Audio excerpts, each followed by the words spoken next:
Poštovani sudionici, poštovani autori, dragi studenti, dragi nastavnici, dragi djelatnici, želim vam svima dobrodošlicu na početku drugog dijela konferencije Dani kriznog upravljanja koju Veleučilište Velika Gorica organizira već 14 godina zaredom.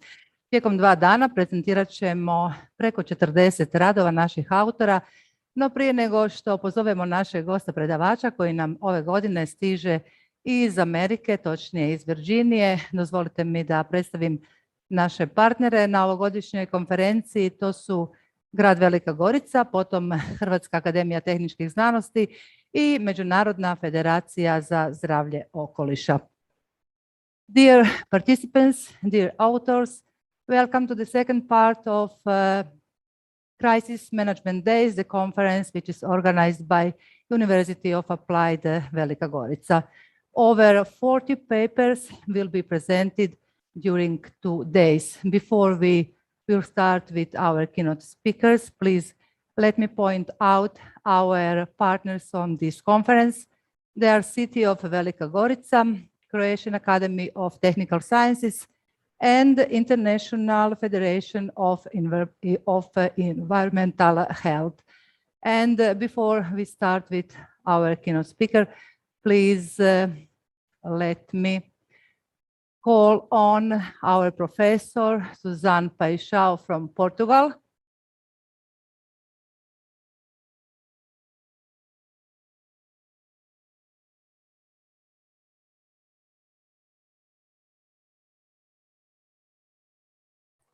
Yes, good morning. Good morning, Susanna. Welcome to our conference. Oh, it's a pleasure to be here. Thank you. We are very pleased that you are together with us today, and I will just tell that you are coming from Polytechnic University of Coimbra, and our University of Applied Science Velika Gorica and your university has a long-term, very good collaboration, especially in Erasmus program. And also you were the part of our conferences earlier, I think last time 2 or 3 years ago. Am I right? Yes, completely. Yeah.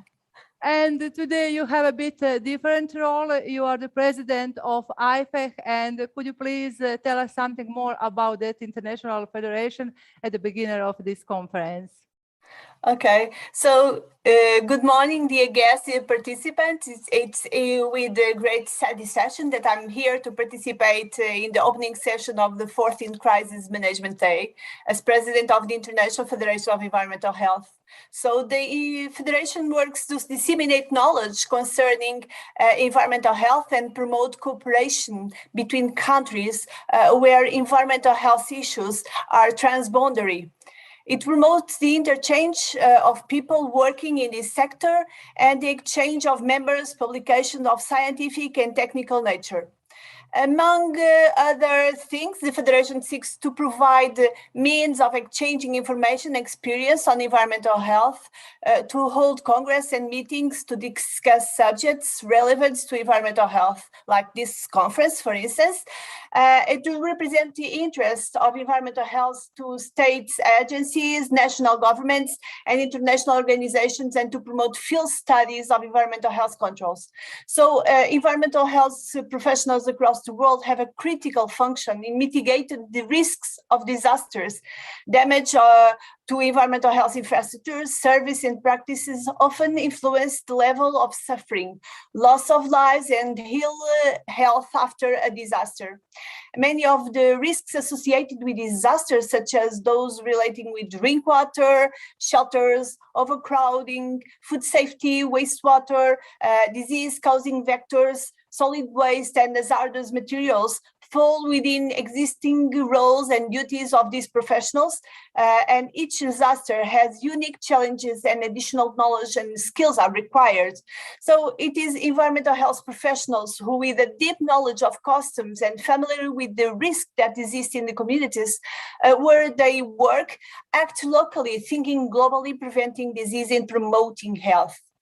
So the International Federation of Environmental Health is holding a formal partnership with the United Nations Office for Disaster Risk Reductions on Science and Technology. So at this moment, we are going through difficult times in the face of the pandemic that since 2020 has transformed the world in which we live. We have an increasingly unequal planet, more polluted with more and more crises. So it is conference like the one that is starting today that prepare professionals to be ready for the next challenges. I know that what I'm talking about because as it was already said, I've already had the pleasure of being present at this conference twice at least, namely the 9th edition in 2016 and the 10th edition in 2017. And I know the importance of the conference, its dimension, the commitment of the organizers. So I'm president of the Federation because I'm also representative of the Portuguese Society of Environmental Health, but also representative of the Coimbra Health School in Portugal, where I'm a professor, as said already. So the Federation helped me to get to know the University of Velika Gorica and the amazing colleagues who I already can call friends, like Professor Sania Kalambura or Professor Martina Mihalinic, who I want to thank for the invitation to be here. So now I have the ambition of being able to strengthen partnerships in the context of the crisis management, and I'm sure we'll make it. I don't want to end without talking about World Environmental Health Day, which has been celebrated annually on September 26th, so we are most there, since 2011. So this year with the theme Prioritizing Environmental Health for Healthier Communities in Global Recovery. So in order to return to normality from COVID-19, we need for a fast recovery and unprecedented investment worldwide. However, we have to invest money to promote a fairer, more sustainable economy for a more equitable, environmentally and more sustainable society in a better, healthier and greener world, close to all communities. And of course, with support of professionals as the environmental health workforce. So we encourage all members organizations, regional groups, academic associates, and national governments, or to all people interested and committed with the themes to set up initiatives and events to celebrate the day, and let us know. We will be very happy to share your plans on our website.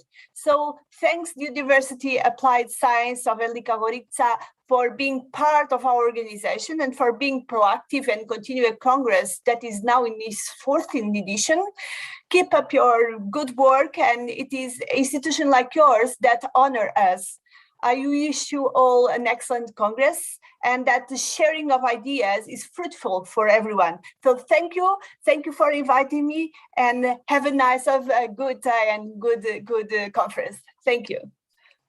Thank you, dear Professor Paixão. We are so glad that we are part of that federation, and we are so glad that you are today with us in this way in live. Thank you very much. Hope see you next year live in Croatia, maybe in Portugal. I hope so. Thank you. Anyway, good luck and bye. Thank you.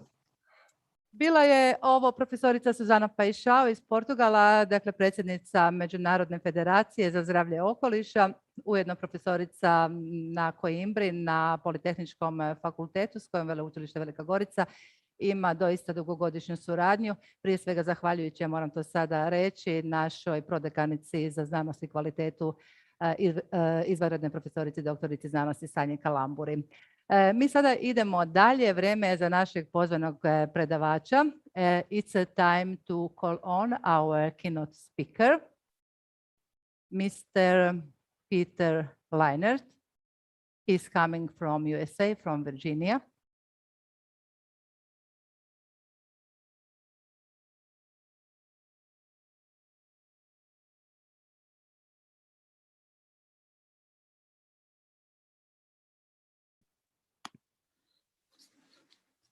Okay. Hopefully you can hear and see me now. Hello, Dr. Leitner. Do you hear me? Yes, I can. Okay, at the beginning, could you tell us what is the time in Virginia now? Right now it's 3:30 in the morning. Oh, we are It's nice and extremely early. honored.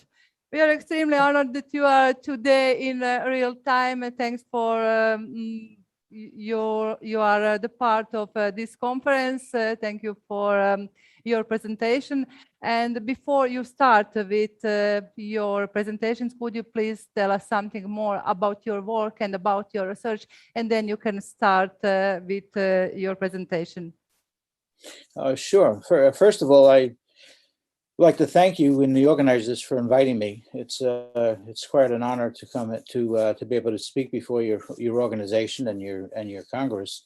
I've been in Croatia many times in the past for other conferences in Dubrovnik and Savtat and Zagreb, working very closely with Croatia on issues of WMD and consequence management and health issues.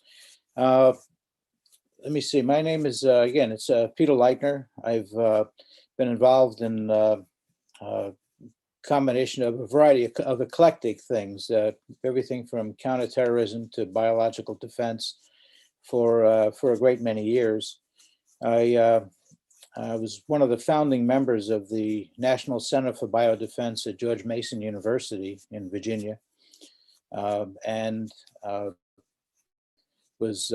taught there for quite a few years, and basically the goal was to train an actual accredited next generation of specialists, of people from different walks of life with masters and PhDs in biodefense, so that the next time something happens, like after the Amerithrax incident in 2001, that we'd have a much more knowledgeable government and private sector who was able to respond more efficiently to upcoming threats.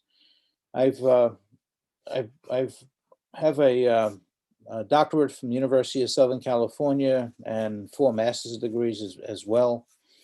I was a veteran of the U.S. Army from the 1970s, and have a unique perspective that my current position is teaching at the National Intelligence University in Bethesda, Maryland.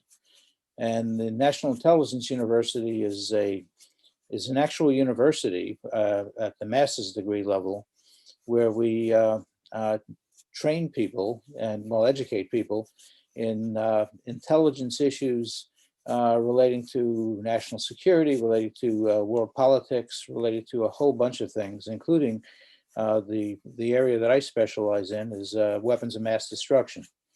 And again, it's intended to draw people from different parts of the government, military as well as civilian, into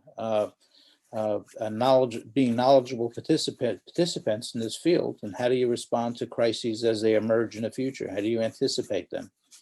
And so that's what I've been doing for a great many years. Oh, Dr. Leitner, you have a very impressive biography. Thanks one more. You are today with us live. And now you can start with your presentation. You have our full attention.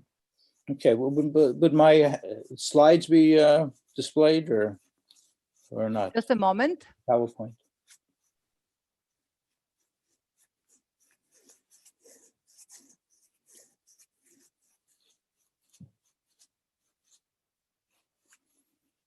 We are working on it. Just a moment, please. Okay. Thank you.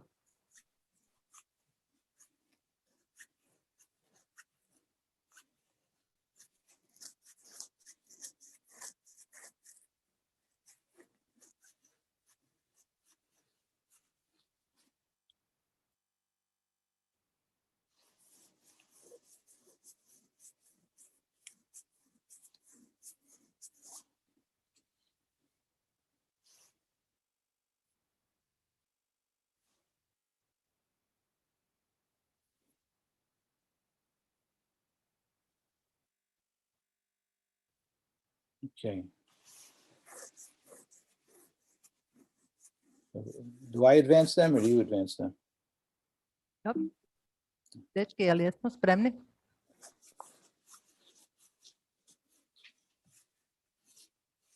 Može prvi slajd? Dr. Leitner, Yes? can you see your presentation? Yes. Okay, then you can start. Okay, so Thank okay, you. I'd like to advance to the next slide. Okay. Now this is a very, we're all involved. Most countries around the world are involved in a very, very sad situation right now, as we're all acutely aware.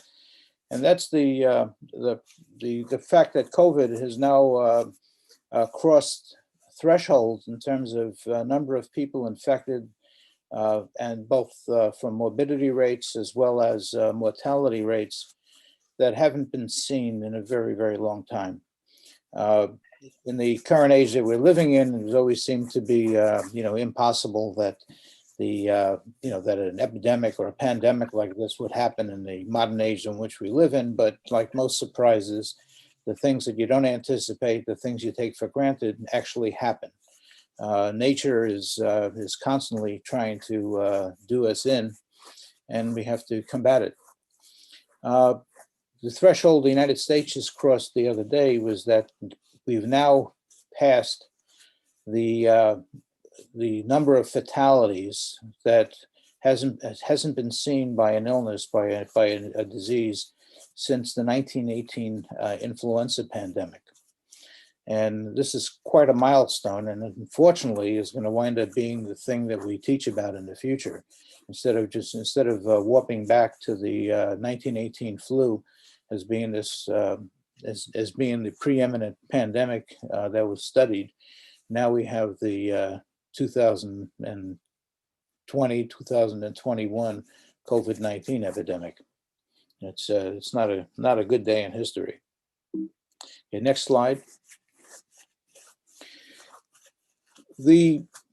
Some of the lessons that we have to learn that need to be learned from the way that COVID has manifested itself and our response to COVID is that from all the exercises and the conferences I've participated in over many, many years, when we anticipate in the outbreak of a dread disease or a bioagent influence disease, an actual weaponized organism that's been released into the environment, it's always been seen as a winnable situation, a dire situation, but a winnable situation where you have a point release of some sort of a toxin in the environment. And then, you mobilize your responders, you contain the situation, you create hot zones, warm zones, cold zones, you triage patients, you disinfect patients, you send them to hospitals, and you contain the disease, you contain the outbreak by establishing sort of a cordon sanitaire around the incident. That has been the essential approach to biowarfare or the outbreak of a very, very deadly pathogen into the general population or into the environment. The interesting thing about all this is that the way our people are trained is absolutely excellent in terms of handling the single point release of an agent. But unfortunately, when you have an agent that is hitting us from every possible direction through the civilian population and has no, clear single point of origin, you can always find, a victim number one. But by the time you find victim number one, you've already have, innumerable victims rebroadcasting and retransmitting a particular pathogen unwittingly. So the way that we've invested over the years in the handling of a bio attack has not really anticipated this type of outbreak that we're facing now. And while we have exercised over the years for the the spread through the civil population of a toxin or a pathogen in the environment, most notably an exercise that was done several years ago called Dark Winter. We really didn't learn much from it. One of the problems that we have with exercises is that we generally set them up so that there's a winnable solution. Nobody wants to get involved in an exercise which proves that we're incompetent or not capable of handling whatever the scenario is. So the scenarios are generally artificial. There's generally one particular point of origin, one particular source, and one particular pathogen that's infecting us. And so we create an ability to win the struggle against that new outbreak. When the Dark Winter exercise was run, it was an exercise that basically had very, very dire outcomes. It showed that the rate of manifestation of an organism in a civil population and the spread of the organism, given the modern transportation systems that we live with today, and the ability to get from point A to point B very quickly, all around the world, that it's an extremely problematic issue. With Dark Winter, the outcome was so dire, and this was basically an unclassified public-private participation exercise that was run, that the outcome was seen as unwinnable, and the disease that was at the origin of Dark Winter spread so rapidly through the United States that at the end of the exercise, some people tried to get the exercise classified for national security reasons, so not to panic people if the word got out that such a thing, an epidemic, is possible. So they couldn't classify it. They did manage to downplay it and bury the results essentially. So while you can look up Dark Winter exercise on the internet, and you'll find all the materials that were used and the scenarios that were run.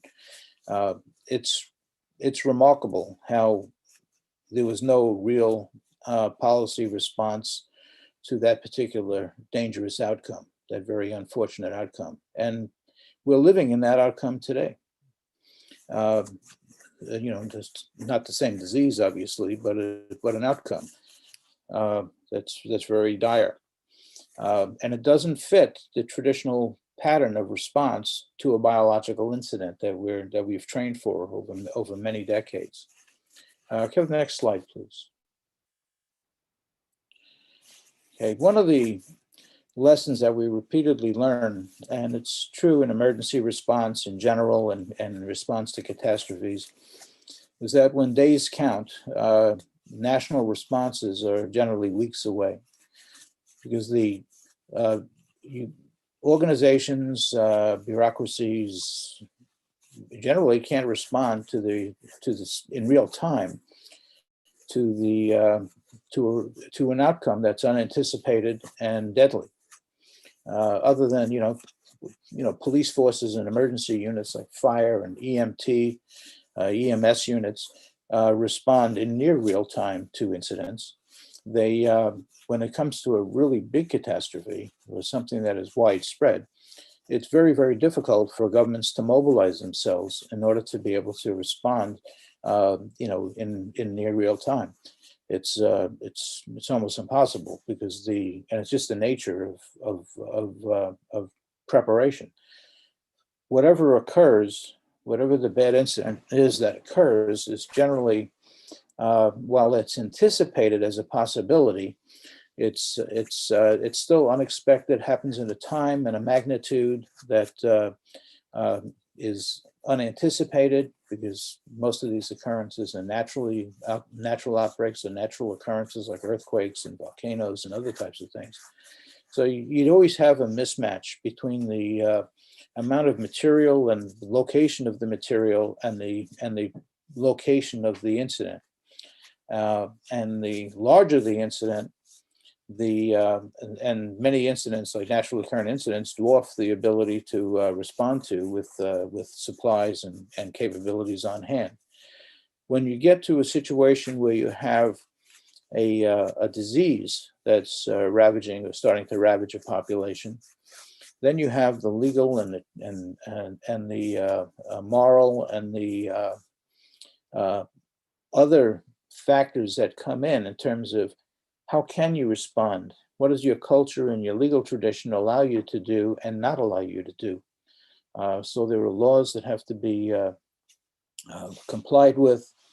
There are the strictures on the use of military in civil situations that may eventually be modified, but they when the problem occurs, they're generally posing an all new set of questions that government officials have to contend with and have to figure out what exactly can they do, how do they do it, what kind of assets do they have available to respond, and how do they get them there. So these are issues that happen and arise in every catastrophe. But when you have a biological infestation or a pandemic or an epidemic situation, it becomes magnified because you don't have a single point of disaster. The problem permeates society very quickly.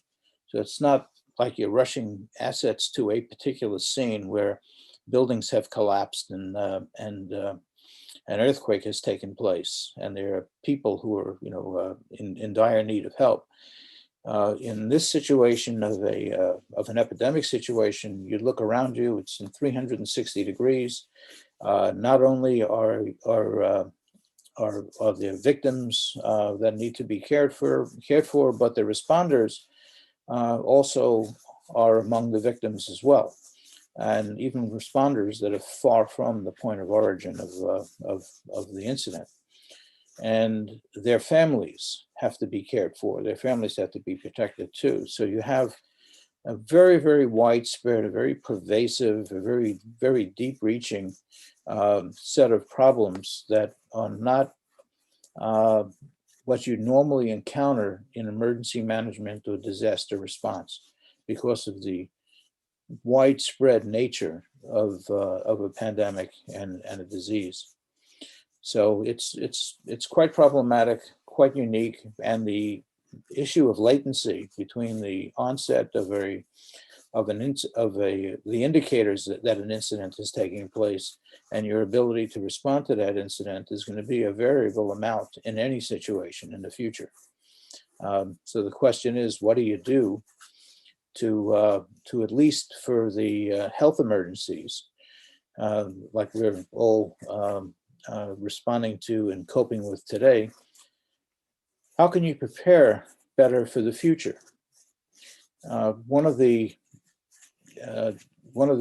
suggestions that I have is that we get back to the now abandoned in most Western countries model of civil defense, which became very, very important during World War II, where you have an apparatus that's set up for health surveillance and for responding to building collapses and to doing all kinds of things. And it mobilized the good section of the civilian population at the local level. And it's the local level where the response to an early outbreak has to take place to keep it from spreading. And that's the one place that we really are not adequate to the task. No country is. So the issue is that by reestablishing a civil defense structure with pre-positioned supplies and equipment that will be rotated and stocks will be refreshed as a routine practice of public policy, is very important to taking care of our populations in the future, when nature, once again, whether it's man-made, whether the origins are a bioweapons lab or naturally occurring from just zoonotic migration from animals to humans, whatever the cause is, that at least we have the ability to respond in short order at the local level. The national level will always take longer, but to do something at the local level is very important. The next slide, please. One of the things that we've seen from the and from the current crisis that we're in, this lingering crisis of COVID, is that, and it's starting to be totaled up, and people starting to account for it a little more thoroughly. And over time, probably over the next 5 or 6 years, we'll get a better reckoning of this particular phenomenon. And that's the you have two types of casualties in a pandemic situation. You have the direct casualties of the pathogen itself, and you know, the body count, so to speak, the morbidity and the mortality rates. Those are more readily accounted for than the indirect casualties. And those are people in our populations who are burdened with chronic disease.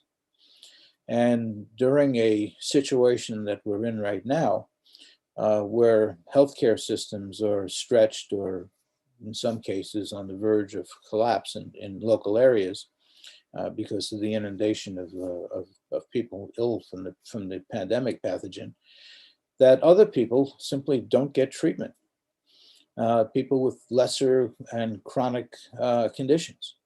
They can't get into the hospital. Nobody wants to go to the hospital because that's where all the sick people are. That's where the people with who are victims of the ongoing pathogen are going. And if you're immune compromised in some way, it's not the best place for you to head for treatment. So a lot of people simply go untreated. Their chronic conditions become exacerbated, and the number of people whose lives are shortened or basically ended because of the exacerbation of their chronic illness, their chronic disease, have yet to be accounted for.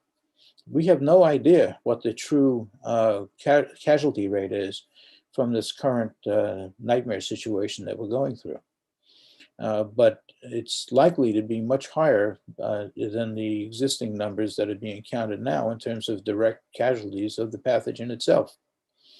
What that is on life expectancy, what the effect that has on the economic well-being of families and communities over the long run is yet to be tallied. But it's going to be very significant. But we don't know what it is yet. And it's these people, the two stages of responding to a pandemic. One is the direct response to the pandemic pathogen itself and the taking care of people who have been affected and the attempts to stop the pandemic, obviously. But then there's who's taking care of the chronically ill, people who have pre-existing conditions. And that's an area that needs to be addressed, and it's best addressed at the very local level. Next slide, please. So this is just a brief table of some existing well-known chronic diseases that affect large swaths of all of our populations. Diseases of aging, diseases of immune compromise, and other types of illnesses that affect people. And all of them require treatment, regular treatment and medication in order to be able to maintain the health and well-being of those who are afflicted. The thing that we don't have, what we do have, is we're relying on centralized distribution systems of medicines and other things. Now, in the United States, at least, we haven't seen a collapse of the supply chain. We haven't seen a total shutdown of dispensaries or pharmacies, and thank God for that. That hasn't happened. But in the next incident, we don't know what we're going to face, and there will be a next incident. There is always a next incident. We don't know where, we don't know when, we don't know what, but there's going to be something. And if the next incident does throw us over that threshold, where things get so bad that you have a multiplier effect or a domino effect on the human condition and on the health of our general population of all age across age groups, then that's going to be an even worse situation than we're in right now. So some of the things to think about are how do you create is to create local sanctuaries for victims of chronic disease. Whether it's a natural occurring outbreak, or whether it's a man-made outbreak that's an accident or intentional bioweapon release, whatever it happens to be, or whether it's an earthquake or something else, some other disaster. So what I've been advocating for quite a few years is creating local sanctuaries to basically standby supply houses or medicine dispensaries for those people who can't get to their regular doctor or to their pharmacy or something else because of the conditions, the environmental conditions around them.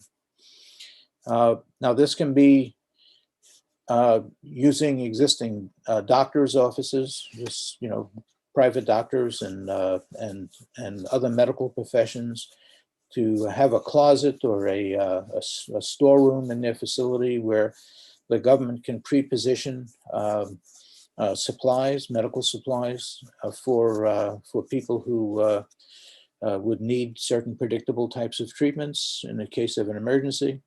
And it's not, the response to an emergency is not any good if you don't prepare. It's not a response to an emergency. You have to anticipate this ahead of time. It will be an economic investment, of course, but it's an investment in the health and safety of your population and a raising of the human condition, basically. So I think it's an investment that's very worthwhile. Next slide, please. Okay, I first started proposing these ideas back in 2013, and in all places in Croatia. Not directed to the Croatian government. It wasn't specific. It was at a conference that I've been part of for many years now, and so these conferences would take place in alternate between Savtat in Croatia, Zagreb, and for many years also in Spitz, Switzerland, at the Swiss National Biodefense Lab. And the point of this was to try to anticipate in advance the predictable. This is not unpredictable. The specifics of an incident will be unpredictable in advance, but the fact of an incident that will occur in the future is quite predictable. If you're any kind of a student of history, you would agree to this. Next slide, please. So what I'm speaking about, what I'm urging, is something that is highly interdisciplinary. It cuts across all different types of professions. It involves both public health and biodefense experts who can deal with the near real-time nature of biological threats and the importance of staunching those threats before they spread very, very far. Traditionally, at least in the United States, these are stovepipe communities. It's not just stovepiped, but they generally are antagonistic to each other. For many years, particularly since the Amerithrax attack in 2001, there's been a territorial struggle between the public health advocates and the biosecurity and biothreat advocates over money, over funding, over priority, over which should take precedence. And in different periods of time, they become warring factions, all fighting over the same potential resources. It's a very unhealthy and a very stupid sort of a phenomenon, but it's one that nevertheless reflects human nature and bureaucratic politics. The taking of sides, the drawing of lines, the building of fences around each mission area to the exclusion of the other. they need to work together and be forced to work together as part of a holistic concept. One of the lessons that we've learned, and not that we needed learning because we've seen this lesson many times in different situations, is the over-reliance on narrow experts, very narrow experts, people who are experts in their field and they're extremely competent in their field. But once they venture outside their field into a larger realm, like making public policy, they tend to be disasters. And we've seen that with in the United States with the almost a tyranny of public health experts who are telling us what we need to do, what we should do, and when experts who are taken out of very narrow fields and suddenly elevated into positions of public policy influence, they tend to display some of the worst characteristics of authoritarianism, of lying, of being very doctrinaire in their approach, that it's my way or the highway, I know what's best, and nobody else is an expert, that sort of a thing. And we've seen that repeatedly in the United States with people from National Institutes of Health or the Center for Disease Control, who are rising above their normal stature and acting as if they're potentates, and it's creating all kinds of divisions. It creates confusion. It creates absolute disinformation sometimes by people who think they know best and bend the truth, or just simply outright lie to achieve some sort of policy goal that they think is important. They're not used to being in these positions of having of coming out in the open and being in the forefront, and it shows very quickly. Their lack of interdisciplinary or political acumen, it shows up very, very quickly in the public policy settings. Professionals, experts should stay within their field of expertise and be listened to and used effectively within their field of expertise. But politicians sometimes stand back and push them forward because they don't know what to do themselves. And so they're relying on people who they think know what to do, because after all, they're an expert. But they're not an expert in public policy. They're not an expert in how you convince people to do the right thing, if you know what the right thing even is. So, and that's a chronic problem. And that's why we need better education and cross-disciplinary skills to be pushed among both experts and regular policymakers, to educate the experts into issues of public policy beyond their normal realm, and also to educate existing policymakers and future policymakers into the technical aspects, at least to some extent, of disaster response, whether it be a chemical response or a biological response or a geological response, whatever the incident happens to be. They need to be better educated. They need to have a better grasp of the situation before it arises, so that at least they have a frame of reference and don't just simply push their chairs back from their desks and push so-called experts up front to take care of business. It doesn't work. They abrogate their responsibility, and they also create, very, very poor leadership mechanisms by doing that. And we need to do this before the next incident. It could be next Thursday. It could be, 10 years from now. It could be 20 years from now.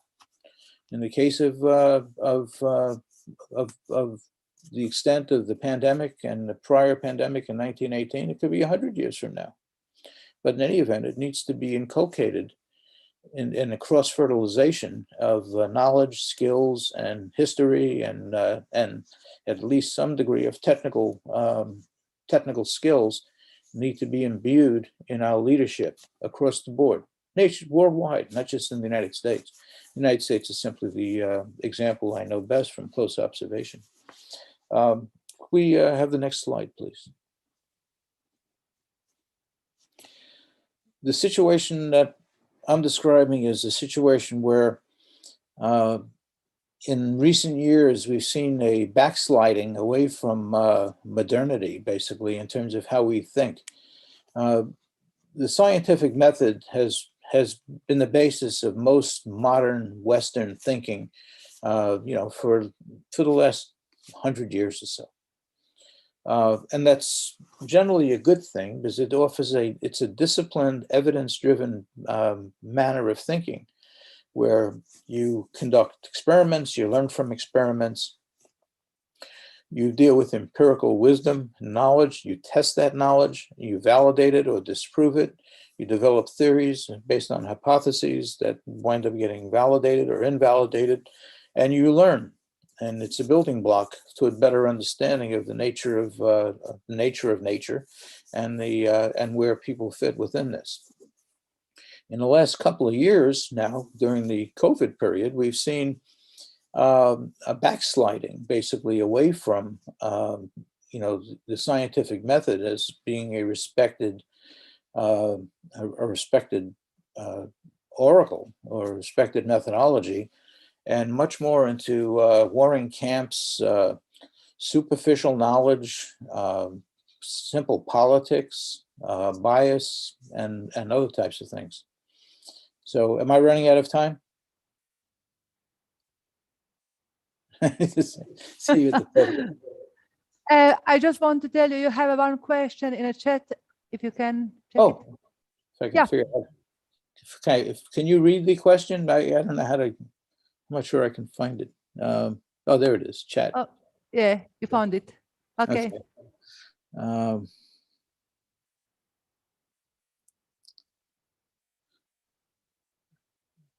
Messages. Oh, Svanko. Hello, Svanko. Hope you're doing well. His question is, are armies, based on the current CBRN defense doctrine and current types of PPE and measures, ready to conduct combat operations in a pandemic like the one caused by the COVID-19 pandemic? What measures are needed for armies to gain operational capacity in such a condition? Well, that's a great question, because we don't want competition between the civil population and the military in terms of PPE. The military needs to have its own self-contained, pre-positioned stocks of PPE, personal protective equipment, in order to be able to operate effectively and support the civil population in any circumstance. And the ability to conduct combat operations, again, it depends upon the nature of the incident that is being contended with at the time. Some pathogens are relatively easy to ward off with simple PPE, simple masks, and that sort of a thing, where you can weather the storm. Others are much more virulent and much more penetrating. The military, as being the essential protector of society in any country, needs to be able to have the ability to enter any area in terms of the presence of whatever the disaster, the cause of the disaster happens to be, and needs to be able to survive and being able to operate freely so it can protect the civil population. So biodetectors are very important things to invest in, to be able to detect biological pathogens in this particular circumstance.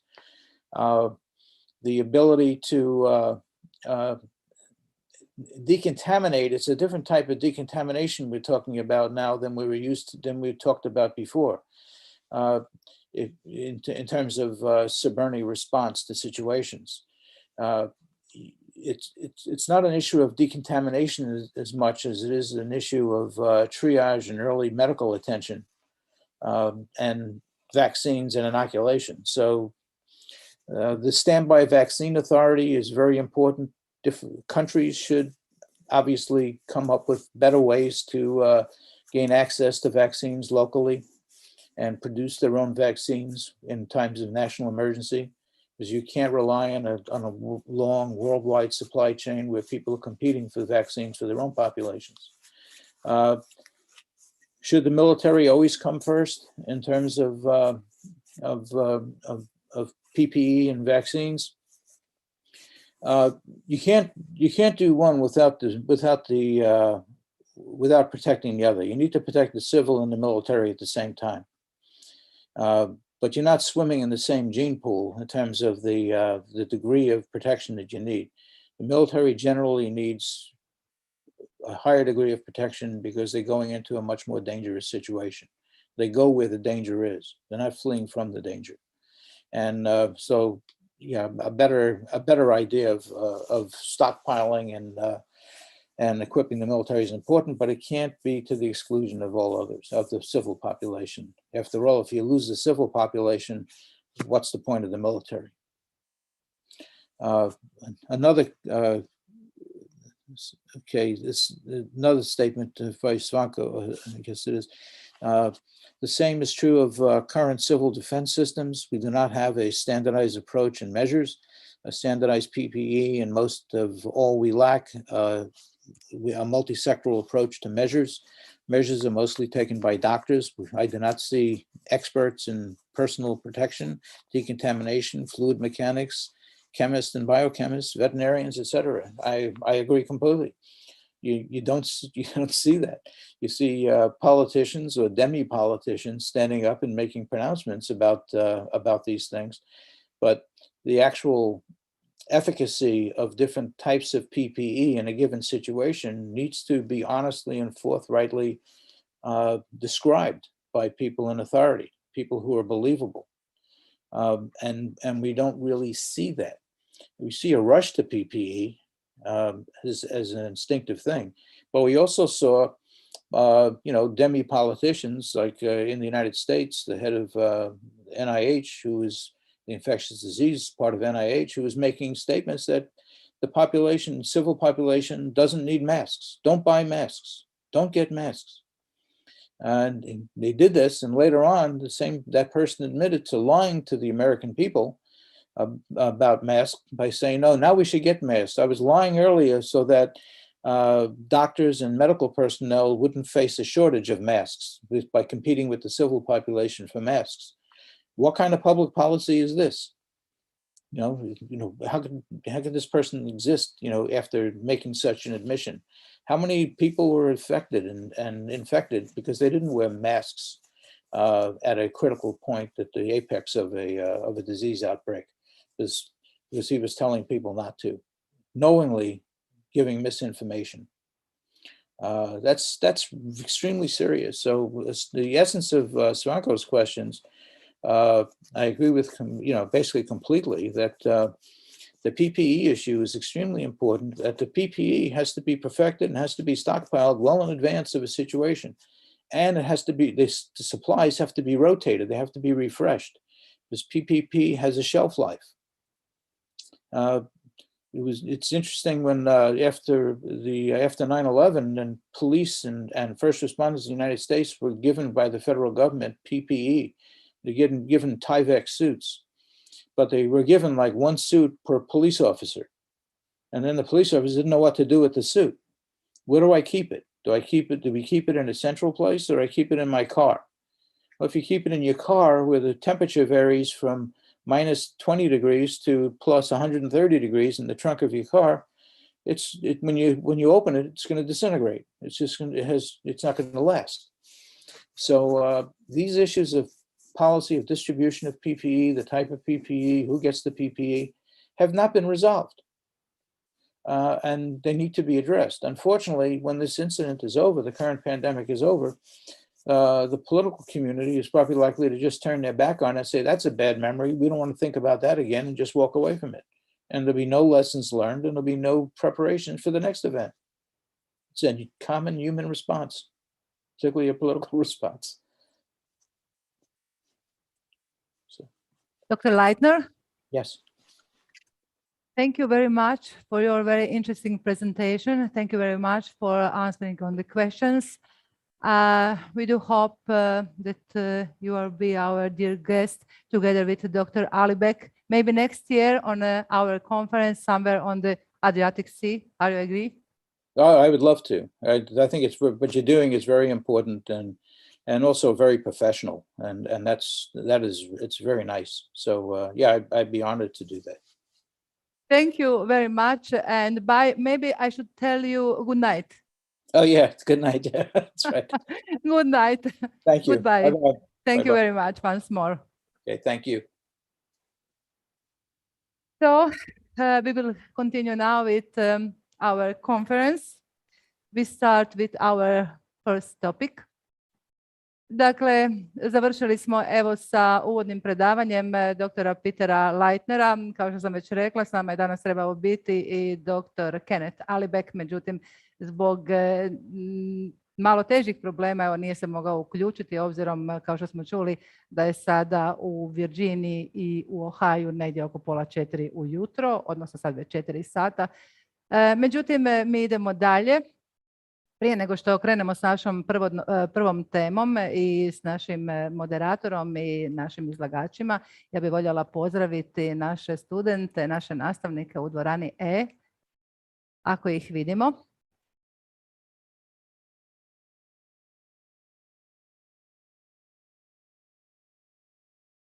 Evo, drago mi je da se vidimo. Dakle, još jedan pozdrav našim studentima, našim nastavnicima i djelatnicima u dvorani E. Drago nam je da su evo danas s nama. Zahvaljujem još jednom posebno studentima i nastavnicima koji su se odazvali. Evo, mašu mi i ja mašem vama. Hvala vam još jednom što ste došli. Ja vjerujem da ćete doći do nekakvih novih saznanja i da će vam i ova predavanja koja čujete danas i tijekom sutrašnjeg dana pomoći u vašoj nastavi, u vašim studentskim danima, možda nekome i pri izradi njihovih završnih ili diplomskih radova. Dakle, hvala, dragi studenti, još jednom. Naravno i vama nastavnici, kolege, djelatnici Veleučilišta Velika Gorica, kao i svim dragim gostima koji su danas ovdje s nama u Veleučilištu Velika Gorica, na Veleučilištu Velika Gorica, ali svima onima koji nas prate preko Zoom platforme.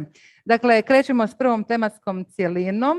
Njezin naziv je Potres kao neprihvatljiv rizik. Moderator ove tematske cjeline je kolega Davor Spevec, pa možemo krenuti. Kolega Spevec, izvolite. Hvala vam lijepa. Poštovani sudionici konferencije, poštovani autori i autorice radova koji će danas biti predstavljeni, drage studentice i studenti, gospođe i gospodo, veliko mi je zadovoljstvo da vas mogu pozdraviti na početku ove naše prve tematske cjeline, potres kao neprihvatljivi rizik.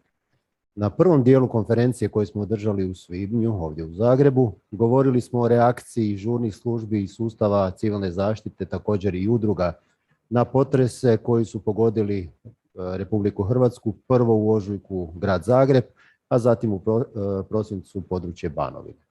Današnji radovi koje ćemo čuti obrađuju vrlo interesantne teme, od kritičnih infrastruktura, smanjenja rizika od katastrofa, pa do mogućnosti predviđanja potresa u, nadamo se, ne tako dalekoj budućnosti.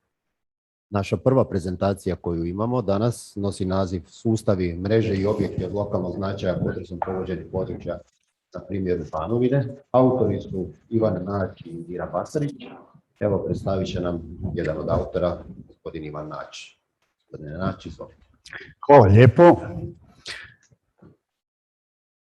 Poštovani studenti, poštovane studentice, poštovane kolege i kolegice nastavnici, dragi gosti konferencije Dani krizno upravljanje, dobar dan. Kolegica Ivana Basarić, koja je sa područja županije Sisačko-moslavačke, i ja pripremili smo temu Sustavi, mreže i objekti od lokalnog značaja potresom pogođenog područja na primjeru Banovine. Problem ovog istraživanja je potres koji je zadesio Sisačko-moslavačku županiju 2020. godine. Kao predmet istraživanja je praćenje i analiza sustava, mreža i objekta od lokalnog značaja potresom pogođene Banovine, te funkcioniranje javnog sektora nakon potresa. Na ovim područjima gdje je danas Republika Hrvatska već bilježimo slične događaje ovakvog razmjera. 507. godine na području Slavonije, 1909. godine na području ovdje blizu Sisačko-moslavačke, odnosno danas Zagrebačke županije na području Pokupskoga, ovakvog razmjera koji je bio. Problem, dakle, kako sam naveo, u ovome dijelu istraživanja želimo vidjeti funkcioniranje javnog sektora nakon potresa. Potres nije moguće predvidjeti niti jačinu, ni vrijeme mogućeg događaja, ali je kvalitetnim upravljanjem i dobrim pripremom moguće umanjiti rizik, odnosno gubitak života, razmjerne materijalne štete. Na području Sisačko-moslavačke županije 28. prosinca 2020. godine u 6 sati i 28 minuta grad Sisak, Petrinju, Glinu te okolna naselja pogodio jaki potres jačine 5 stupnjeva prema Richteru. Epicentar bio je blizu Petrinje. Tom prilikom nije zabilježen niti jedan smrtni slučaj, već velika materijalna šteta na zgradama. No, tek odmah nakon tog potresa aktiviran je sustav civilne zaštite. Nakon 2 jača potresa koje su pogodila 29.12.2020. godine, malo iza podneva u 12 sati i 19 minuta, područje Sisačko-moslavačke županije pogodio je razorni potres magnitude 6,2 stupnja prema Richteru, a epicentar bio je u mjestu Strašnik nedaleko od Petrinje. Tom prilikom 7 ljudi izgubilo živote. 26 je ozlijeđeno uz velike materijalne štete. Dakle, odmah nakon što je događaj bio katastrofalni događaj, puno žrtava, sukladno zakonu o sustavu civilne zaštite 4. siječnja 2021. godine Vlada Republike Hrvatske proglašava katastrofu ne samo na području županije Sisačko-moslavačke, već i dijelove Zagrebačke, Karlovačke, koje su pogođene, Zagrebačka pogođena nešto prije godinu dana, prije nego što se ovaj katastrofalni događaj dogodio na ovom području. U radu cilj koji smo postavili je prikazati i analizirati stanje nakon katastrofe. S uvidom na nedostatke i davanjem stajališta, odnosno pogleda na situaciju, postavili smo 6 istraživačkih pitanja. Jedno od pitanja na koje želimo u radu dobiti odgovor je li je neprekinuti rad sustava mreža i objekata od lokalnog značaja, od presudnog značaja za funkcioniranje lokalne zajednice na području pogođeno razornim potresom. Drugo pitanje je li bi izrada kvalitetnije procjene rizika, identifikacija mogućih rizika te jačanje preventivnih mjera od potresa umanjilo štete na kritičnoj infrastrukturi na području Banovine. Je li je javna uprava na području županije bila administrativno spremna za posljedice katastrofe na Banovini? Je li je protupotresna gradnja ključna za obnovu Banovine? Da li su planovi zaštite i spašavanja na lokalnoj razini kao preventivne mjere od potresa imali značajan utjecaj i odgovor na potres u prosincu 2020. godine? Zadnje pitanje, da li javne i hitne službe s pogođenog područja imaju ključnu ulogu za prvi odgovor u katastrofe? Naravno, na ova pitanja dobili smo i kvalitetne odgovore.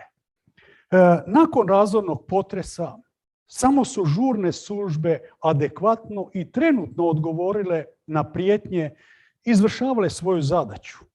To ćemo pripisati sustavnom uvježbavanju i spremnosti na svim razinama i točno određenoj hijerarhiji zapovijedanja. Nažalost, kad gledamo politiku, to malo drugačije danas funkcionira. Pa su u narednim danima, neposredno nakon potresa koje je pogodilo Sisačko-moslavačku županiju, loptice, uglavnom političari prebacivali odgovornost sa lokalne na regionalne razine i obrnuto. Odnosno, trebali su krenuti samo od izrađenih kvalitetnih planova koji su bili u sustavu, ništa drugo nije trebalo raditi. Sve tamo vrlo jasno i precizno piše tko, što, kada i na koji način treba i tko ima kakve odgovornosti. Prema izvješću Sisačko-moslavačke županije od 19 jedinica lokalne samouprave, inače na tom području Banovine živi 60.888 stanovnika. Kad promatramo veličinu tog područja, negdje oko 2660 km kvadratnih, na tom području 22,9 stanovnika žive na kvadratnom metru, na jednom kilometru kvadratnom metru stanovnika. Dakle, stanovništvo je jako slabo naseljeno na tom području. No, vidimo da u ovih 19 jedinica lokalne samouprave koji su po teritorijalnom ustrojstvu županije, njih 12 zadesilo je zahvaćen i potres. Pretrpjela su se štete, utvrđene su oštećenja 30 crkava, od kojih su neke srušene. Oštećeno je 40 škola, 11 je potpuno neupotrebljivo. Štete na 3000 OPG-a, oko 800 trgovačkih društava oštećeno, 700 obrta i da ne nabrajam sve daljnje aktivnosti koje su zahvaćene. Ukupna šteta izravna koja je utvrđena u 2020. godini na tom području procijenjeno je na ukupno oko 5,5 milijardi eura. Tako je prema podacima koje je Hrvatska elektroprivreda iznijela oštećeno 238 trafostanica. Trenutno je bez električne energije tada nestalo, odnosno nije imalo preko 150.000 korisnika. Uzrokujući brojne kvarove na elektroenergetskoj mreži, objektima, dok se šteta na distribucijskoj mreži danas procjenjuje približno oko 200 milijuna kuna. Uloga javne uprave na ovim područjima je vrlo značajna. Sami potres ukazali su na nedostatak administrativne pripremljenosti, loše informatičko-tehnološke opremljenosti, manjak stručnjaka koji bi mogli pomoći u ranom oporavku zajednice. Nažalost, iako je sustavno upozoravano na situaciju na Banovini, staro stanovništvo, informatička nedostupnost i ostali razlozi. Sjećamo se često puta u povijesti kad pogledamo u 2020. godini koliko su javne službe pozivali stanovništvo da se jave putem interneta. U tim selima, u tim mjestima nema niti struje, pa čak su i golubovi otišli, odnosno nestali sa tog područja zbog potresa. Dakle, tek potres pokazao je koliki je problem oko online podnošenja prijava šteta u takvim i sličnim područjima. Ono što nam je izuzetno važno, a to je protupotresna gradnja. Lošim prostornim planiranjem, stihijskom gradnjom i naseljavanje na područjima na kojima je struka izričito zabranjivala bilo kakvu gradnju. Radi se sustavna degradacija prostora, što je država prešutno i dozvoljavala. Primjer je zakon o ozakonjavanju nezakonite izgradnje zgrada, takozvana legalizacija. No, kod ozakonjenja nezakonite izgradnje zgrada, proračun statike nije bio potreban. Kad promatramo i analiziramo donešene planove, sve zakonske odredbe u analizi, obveze izrade procjene rizika, plan djelovanja, prema analizi su taksativno zadovoljili sve kriterije, ali nedovoljno i nestručno izrađene. Na temelju analize stanja civilne zaštite Sisačko-moslavačke županije za 2020. godinu bilo je planirano za naredne 3 godine, dakle 2021., 2022. i 2023. iz proračuna da se izdvoji 40.000 kuna za civilnu zaštitu. A nakon odmah događaja koji se dogodio potresom, županija donosi odluku, povećava se za duplo na 80.000 kuna. To samo postavlja pitanje jesmo li svjesni težine situacije koja se dešava. Zakonom su definirani svi sudionici sustava civilne zaštite i jedinica lokalne, područne, regionalne samouprave, točno definirano koja im je obveza i dužnost. Nažalost, sam sustav na lokalnoj razini nije shvaćen ozbiljno. Nije se postavila dužna pozornost. Inače, ne bi u planu Sisačko-moslavačke županije pisalo da su operativne snage neosposobljene. Uloga javnih službi naravno odgovorila je na sva ova pitanja. Jasna hijerarhijska struktura i izuzetno veliko povjerenje stanovnika za žurne službe, vatrogastvo, hitne pomoć, policija, Hrvatska vojska, Hrvatska gorska služba spašavanja, Hrvatski centar za potresno inženjerstvo u potpunosti su odgovorili i dali su veliki obol upravo u smanjenju tih aktivnosti koje su i napetosti naravno koje su bile. Na kraju kratak jedan zaključak za ovaj rad. Neprekinuti rad sustava mreža i objekata od lokalnog značaja, od presudnog je značaja za funkcioniranje lokalne jedinice, odnosno za svako doba. Jačanje preventivnih mjera zaštite od potresa izuzetno je važno. Podizanje administrativne spremnosti javne uprave. Protupotresna gradnja je ključna za obnovu porušene Banovine. Planovi zaštite i spašavanja jedinice lokalne, područne, regionalne samouprave moraju biti provedbeni.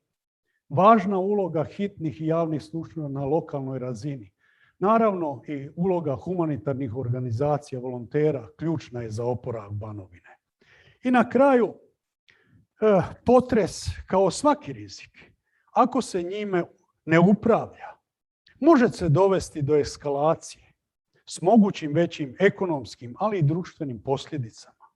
Zato je jako bitan sustav rad, analiza naučenih lekcija, implementacija u svakom narednom procjenu rizika od potresa, naravno te zajednički napori svih sudionika.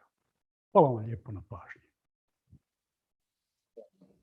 Hvala vam lijepa, doktore Nač.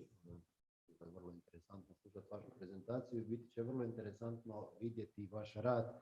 Naime, postavili ste poprilično teška istraživačka pitanja. Nažalost, nismo svjesni da je bilo poteškoća u funkcioniranju lokalne zajednice, pogotovo u prvim danima nakon potresa, tako da će biti interesantno vidjeti što se zaključi. Hvala vam. Hvala vam. Nastavljamo dalje.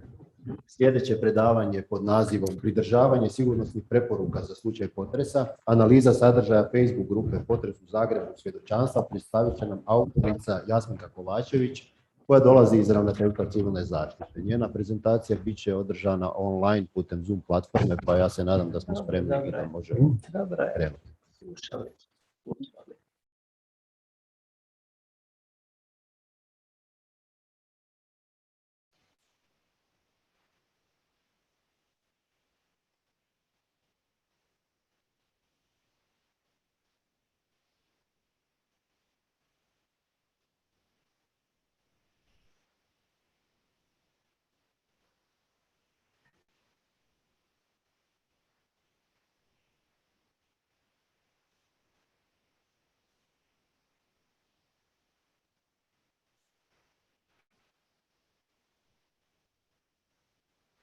Hi everyone, can you hear me?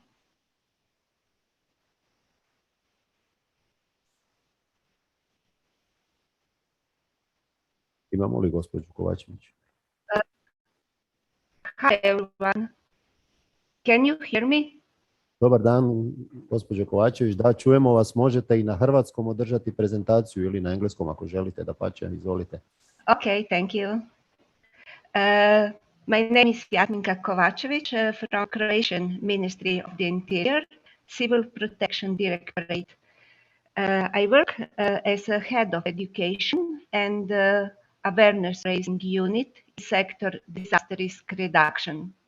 In next few minutes, I will present my research content analysis of the Facebook group Earthquake in Zagreb Testimonials.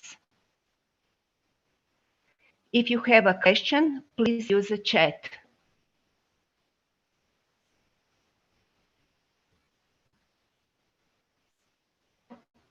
Okay, you can start, please. Okay, but next slide, please. I couldn't. Next. Thanks. A subject of my analysis is textual parts of the post, Facebook group Earthquake in Zagreb Testimonials. Method is content analysis of 64 relevant posts. I did exclude admin posts and media content like photos and emoticons. Tools is MaxQDA software. When I decided to make this research, I wanted to know, these citizens of Zagreb, members of Facebook group, complied with the safety recommendations of civil protection during the series of earthquakes on March 22nd, 2020, and where are obstacles? Next slide, please. For the purpose of coding, I created 12 parents code, 80 code entirely, and 754 segments. Code can overlap, except code of district, gradska četvrt, etiquette, naljepnica, and earthquake potres. Results you can see in the code frequency table. Most of the authors describe place where they been in the moment of the quakes and what they did. They described what did for their safety and safety of their families. That is called sigurnost. Also, they described risk and emotions, especially fears. Next slide, please. I did coding by type also. As you can see, code potres 1 describe first quake early in the morning on Sunday. Code potres 2 describes second quake, and code potres 3 describe third quake. Poslije is code which describes what happened after quakes. The most of authors describe what can be did during the first quake, 95.2%. What happened after quake described 75.8%. The list are description for the earthquake 21. More about the result you can see in full paper, and now I will show only the most important findings. Next slide, please. In the frequency table, you can see that the most of known frequencies are from district Donji Grad, Gornji Grad Medveščak, and Maksimir, which have low quality of buildings, many citizens who need help in everyday life, high density of population, and conditions. Next slide. Zagreb has 17 districts.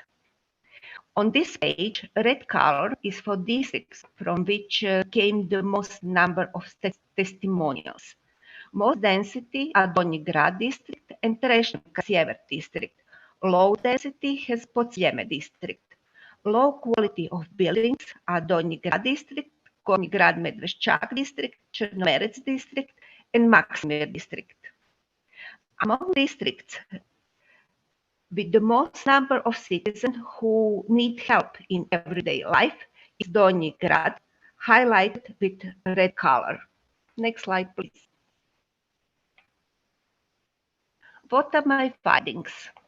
During the earthquake in the Zagreb on March 22nd, 2020, the most citizens applied at least one of the civil protection safety recommendations. A few authors of testimonials fully prepared for the earthquake, but even those well-trained had some failures. Babies rescued ultimately, but elderly people, immobile and semi-immobile, not so lucky. Teams for rescue elderly didn't exist at the district and local council level, and neighborhood who wanted help didn't have protective equipment. Some owners of the pets didn't leave their spaces, and those who go out without them had a strong sense of guilt. The powerful emotion of fear for 10 of 64 authors of testimony caused paralysis, inability to go to the most secure place. Next slide, please. Parenthood Sigurnost, Safeness, described what author did for save their lives and the lives of family members. I find that code in 58 documents, 90.63%. Most of them going out, 70.69%, and find a shelter, 37.93%. 22.41%. They were looking for information about going on. Mostly they use cell phone, internet, radio, or TV. No one used a battery-powered radio. Next slide, please. Parenthood Rizici has 84.38% documents. Risk of collapse building is 28 documents or 51.85% valid. Valid is with code. Code podkapacitiranost about undercapacity overlap with the code ranjivi about vulnerability. Next slide, please. A few words about code podkapacitiranost, undercapacity. We know capacity is ability of family or community to take care about vulnerable members. And undercapacity means that those persons didn't get necessary care and help during earthquakes.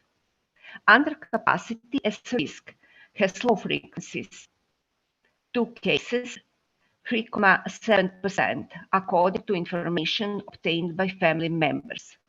But we know that Facebook account in Croatia has less than 10% older than 55, and vulnerable persons are mostly elderly. And we can assume that this issue, undercapacity, is much bigger. Next slide, please. Parenthood ranjivi, vulnerable, includes people and pets who need help rescue during earthquake. Code vulnerable is found in 30 documents, 56.88%. Pets marked as vulnerable because in the city they are absolutely owners dependent. Also, pets owners, especially owners of cats, are more vulnerable than other citizens during the earthquake. Upset pets owners need to calm down before rescuing them. There is more evidence in testimonials about that. If we compare immobile and semi-mobile, people who need help of others with undercapacity, we can see that some persons evacuated by members of family, but that was not always possible. Next slide, please. In parenthood emocije negativne, emotions negative, there are a lot of overlaps, different emotions, but as expected, fear is the most dominant negative emotion in earthquake testimonies. That is called strach. It's worrying the number of people who complained that they were paralyzed by fear. 10 of 64 authors, some of them a few times. Next slide, please.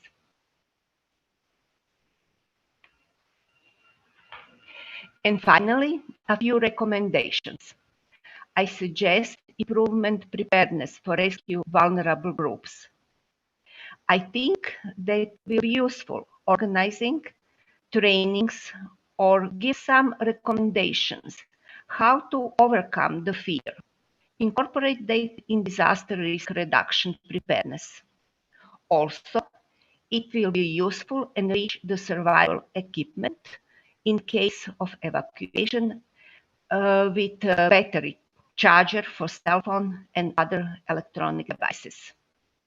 Next slide, please. That's all from me. Thank you very much for your patience. For additional information and explanation, you can reach me by email on address. Thank you. Bye. Thank you, Mrs. Kovačević, for your interesting presentation. Hvala lijepo još jednom. Evo, mogli smo vidjeti koliko su društvene mreže u stvari mogući medij za istraživanje reakcije građanstva kod kriznog događaja, ali isto tako i jedan medij koji se nedovoljno koristi u sustavu zaštite i spašavanja da bi se i prije izvanrednog događaja pristupilo građanima, ali da im se mogu davati informacije kada nastupi neželjeni događaj. Svakako jedno područje na kojemu treba još puno raditi. Još jedna autorica dolazi iz Ravnateljstva civilne zaštite, to je gospođa Ana Miličić, voditeljica službe civilne zaštite iz Dubrovnika, koja će predstaviti svoj rad svijest o potresu kao prijetnji i smanjenje rizika od katastrofa u obrazovnim ustanovama. Evo, gospođo Miličić, izvolite. Hello to all participants. At the last minute I decided to expose in Croatian because I can express better that way, so sorry for that. Tako da evo, nastavljam ipak na hrvatskom. Mislim da će mi biti lakše ako ništa. Evo samo da vidim kako to funkcionira. Znači, što se tiče same teme, htjela bih reći da je to nešto što osobno vrlo ovako intenzivno doživljavam i strastveno tu temu doživljavam. Zato mi je bilo jako teško nekako ovo držati u okvirima, ajmo reći, nekakvog stručnog rada, a da u to nema i onog osobnog upliva. Zašto je to toliko bitno? Nije to samo nekakav moj stav i bivši direktor znači UNISDR-a je to također istaknuo u zajedničkom priopćenju za javnost gdje je navedeno da kada mladi ljudi u školi uče o smanjenju rizika od katastrofa, nalaze se u moćnoj poziciji da ono što su naučili u razredu kasnije podijele sa svojom obitelji i prijateljima. Kao rezultat toga cijela zajednica može učiti i imati koristi od njihovog znanja kako na najbolji način smanjiti utjecaj katastrofa, potencijalno tako spašavajući ljudske živote i imovinu. Zašto sam ovo citirala? Zato što je to nekakva misao vodilja koja je i nas kao ravnateljstvo, odnosno nas kao službe koje na terenu radimo te edukacije vodila da te edukacije stvarno pokušavamo što je moguće kvalitetnije obaviti u što većem broju ustanova i pokriti što veći broj djece. Ono što je iskustvo do sad pokazalo je, samo čas, znači to je, evo, to je primjer jedan kako to je izgledalo, pogotovo s malom djecom. Tu se jako puno razgovaralo o raznim temama, ne samo o potresu, nego i o drugim opasnim situacijama, kako reagirati. Međutim, kod te manje djece pogotovo je bilo interesantno upoznavanje žurnih službi. Međutim, zašto je smanjenje rizika od katastrofa u obrazovnim ustanovama važna tema? Zato što škole i vrtići primarno su naši objekti, znači kritična infrastruktura u kojoj se nalazi veliki broj ne ljudi nego djece, dakle osjetljivih skupina. A na službenim stranicama UNICEF-a kaže da 50 do 60% osoba zahvaćenih katastrofama upravo su djeca. Ono što vidimo također kao problem je da u procjenama rizika od velikih nesreća općina i gradova zapravo taj dio je vrlo manjkav. Sami ti objekti nisu navedeni kao objekti, niti njihovi podaci o starosti, o vjerovatnosti oštećenja na njima s obzirom na tu starost, oni su najčešće navedeni samo kao kapaciteti za zbrinjavanje. Zatim mjere u planovima djelovanja civilne zaštite i operativnim planovima također nisu niti realne, niti konkretne, pogotovo u pogledu nekakvog reagiranja prema tim ustanovama. Zatim, ravnatelji ustanova opterećeni su brojnim složenim propisima i zadaćama i oni jednostavno i sami kažu da je njima toga svega previše da bi oni još pratili i taj dio posla i propisa. A imamo također i problem što nadležne inspekcije zbog slabe kapacitiranosti jednostavno se ne mogu baviti i obrazovnim ustanovama, računajući nekako da sve te ustanove koje su iz zgrade, koje su od javnog interesa, državne ili od lokalne samouprave, ne bi trebali biti predmet nadzora jer se tamo sve radi kako treba. A imamo i onaj problem veliki što ako ravnatelji nisu svjesni problema, onda ne traže niti pomoć. Zašto je područje grada Dubrovnika za ovu temu pogotovo zanimljivo? Zato što je Dubrovnik izuzetno jedno rizično područje kada govorimo o potresu. Tu se u prošlosti pamtimo 3 katastrofalna potresa, jedno poznato kao velika trešnja, zatim onaj crnogorski 79. koji je izuzetno zatresao dubrovačko područje i stonski 96. Što se tiče samih obrazovnih ustanova, promatranje samo ovaj dio, znači grada Dubrovnika, ne šireg područja, nego administrativnog grada Dubrovnika, gdje ima 7 osnovnih škola sa područnim školama, 9 srednjih škola, 3 učenička doma i 2 vrtića, čiji je osnivač grad. Jedan ima 23 objekta, drugih 17 i 3 privatna vrtića. Do potresa u Albaniji 19. edukacije su se održavale najčešće na našu inicijativu.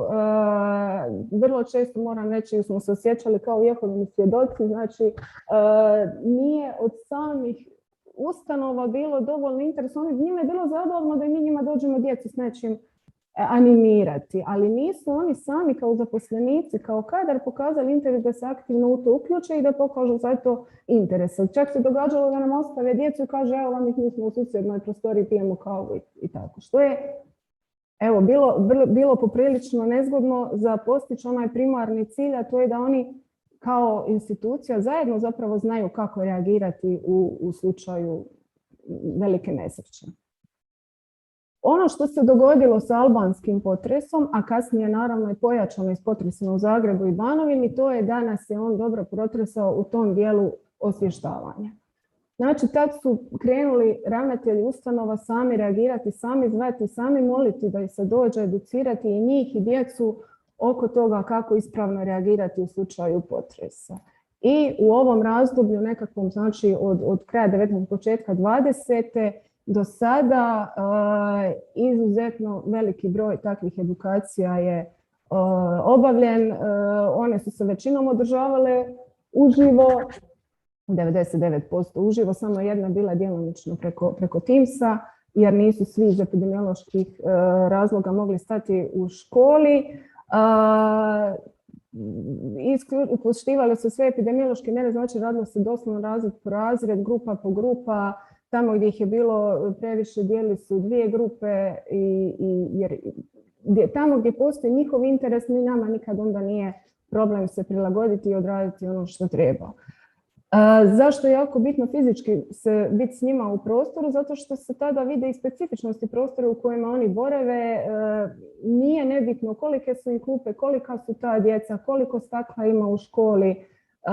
Jer oni ako samostalno proučavaju nekakve upute s interneta ili brošure, oni vide nekakve generalne upute. Međutim, svaki prostor, a u potresu je jedan od dominantnih elemenata prostor, je jako vidjeti kako to se izgleda u prostoru i koje je to prijetnje zapravo u prostoru za njih postoje. Zajednički vidimo koje je to najoptimalnije rješenje i onda dalje oni uvježbavaju. Što je jako važno, napokon su se u edukaciju uključili zaposlenici. Oni koji su do 19. znači pili kave u zbornici, sada su pokazali veliki interes da se i oni educiraju i da sudjeluju, znači dalje imaju zadatak dalje to s njima raditi i uvježbavati. Na to ih je potaknulo i njihovo nadležno ministarstvo. koje je od njih tražilo da prouče naravno onu brošuricu Safe Quake s uputama i provode vježbe evakuacije, pa su u nekim vrtićima, školama te vježbe stvarno počele imati nekog smisla zato što su se malo više uživili u tematiku i evo imamo primjer i slikica kako je to izgledalo, gdje su oni i taj okoliš svoj prilagodili, znači temi, a to je potres. Dakle, evo sada vas ne zamaram brojkama koliko je njih sudjelovalo u edukacijama, to je trenutno manje bitno. Ono što je još bitno, to se tiče znači ne samo ponašanja, nego i pitanja kakve su nam građani, odnosno koliko su ti objekti u kojima se nalaze škole i vrtići uopće sigurni za djecu. To je pitanje primarno krenulo vrlo često od samih roditelja koji su se jako zabrinuli. Međutim, isto tako i grad Dubrovnik je tu odmah sazvao sastanak svojih ravnatelja i najavio statičke preglede objekata kojima je grad osnivač. I dalje se prikuplja dokumentacija. Što se tiče gradskih ustanova, županijske još uvijek tu nema, ništa se ne događa. Ono što je putem upitnika se za ovu temu pokušalo saznati je zapravo upitnik je poslan svim ravnateljima ustanova na području grada Dubrovnika, bilo se radi o vrtićima, osnovnim ili srednjim školama, da se vidi koliko je taj potres zapravo njih zbilja osvijestio o prijetnji, koliko se osjećaju spremnima za reagiranje, što su poduzeli, što će poduzeti, gdje vide prepreke i tako dalje. Naravno, takav jedan upitnik istraživanja imalo je svoje nedostatke. Međutim, isto tako donio je i nekakve dosta bitne podatke, rezultate koji mogu biti korisni i za druge. Znači, što se tiče njihove procjene o svjesnosti o riziku i procjene vlastite spremnosti, pokazali su se vrlo, vrlo subjektivne kategorije. Znači, neki koji su jako puno napravili u proteklom razdoblju, osjećali su se nedovoljno spremnima zato što su rekli ok, mi smo prošle godine educirali sve zaposlenike i djecu, ali mi ove godine imamo nove zaposlenike i novu djecu i mi sigurno nismo spremni jer moramo i njih educirati. S druge strane imamo druge koji su odradili ništa ili vrlo malo i rekli da se osjećaju spremnima zato što se sjećaju potresa u Stonu 96. pa evo oni znaju kako treba. Tako da to je vrlo, vrlo subjektivno i teško je onda zapravo i mjerljivo. Ono što je činjenica da su ti potresi ipak probudili određeni strah kod njih i natjerali ih na razmišljanje. Evo ukratko primjer mjera koje su neki od njih poduzeli, neki su sve od ovog, neki su ponešto, znači edukacije djece i zaposlenika, izrada prezentacija od strane njihovih stručnih službi, provodili su radionice prve pomoći, počeli napokon vježbati evakuaciju redovito. Neki su ozbiljno shvatili da je to nešto što se radi mjesečno, a ne jednom, kako su prije radili, jedna vježba godišnje u jednoj školi. Sad su shvatili da je to nešto što moraju raditi redovito. Znači, poznavanje s uputama o ponašanju u slučaju potresa, stavili su ih na dostupna mjesta i na mrežne stranice ustanova. Učvrstili su ormare za zid, stavili teže predmete na niže police u zaključane ormare, izložili planove evakuacije na vidljiva mjesta, svakodnevno provjeravaju puteve evakuacije, uklanjaju stare oštećena stabla oko škole, ispitivaju statiku u suradnji s osnivačem, što smo već spomenuli, i razgovaraju s roditeljima, što isto je jako važno u vrtićima pogotovo, da ti roditelji znaju da je ta ustanova u kojoj dijete svaki dan šalju zapravo poduzima određene mjere i da je dijete na sigurnom.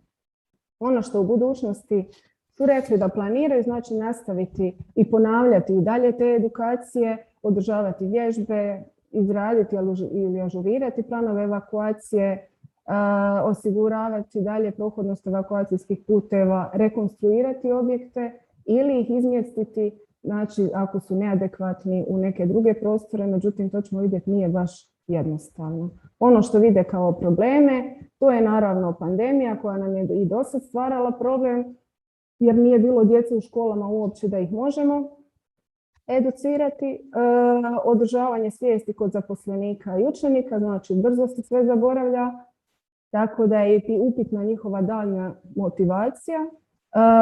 Kvalitetna provedba vježbi također smatraju da nisu dovoljno kompetentni da bi to napravili kako treba. Nedostupnost struke, manjak stručnjaka također vide kao problem, starost objekta, zahtjevi konzervatora zbog nekakvih navodno ne dozvoljavaju zahvate na objektu koji bi ga osigurao, nedostatak prostora u vlasništvu osnivača i financije naravno.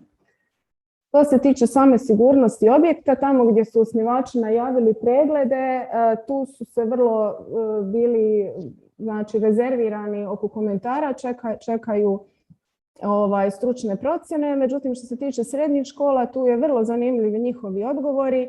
Mislim da jako puno govore o generalnom stanju.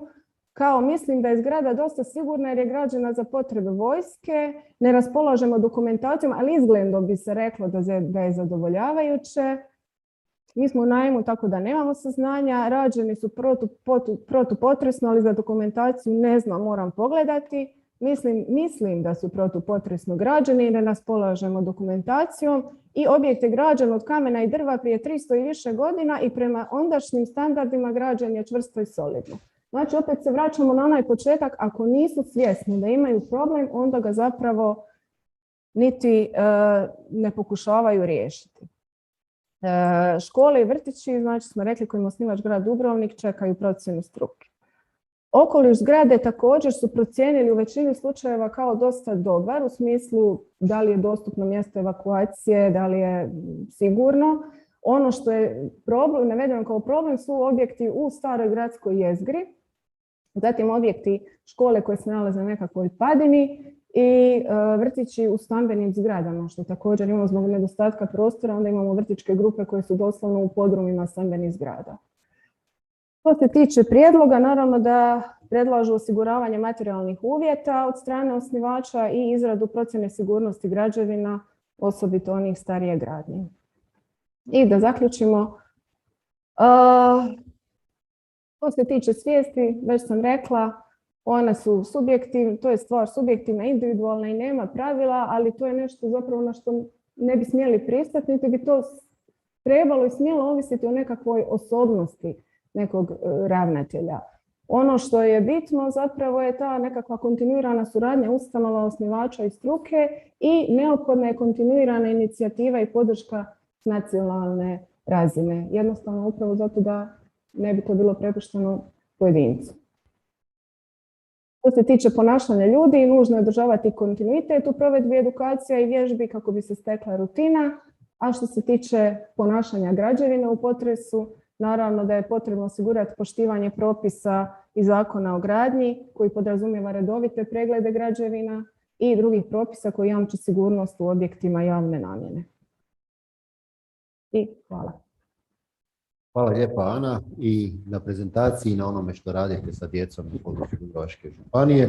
Svakako je važno raditi i na učvršćivanju zgrada, ali ono što je neprocjenjivo u stvari je raditi kontinuirano sa djecom, povećavati njihovu svijest da cijeli život rade na smanjenju rizika, jer osim što i sami ste naveli, oni to nauče tamo jako dobro kada im se to uživo prikaže. Oni to svoje znanje prenose i na svoje obitelji, tako da smo duplu korist učinili s time. Hvala lijepo još jedan. Naše sljedeće predavanje je rezultat rada grupe autora sa Veleučilišta Velika Gorica. To su Vladimir Bralić, Antun Matija Filipović i Davor Lozić. Vjerujem da će njihovo predavanje pod nazivom Pregled uporabe algoritama strojnog učenja u predviđanju potresa biti vrlo zanimljivo. Predavanje će održati gospodin Bralić putem Zoom platforme, pa nadam se da smo spremni da se vidimo.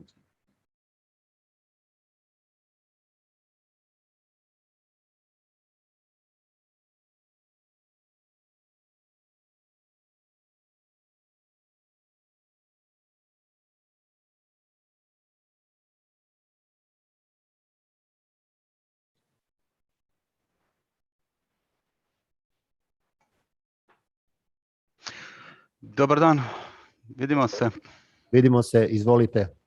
Dobar dan, evo ja sam, kako sam već i najavljen, Vladimir Bralić i prezentirati ću vam današnji rad. Nisam siguran da li ga vi vidite na svom ekranu prezentaciju, ja ne vidim prezentaciju. Trenutak ne vidimo ni mi još, ali svaki čas će, ja se nadam.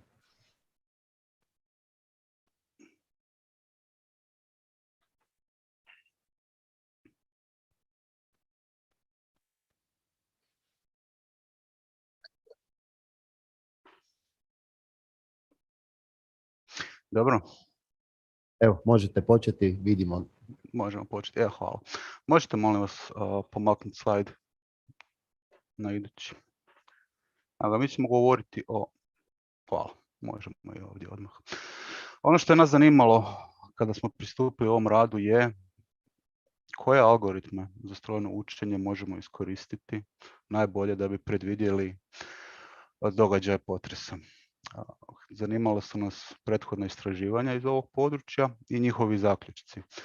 Nažalost, mi smo sva trojica autori iz područja računarstva i informatike, nemamo nikakvog geologa ili fizičara među nama, tako da nismo bili jako ni upućeni u to koliko su tako predviđena uobičajena. Ono što mi znamo je da algoritme za strojno učenje možemo primijeniti na praktički bilo kakvim setom podataka i iz njega pokušati doći do nekakvih novih saznanja ili pokušati predvidjeti nekakve događaje. S obzirom da o potresima imamo relativno dobro evidentirane podatke svugdje u svijetu, čini se logično da možemo pokušati predvidjeti i potresni događaj upotrebom strojnog učenja. Zbog toga smo pregledali već postojeća istraživanja i nažalost došli do zaključka, kao što ćemo kasnije vidjeti, da je potresne događaje jako teško na ovaj način predvidjeti.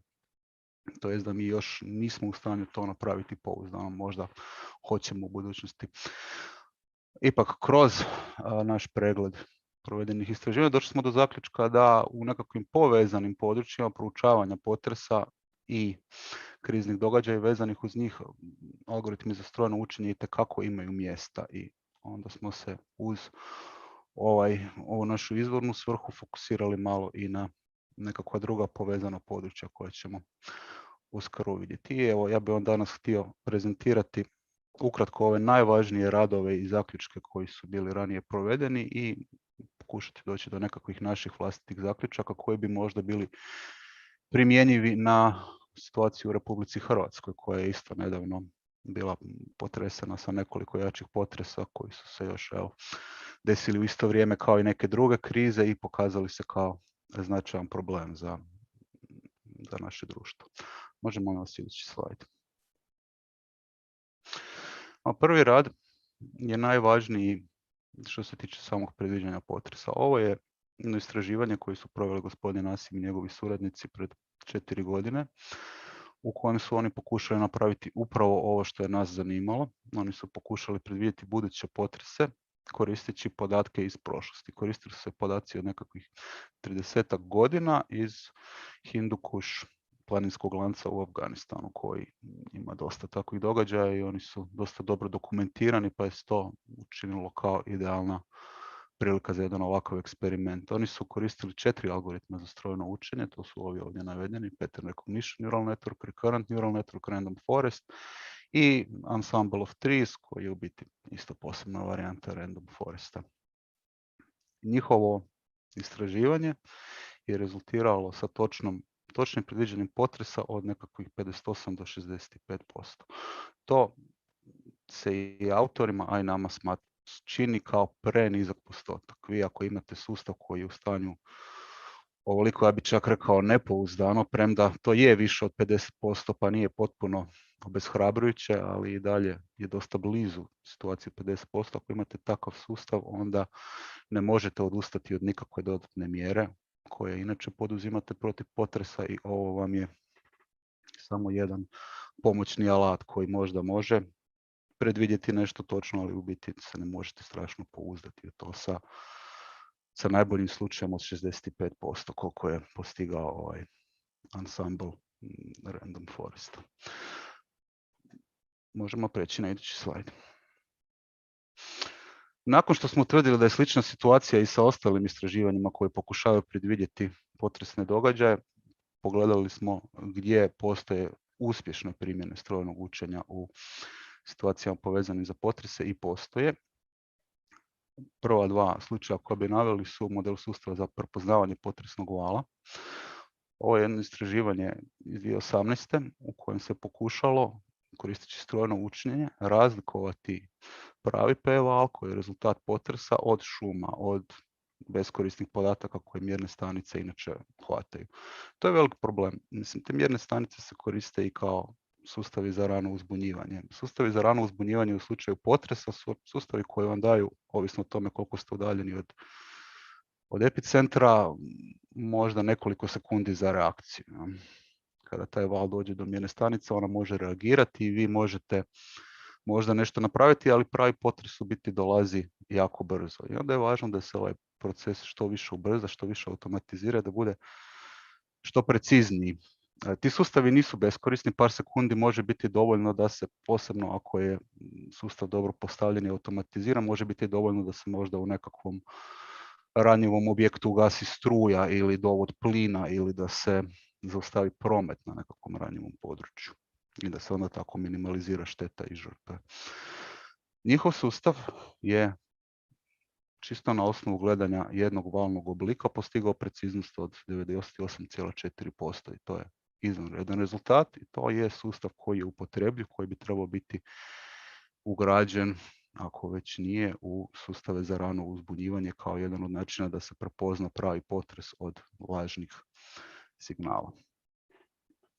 Može idući slajd, molim vas. Iduće istraživanje je srodno vrlo slično ovome koje ovdje već imamo, ali ono se nije fokusiralo na razlikovanje lažnog signala od pravog potresnog vala, već jednostavno na procjenu magnitude potresa, opet u slučaju sustava za rano uzbunjivanje. Autori Musavi i Beroza su opisali postupak po kojem se magnituda procjenjuje. Inače, ono uključuje 3 koraka i to zahtijeva sasvim sigurno neko vrijeme. Vi obrađujete sirove seizmograme, pa se onda računaju magnitude, pa se onda, ako ima više mjernih stanica, rade nekakve prosječne vrijednosti i tako dalje. Njihovo istraživanje je uzelo opet postojeće slike valova i na osnovu njih procijenilo magnitudu. Ovdje nisam naveo postotak, ali to je opet bilo preko 90% točne procjene jačine magnitude, njezine veličine, samo na osnovu gledanja jednog valnog oblika, što je opet jedan napredak u brzini i jednostavnosti procesa kada vam se potres dešava. Znači u onom trenutku kada krene taj val, ovakvi sustavi mogu te sekunde koje imamo, ovisno o udaljenosti od epicentra, možda produžiti, može dodati još koju sekundu koja može vjerojatno nekome spasiti život. Ono što je bilo interesantno, meni posebno možda nekom geologu bi bilo očigledno da je tako, autori su ovdje naglasili, su oni radili sa podacima koji su globalni, jedan dio istraživanja sa vrlo lokaliziranim podacima, primijetili su veliku razliku između toga. Ovaj model koji je radio sa lokalnim podacima je bio puno uspješniji od globalnog, što znači da ti valovi u biti razlikuju značajno od područja do područja, što je isto logično, ali treba naglasiti. Možemo dalje, molim vas. Okay.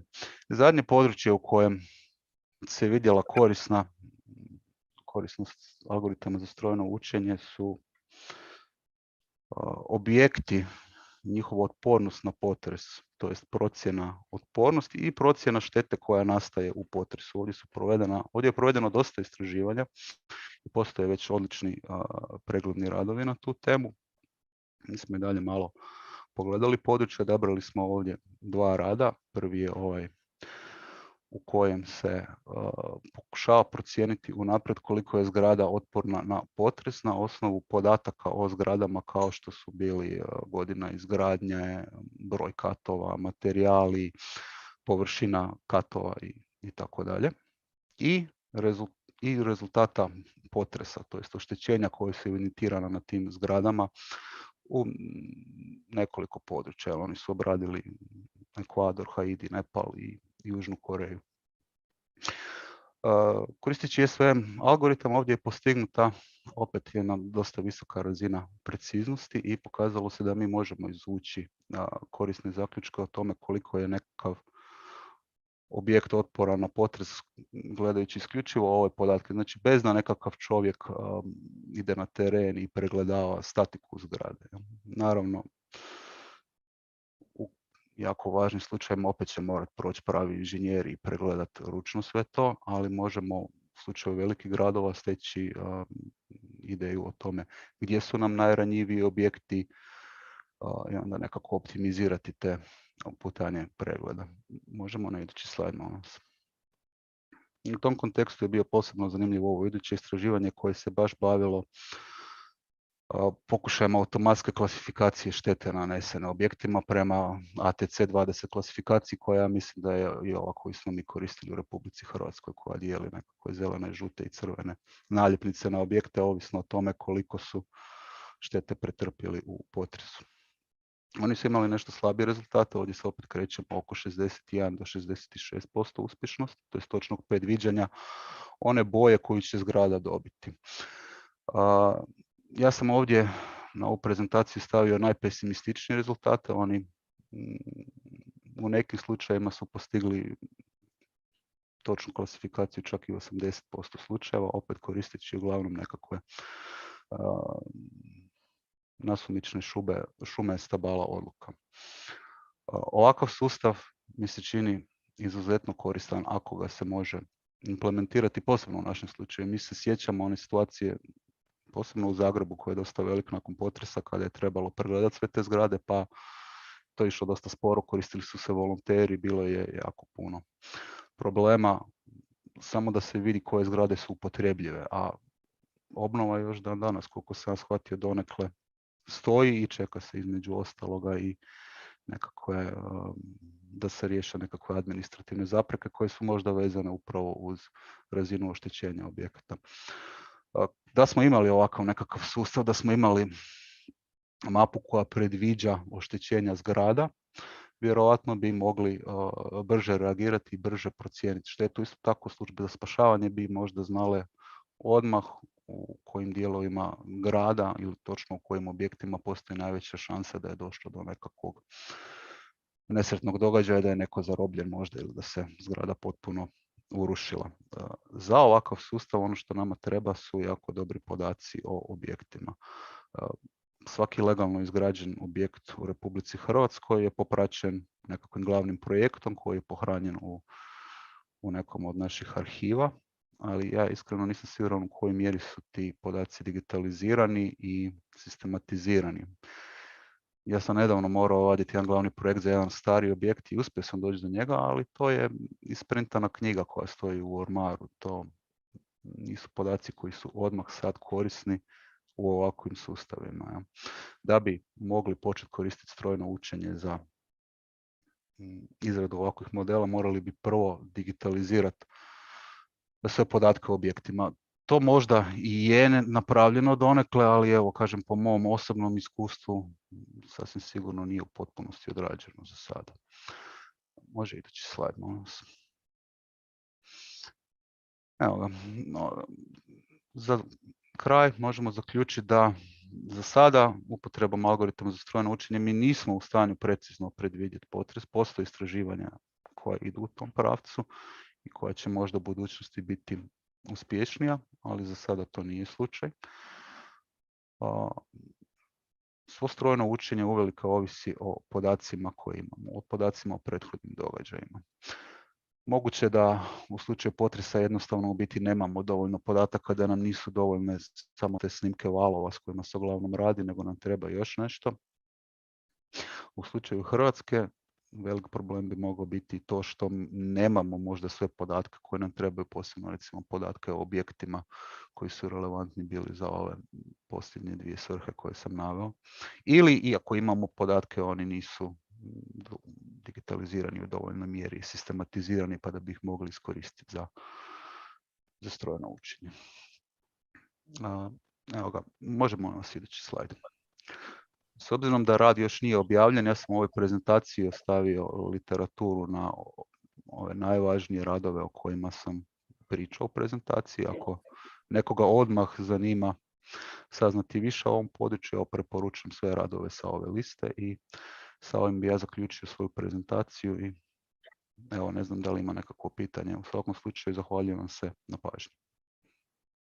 Hvala i vama, gospodine Bralić, na vrlo interesantnoj temi, na vrlo interesantnoj prezentaciji. Nadam se da će ova istraživanja u budućnosti dodavati sekunde na vrijeme reakcije koje će onda omogućavati službama da na vrijeme uzbune stanovništvo i da možda se sklone iz objekata koji su opasni ili da se barem nađu najpogodnije mjesto unutar objekta da se koliko toliko zaštite od posljedica potresa. Hvala vam još jedanput na vašem interesantnom. Nema na čemu. Evo još jedna tema koja nam slijedi, koja nije tako uobičajena, je tema autorica Ane Bedenko i Dajane Jelčić-Dupček, njihov rad pod nazivom Ublažavanje seizmičkog rizika muzejskih eksponata, zagrebačka iskustva i perspektive, bavi se iskustvima zagrebačkih muzeja u zaštiti vrijednih izložaka od potresa. Pa evo, gospođo Jelčić-Dupček, izvolite. Nema prezentacije.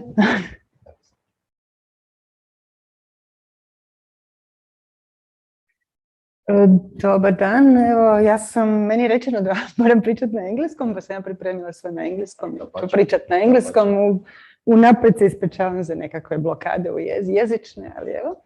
So I'll be talking about seismic risk mitigation for museums artifacts, rigid sculptures and fragile objects. My colleague Anna Bedenko, she's somewhere at Zoom platform, so we're working together. What is the theme? In fact, the problem about this is from the website of Archaeological Museum, and which is still closed, or its permanent exhibition is still closed. This is not the only one museum that is closed. There are many other museums, and there are many sculptures and many fragile objects that were really broken.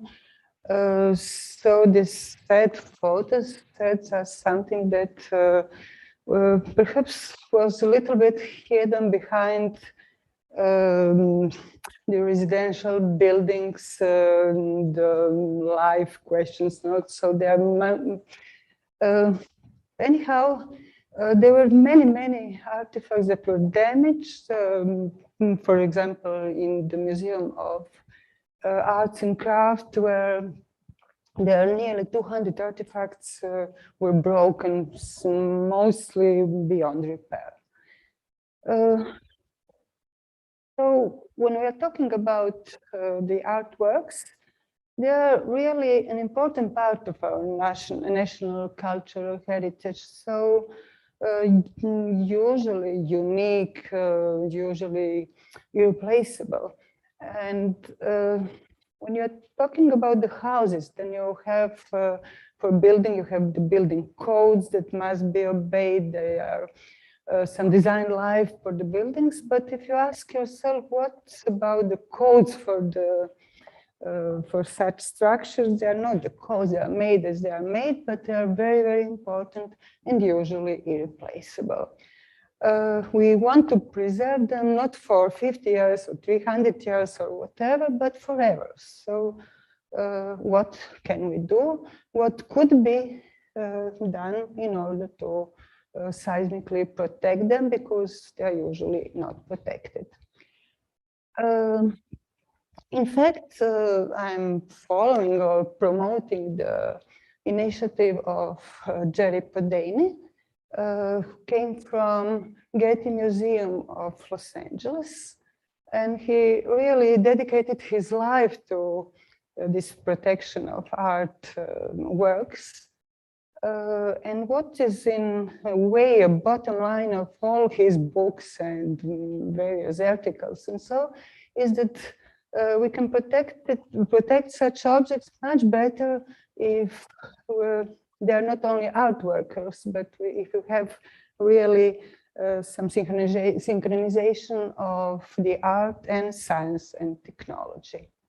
So I would just like to emphasize, I'm a physicist, my colleague, she's an art historian, so we try to follow the initiative.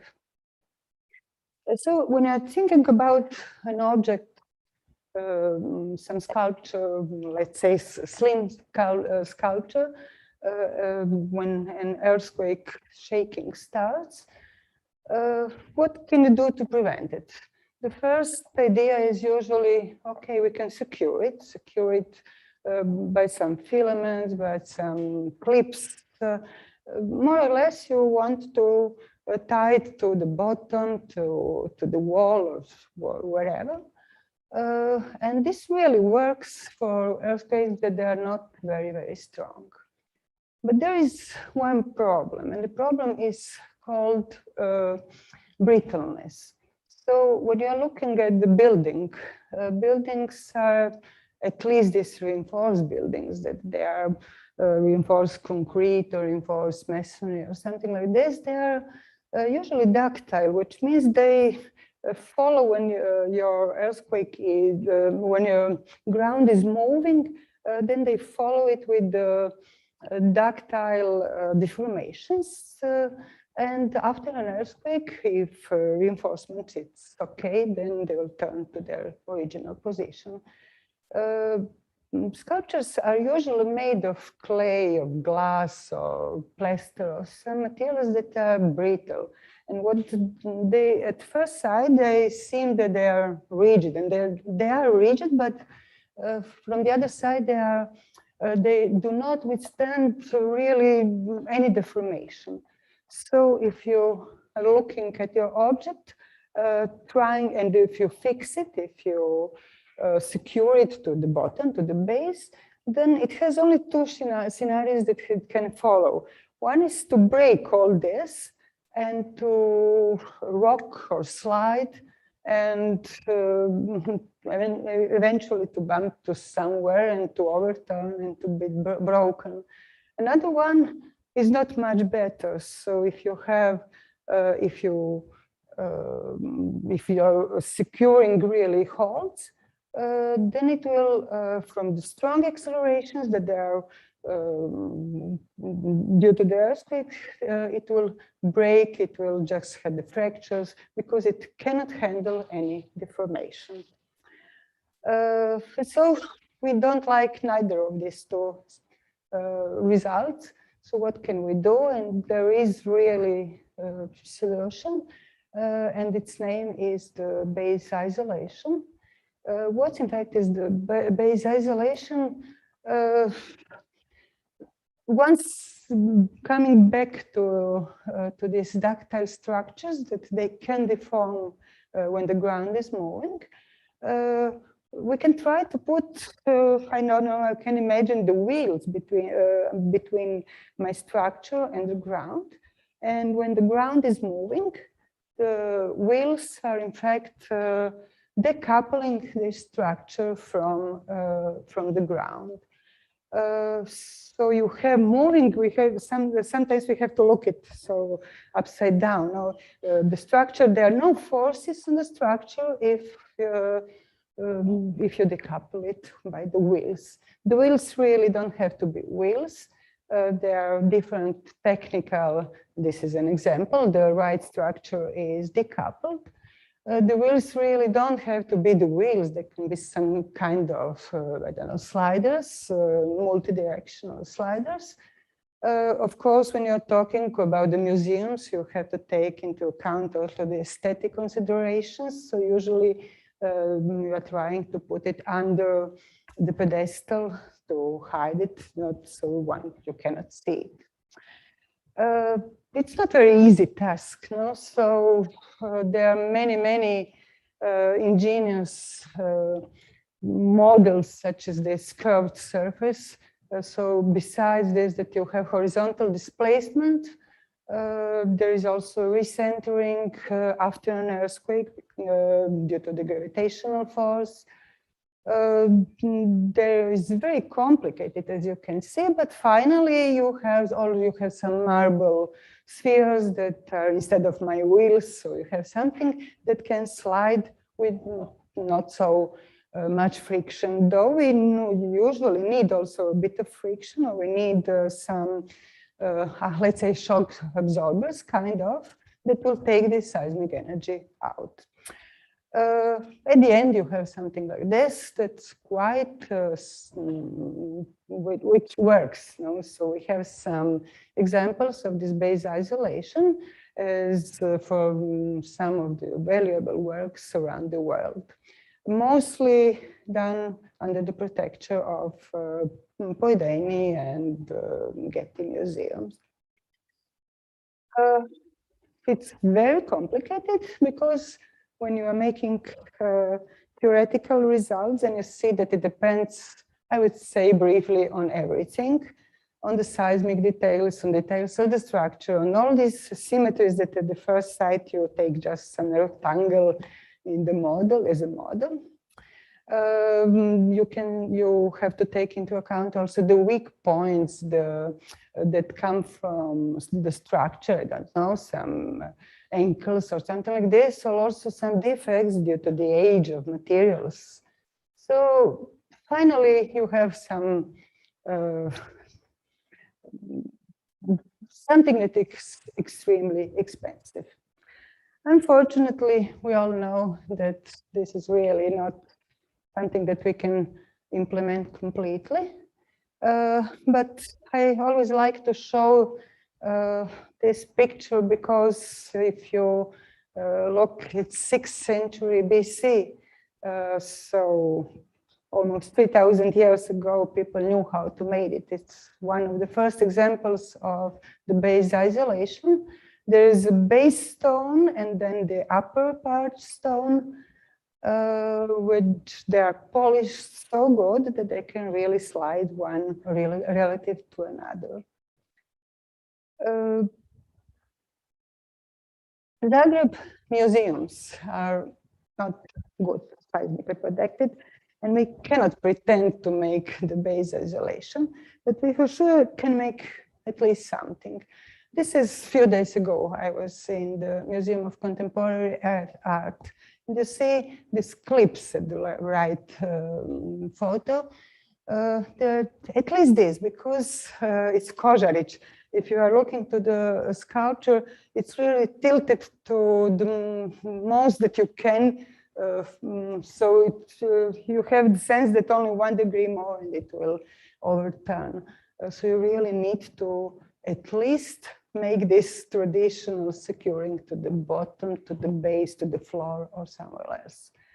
It will be much better if you can make something else. But our museums are crowded. There are too many things, too many artworks in there. I have to say that about 60% of all artworks in Croatia are in Zagreb, that it's not very good idea. There are not enough professionals, there is no enough money. So it's very, very hard that we can protect them really. But there are some good examples. I don't know. As example, there is in Museum of Contemporary Art. Then there are some tries to make some high-tech, let's say, solutions, but I would say that, sorry, there are solutions that are not so expensive. I showed here an example from China Museum, where the shells are connected against a kind of shock absorbers, and they eat this energy seismic. And really, if you don't have the shells shaking, then you don't have the problems with your objects. What to say as a bottom line? We are all aware of our cultural budgets, but even the partial and timely application can help in the mitigation. And in this risk mitigation, what really can help is the cooperative work between the art workers and the scientists, the engineers. There are two professions that do not understand very good each other, but it will be very nice if it could be done in some way of project. I'm quite sure that Europe will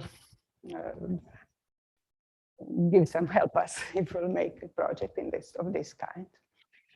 So I will finish just with these words that we always live between two airspaces, and we don't have to, we mustn't forget it. So thank you.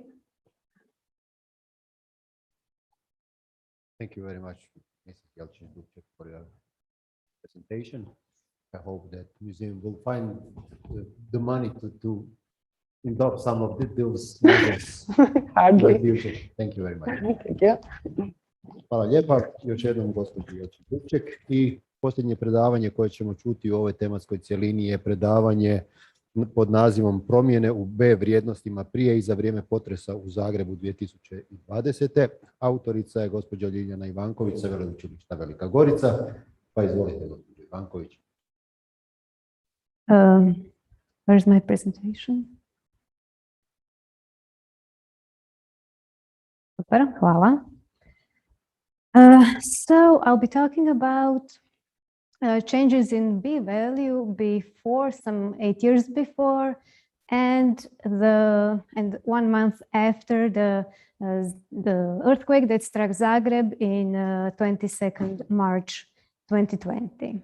So first, to see what is parameter B, it is widely used in seismology. It comes from the frequency magnitude distribution, also known as the Gutenberg-Richter relation, that connects number of earthquakes with their minimum magnitude. Of course, it has parameters A and B, which are empirically determined from some set of data. And this parameter B is what I'll be analyzing here. So there is a physical connection of parameter B with the stress, so that larger values of this parameter indicate lower stresses and vice versa. Also, some studies show that it can be used as an earthquake precursor, but in the midterm prediction, in periods of years and months, not hours, so that this research show that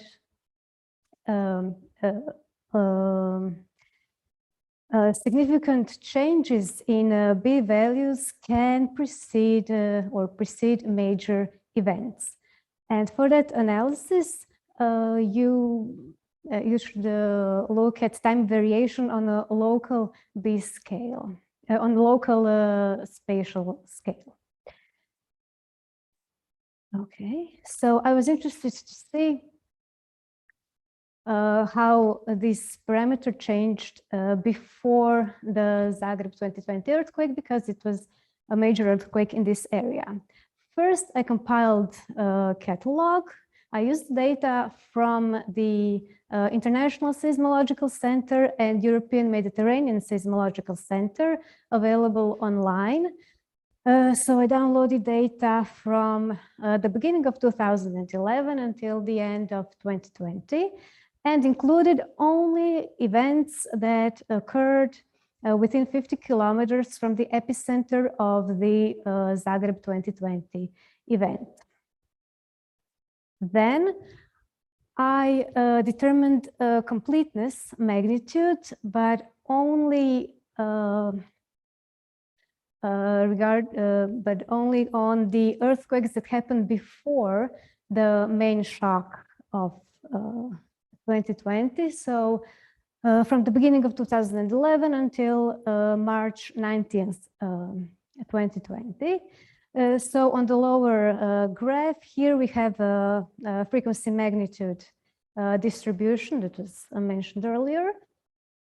And as we can see, the empirical values from the data marked with a black squares fit nicely with Gutenberg-Richter relation for magnitudes above 1.5. So I discarded events that have lower magnitude than 1.5, and I ended up with 377 earthquakes before main event, which epicenters are marked on the right upper panel. And 242 earthquakes for magnitudes above 1.5 after the main event, which are indicated with gray circles on the lower panel. And we can see that those earthquakes are concentrated around the main shock location, which is marked with red X. But also we have a concentration of earthquakes on lower latitudes, which in fact are connected with the Petrinja earthquake that happened at the end of 2020. So at last, changes in B, they're calculated. I calculated it using a window technique, sliding windows, so that each window contains 50 events. For that 50 events, the B was calculated using a maximum likelihood method. And the time of that B parameter is actually the time of the occurrence of the last event in the window. So we have data on this uppermost panel are from the beginning of 2012, because the first 50 earthquakes span slightly over 1 year. And of course, until the end of 2020. So interesting to see is that there was a large increase and then decrease at the end of, with maximum at the end of 2014. And then this decrease ended somewhere at the occurrence of 3.6 magnitude earthquake. That was actually the largest earthquake before the 2020 event. But after that, this B value remained, well, more or less constant or stable until the main shock of 2020, which B values after that are on the lowermost panel, where we can see that after the main shock, there was again decrease in B followed by an increase, so that in 4 days this B value reached the value as it was before, slightly before the main shock. And it was interesting to see that 10 aftershocks with magnitudes larger than 3 occurred during this decrease and then increase of B out of 12 aftershocks that have magnitudes larger than 3 until the end of the year. To conclude, I have found several research that that show a large decrease in B value before the main event. One of them was actually conducted in the territory of Croatia for the Knin earthquake in 1986. And their trend in B is actually as this one, that you know, so comparing it with the time, this time. So their trend B value is that, so I can conclude here that this decrease in B value that started at the end of 2014 was actually a precursor to the 3.6 event, and that there was no precursory changes in B value before the 2020 event, but only after that. And here are my references, and thank you. Hvala vam lijepa, gospođo Ivanković. Molim. Vrlo stručnoj i zanimljivoj prezentaciji. S ovim ćemo i završiti ovu našu prvu tematsku cjelinu potres kao neprihvatljivi rizik. Ja bih se zahvalio svima vama koji ste pratili ova predavanja, posebno autorima i prezenterima koji su podijelili svoja znanja i iskustva sa nama. Nadam se da će mnoge ovo potaknuti da se uključe na konferenciju iduće godine sa svojim radovima i želim svima ugodan nastavak konferencije. Ujedno ću iskoristiti i priliku da predstavim kolegu Igora Milića koji će nastaviti voditi sljedeću tematsku cjelinu uloga udruga u katastrofama, a ujedno će započeti sa svojom prezentacijom pod nazivom Izazovi prihvata međunarodne pomoći nakon potresa u Zagrebu i Sisačko-moslavačkoj županiji. Pa evo, Igore, izvoli. Hvala puno, Davore. Ja ću govoriti na engleskom, tako da sve lijepo pozdravljam. Dear ladies and gentlemen, dear colleagues, dear friends, dear students of the Science of Velika Gorica.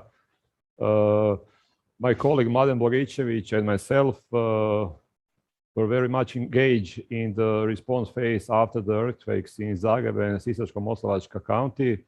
And by being professionals in the SEAL protection, Mladen working in the SEAL protection directorate, and myself now at the University of Applied Science of Velika Gorica, we decided to write together a paper that will try to analyze the situation after the earthquake when the Republic of Croatia activated several response mechanisms to request international assistance and to support affected population both in Zagreb and in Sisačko-moslavačka county. So for our work, research problems was, as I said, both earthquakes that happened last year in Zagreb in March and then in December in Sisačko-moslavačka county, namely mostly in Petrinja. Our topic that is actually more streamlined within the overall problem, it is the request for international assistance.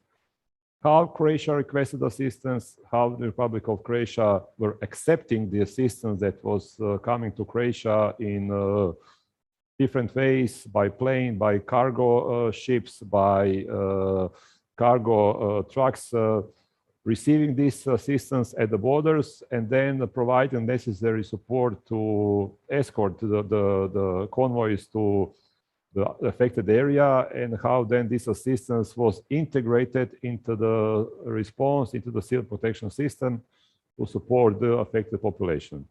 We focused on the entire process, how Croatia requested and how accepted the international assistance, and we also analyzed the existing international legislation, mostly guidelines that was produced by the European Union, and also the national regulations that Republic of Croatia is having at this moment in the field of the SEAL protection. So we focus on that.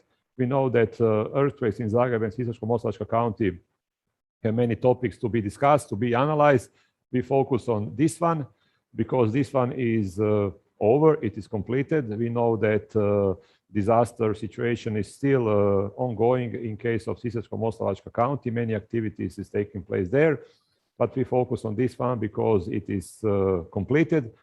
We can now see what has happened, what were the good things, and what are the things that we can actually improve for future actions, for future disasters, because in the last couple of years we are facing the increased number of disasters and events where Croatia is actually activating different international response mechanisms to receive international assistance in the case of emergency. Just as a reminder that in the both events, earthquake consequences were very strong, something that we haven't experienced for many, many years before. So the affected population had the main needs that were focused on search and rescue operations, of course, medical assistance, evacuation, and shelter. Those are actually I will say, the international SEAL protection measures or activities that every system should apply immediately after the event. All the operational forces were activated either directly or through 112 centers or through the National Operational SEAL Protection Center, with the main objective is to support the local population that were affected and they couldn't actually provide assistance to themselves. So that means that the activation of the civil protection system were done on all levels, the local level, meaning the cities and municipalities, on the county level, and of course on the national level. When we talk about this paper, we will focus mostly on the international level, because for both earthquakes, what actually was good that we actually evaluated in this work, that after the both earthquakes, the same day of the earthquake, the Republic of Croatia requested assistance. All this assistance was activated by the decision of the Croatian government. This is the procedure. This is something that is written in the law, and we have to follow this procedure. Of course, the recommendation came from the National Civil Protection Headquarters, who had all the information about the situation, who assessed the immediate needs and see the gap of the system that couldn't be provided from the national level. And that was actually the triggering point to activate the international system. Mostly of the assistance that was actually asked are the in-kind assistance for shelter, which was the immediate needs, because for both earthquakes in Zagreb in March and in December in Sisačko-moslavačka county, the weather conditions were not so nice. It was quite cold, and we need to provide the shelter of the people in the, I would say, the winter conditions. But also for the situation for the Zagreb earthquake, not only in-kind assistance for shelter was requested, it was also requested PPE, protective equipment for the COVID, because for Zagreb earthquake, something that was, I would say, in terms of circumstances, very crucial to understand. We were then in the lockdown situation. We had a gap also in the protective equipment for the medical staff and for everybody that was supporting COVID activities in Croatia. And for us, I would say the logical target, the logical decision to be made, it is actually to activate the Union Civil Protection Mechanism, the mechanism that has been established 20 years ago at the EU level, the mechanism that is now maybe the most effective response tool to support any country, not only the EU countries, but also the countries around the world, to support the affected population. Now, at this moment, one very, I will say, active situation is mitigating the consequences of the strong earthquake in Haiti that happened a few weeks ago. So the mechanism is always active, is always monitoring the situation, and based on the requests from the government, can mobilize the resources, can mobilize modules, rescue teams, different type of equipment that is necessary for the country that is actually requesting assistance. So this is actually the situation that Croatia found itself for both emergencies, Zagreb earthquake and Petrinja earthquake, and that actually caused additional value for response capabilities, also to integrate many countries that decided to provide assistance. At the EU level, we always talk about civil protection family that knows each other very well, that cooperates constantly through different project exercises. Many of the colleagues started to talk to each other and to see how they can provide assistance to the Republic of Croatia as soon as possible. On this slide, you can actually see the situation map that was produced by DG ECHO, Directorate General of the European Commission for Humanitarian Affairs and Civil Protection. This is the map giving us the situation after the earthquake in Sisačko-moslavačka county, 5 days after the earthquake. And you can see on this map many flags of our friends, our partners, the countries that provided very fast assistance to the Republic of Croatia. What was actually specific about this request of assistance is for the first time for Sisačko-moslavačka county, we asked not only for tents, blankets, generators, heating devices. For the first time, we actually asked for the housing containers. We didn't ask that for the earthquake in Zagreb.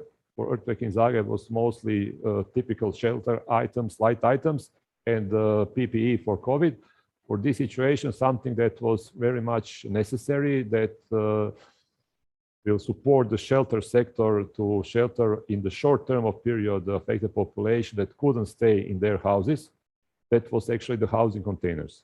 We got a lot of housing containers, to be honest, much more that we actually anticipated that will be available. because we need to be to understand that the housing container is not something light that you can move very easy. It demands a lot of logistic planning to be mobilized from one country to another, to be transported, and to be set up in the affected area where the people actually needs that shelter support. And most of these containers was, especially in the first phase of the response, directly transported to the people houses where they cannot stay at their homes. So it was also very much logistic questions to be tackled. I can also say that we had a very good support from the DG ECHO. They deployed one liaison officer that came from Emergency Response Coordination Center, because in this situation where you talk to so much countries, in so much different channels, you actually meet people that you maybe know from before, some people you don't, but communication that was not easy to establish on the bilateral level from Croatia to the providing country actually went through the liaison officer from ERCC, and we can say that this cooperation from Brussels that actually came to Zagreb was very much of need, and it was very useful. A few days after the earthquake, the Croatia was visited by the commissioner of the European Union for disaster response, better said for crisis management, Mr. Lenarčić, Slovene, who knows the situation in the area, and they also provided the political support for this response operation that was very much necessary to meet all the needs that Croatia had in these two strong earthquakes. For talking about the international civil protection operations and to be able to analyze them and to see what are the things that were good and what we can actually improve are, of course, the legislation that exists now that actually provides certain guidelines that is coming from the EU level. On the EU level, we have the host nation support guidelines, a document that was drafted 10 years ago. It was triggered by the Belgian presidency back at 2010. And now it's a framework how the countries can actually perform international civil protection operation. This document was implemented in different training exercises. And of course, we are now using this document for receiving and providing international assistance at the mechanism level. In the Republic of Croatia, we could say that we have several documents that define very well the procedures, the responsibilities, the rules, how international assistance is required and how it is received in Croatia.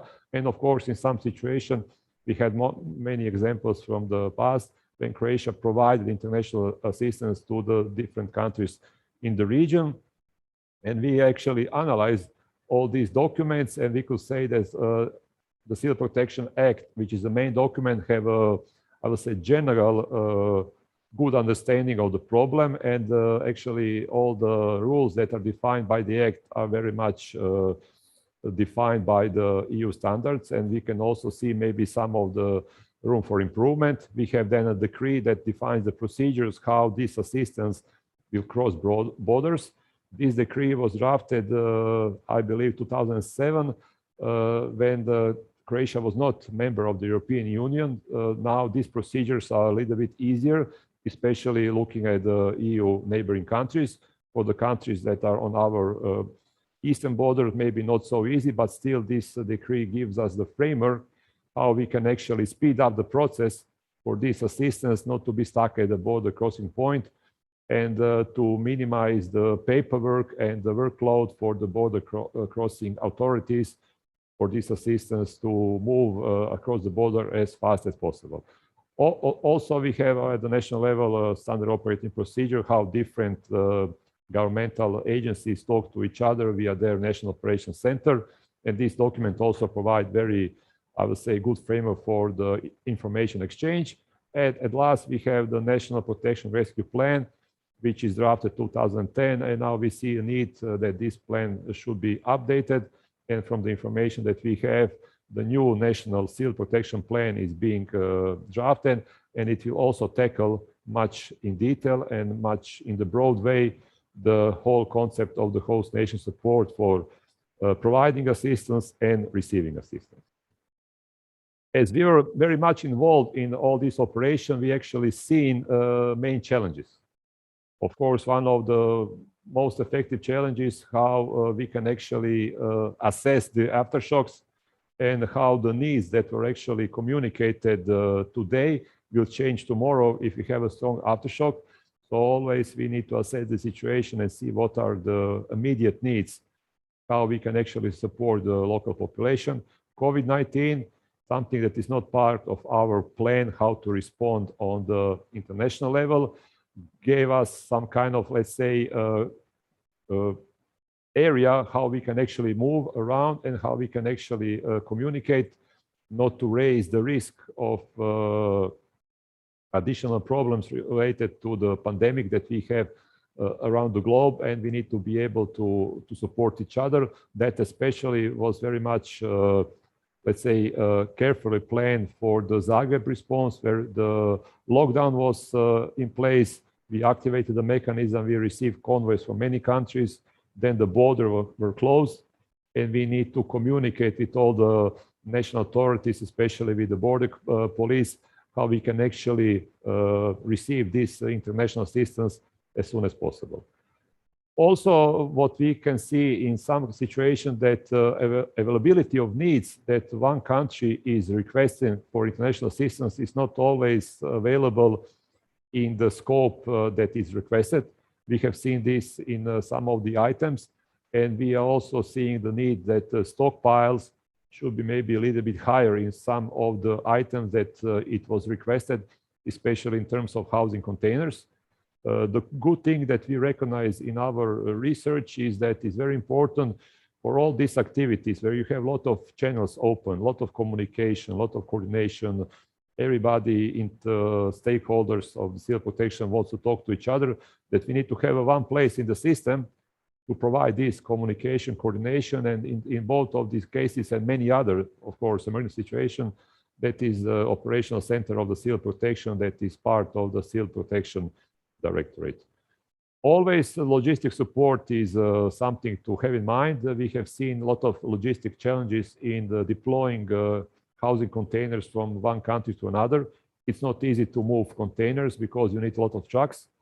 The trucks doesn't drive so fast as we want.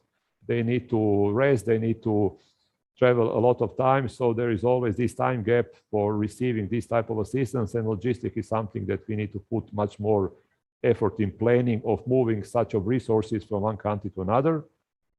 Also something that provided additional burden was the security in the affected area, especially if we focus on the Sisačko-Moslavačka County earthquake in terms of traffic. The good decision was that we don't put all the assistance to the affected area directly that came from the international level, but we established a kind of an entry point for this assistance. For all the housing container, the entry point was one good location in Lekenik, where all the housing container was then delivered by the international partners. And then according to the needs, according to the decision by the national headquarters, was then deployed to the population. And also for all other in-kind assistance, all these materials were firstly deployed to logistics center of Civil Protection Directorate in Jastrebarsko. And from that place then to the field according to the needs and according to the decisions by the National Civil Protection Headquarters. Of course, in all these activities for receiving international assistance, we see very important partner in the so-called legal persons that we have in the civil protection system, especially the airport. Zagreb Airport was very much active to support incoming flights, and the highway companies that provided the free tolls for the cargo that was traveling. For some of the convoys, we provided also the police escort when we have a bigger cargos. And of course, the biggest one was the private channels that created a lot of confusions. A lot of people want to help each other, what is good, but we have seen a lot of challenges, especially for international assistance coming to private channel that was not announced before. At the end, we will make in our paper several recommendations that we see of very much important, how to update the national and international relations, how we can educate civil protection stakeholders to be, let's say, better prepared for these international operations, how to upgrade the logistic capabilities to move all these assistance maybe in a little bit faster way, because the time is always of the relevance, how to include legal persons, especially the transport sector, and we will make the recommendation that at the EU level, the housing stockpiles to be included in RescEU, which is the, let's say, a pool of resources to be deployed when the mechanism of the Union Civil Protection is activated and providing assistance. That was something that we will propose. I think it's very important that all the analysis to be proactive and to make recommendations to the systems for the systems to be better in the future emergency situation. I will stop now here as a presenter of the work, and I will now continue as a moderator for the second block. The second block is called, as you know, the role of NGOs in disasters. Non-governmental organizations are of very much importance for disaster response and the civil protection system in all countries. We will have three papers that will help us to understand several aspects of the non-governmental organization. Firstly, I would like to invite Mr. Tomislav Magević from the Civil Protection Directorate of the Republic of Croatia. Welcome, Tomislav. Tomislav is a professional expert in the civil protection. He was also the student here at University of Applied Science. He's an instructor for the search and rescue dog, and he focused on the topic how we can improve the licensing of the search and rescue dog in the civil protection system. Tomislav, please. Hvala, Igor. Dobar dan svima. Pozdrav pogotovo kolegama sa Veleučilišta Velika Gorica u dvorani E, ako se ne varam. Velika mi je čast da predstavim jedan dio vezano uz potrežne pse u sustavu civilne zaštite i način na koji smo zamislili da bi se licenciranje potrežnih pasa kao takvo moglo održati po prvi put i ovdje kod nas. Znači, što se tiče potrežnih pasa, oni su uključeni u principu u sve velike nesreće ili katastrofe gdje je potrebno brzo i pouzdano locirati žrtve. Bilo da se radi o razornim potresima, poplavama koji prouzrokuju daljnja neka odrona klizišta, zrakoplovne nesreće, sudar vlakova, bilo koja situacija u kojima jednostavno nemamo za sada tehničku opremu po kojoj bi mogli pronaći i locirati žrtve. Potrežni prolaze specifičnu obuku i uglavnom nositelji obuke u Hrvatskoj jesu udruge za obuku potrežnih pasa. Također, unutar operativnih snaga sustava civilne zaštite, pogotovo temeljnih operativnih snaga Hrvatske gorske službe spašavanja i Hrvatske vatrogasne zajednice, postoje programi osposobljavanja vodiča i potrežnih pasa i u tom cijelom procesu je važno vidjeti koja je uloga udruga koje su specijalizirane, udruge koje se bave stvarno djelatnostima koje su od posebnog interesa za civilnu zaštitu i katastrofe koje nam prijete i one udruge u katastrofama koje nam dobro dođu. Udruge za obuku potrežnih pasa su svakako udruge koje su nam neophodne u velikim nesrećama i katastrofama, jer sve što radimo počinje potragom. Da bi čovjek bio spašen, prvo ga moramo pronaći. To je nešto što se podrazumijeva. Tek kad smo pronašli i locirali čovjeka, možemo dalje raditi bilo koje tehnike koje nas vode ka njegovom spašavanju. Te udruge o kojima sam pričao su uključene naravno u svjetsku organizaciju potrežnih pasa koja okuplja na svjetskoj razini takve specijalizirane udruge i donosi neke standarde. Standarde kao IRO, International Search and Rescue Dog Organization, kratica IRO, donosi pravilnik o testiranju potrežnih pasa.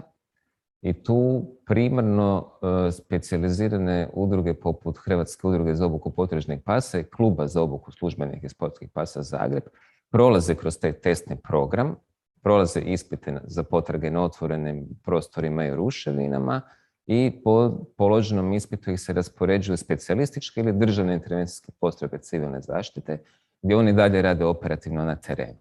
Znači tu sada govorimo o udrugama kao specijaliziranim udrugama za obuku potrežnih pasa. Svi oni su bili uključeni itekako u potresu Sisačko-moslavačke županije i u potresu u Albaniji koji se dogodio u 2019. godine. Hrvatska gorska služba spašavanja i vatrogasna zajednica, oni kao temeljne operativne snage također razvijaju potrežne pse unutar svojih kapaciteta i HGSS kao primarni posao HGSS-a potraga za izgubljenim osobama u planinama i drugim nepristupačnim područjima provodi svoju licencu. Ta licenca je primjerena za Hrvatsku gorsku službu spašavanja i njezini članovi pristupaju toj licenci. Nakon toga odlaze po položenoj licenci, odlaze u akcije. Vatrogasci su donijeli također unutar vatrogasne zajednice, još dok je ona bila kao nevladina organizacija, pravilnik o školovanju i licenciranju vatrogasnih spasilačkih pasa. Primarna funkcija bi tih pasa bila za intervencije u vatrogastvu. I tu sada dolazimo do toga da imamo na neki način jako puno različitih testova, različitih kriterija po kojima se potrežni psi testiraju, odnosno licenciraju. Ono što je važno reći je da to za sada još uvijek dobro, jer je trening relativno usklađen. Sve te udruge međusobno dobro surađuju, pa je onda i usluga koju pružam na terenu dovoljno dobra. To je dokaz i potresu u Sisačko-moslavačkoj županiji, ali i sve druge intervencije koje se momentalno događaju. A ipak smo dosegli sada jedan nivo, s obzirom da se tu radi oko 100 potrežnih pasa koji su momentalno u treningu, da imamo jednu jedinstvenu licencu na nivou države, gdje bi Ravnateljstvo civilne zaštite kao nositelj sustava kroz zakonsku podlogu koju ima donio jedinstveni pravilnik za sve potrežne timove u državi. Na taj način bi izbjegli problematiku toga da svi koji se bave tom tematikom imaju priliku dokazati koliko su dobri i da stvarno zaslužuju tu licencu kao dozvolu za rad u tim intervencijama. Imali bi točan odgovor na pitanje tko su nam ti psi, što su oni prošli da bi se licencirali, kako se taj cijeli proces odvijao i zašto su zapravo oni tamo na terenu. Ne bi bilo nekih subjektivnih procjena ili internih licenci koje nisu jasno definirane. Ako Ravnateljstvo civilne zaštite pravilnikom koji je upravo u izradi donese jasne, definirane kriterije, mi ćemo podići vjerojatno spašavanje života, jer ćemo imati kompetenciju koja nam je tekako potrebna na tom području. Ja mislim da je to sve od mene. Evo, zahvaljujem na pažnji. Hvala puno Tomislave. Evo, želimo puno uspjeha da se taj jedinstveni pravilnik donese, jer sigurno, kao što si rekao, će on uvelike uvezati sve operativne kapacitete i definirati jasne kriterije za sve operativne snage. Tako da hvala tebi na izlaganju i sretno sa pravilnikom. Hvala. Mi idemo dalje. Sada ćemo uključiti naše kolege u Republici Srbiji sa sveučilišta u Beogradu, sveučilišta u Novom Sadu i Vlada Republike Srbije. Kolege gospodin Zoran Keković, gospođa Mirjana Laban i gospođa Sandra Nedeljković izradili su rad na temu značaj uključivanja volontera u mehanizam upravljanja rizikom od katastrofa Republike Srbije. Evo, vidimo se putem Zooma, lijepo vas pozdravljamo, nadam se da je kod vas isto lijepo vrijeme kao i kod nas i izvolite, slušamo vas. Dobar dan svima, moje ime je Sandra Nedeljković, pa danas je hladno malo u Beogradu, pozdravljam vas iz hladnog Beograda, pomalo kišovitog, ali bit će bolje, naravno jesen nam stiže. Meni je veliko zadovoljstvo da učestvujem danas ovde. Ja ću nastaviti prezentaciju na engleskom, samo sam želela prvo sve da vas pozdravim, da kažem da je meni drugi put da učestvujem na konferencijama koje se održavaju u Hrvatskoj, da sam učestvovala na prvoj hrvatskoj konferenciji za seizmologiju, za seizmiku i tu smo predstavljali proces obnove, kako je Srbija za kratak period se obnovila nakon poplava i to je jako bilo korisno vašim kolegama da čuju. Meni je drago da sam danas čula isto, pošto sam se manje više na početku uključila, da sam čula i u prethodnoj sesiji jako korisnih stvari, ali je nama bilo zanimljivo da se malo bavimo temom volonterizma, jer mislimo da ona u dovoljnoj meri nije zastupljena, ne samo u Srbiji, nego u celom regionu. So, now I will switch to English. Can you help me with the presentation? Should I share the screen or? Okay, good. Good. So the theme today is the importance of volunteer inclusion in the disaster risk management mechanism of the Republic of Serbia. And the outline of this presentation today, can we go to another slide? Okay, so the outline of the presentation for the beginning will be the legal framework for volunteer activities in Serbia during the crisis. Then I will show one case study, how the civil protection and how the volunteers act in the previous, the disaster, the crisis that is now due to the public health coronavirus in Kraljevo, in the city of Kraljevo. Then I will just briefly go through the volunteering system in the United States and Italy, how the citizens are engaged during the disasters. And then at the end, I will give briefly a recommendation what could be improved in the Serbia. And when I say Serbia, I think more or less the whole region, because when I looked at the other laws and the other activities, I think that we are more or less at the same stage. At the end, of course, the conclusions. So the next slide, please. For the beginning, let's just have a brief overlook about the hazards in Serbia. So the frequent hazards in Serbia are the floods and the earthquakes. And maybe the biggest damages and losses in Serbia are due to the floods and the earthquakes. And this year we can say that we have a drought because of the extreme temperature and climate change. So we are facing the climate change now. In some cities we are lacking of water, drinking water, but drought somehow comes without the early warning system, and the damages and the losses are not so direct, and we are facing them in several years after the disaster. Next slide. So when we speak about Serbia, the legal framework is like this. From 2005, we have the law on Red Cross. So the Red Cross of Serbia have a huge activity during the disasters in our territory. Then in 2010, we have the law on volunteering. With the new set of law regarding the disaster risk management in Serbia in 2018, we have adopted the law on disaster risk reduction and emergency management, which is fully in line with Sendai framework. Then at the end, also we have the law on volunteer and firefighting in 2018. So those laws are the baseline for the volunteer activity, how they can act, how they can be organized, and how they can be involved during the disasters. So the next slide.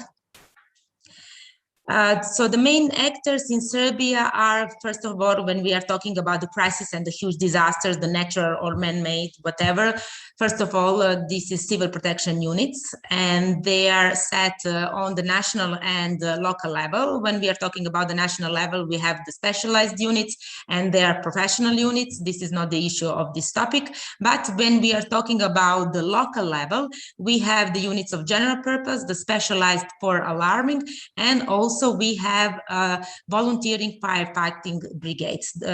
So those brigades are acting as NGO organizations, and they are well trained and licensed.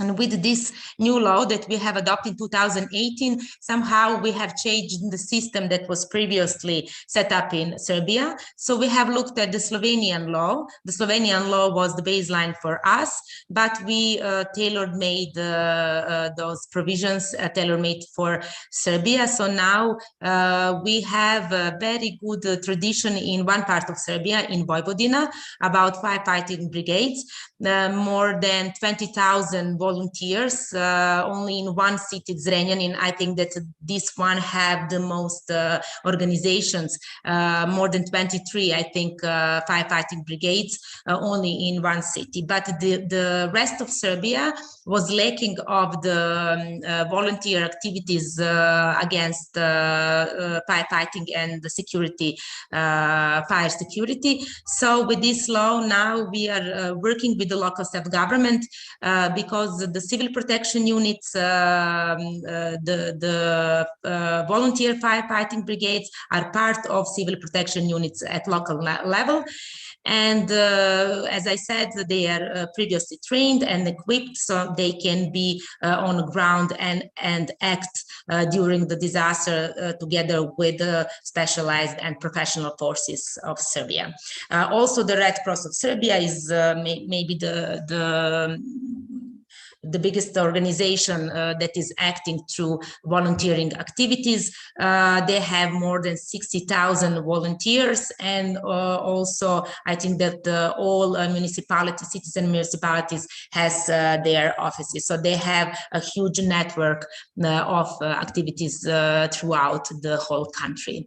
Also, we have Mountain Rescue Service. They are well known in the whole region. They have very good connection with our colleagues from Croatia, from Slovenia, from Montenegro, Romania, Bulgaria. So usually when we speak about the training and the license, the colleague before me spoke a little bit about this professional licensing. They are very expensive, and now through one project, it's IPA 2019, European Union for the Serbia resilient to disasters, we equipped Mountain Rescue Service and paid for some professional trainings to have more licensed professionals within the Mountain Rescue Service, and they are also very, very active in Serbia.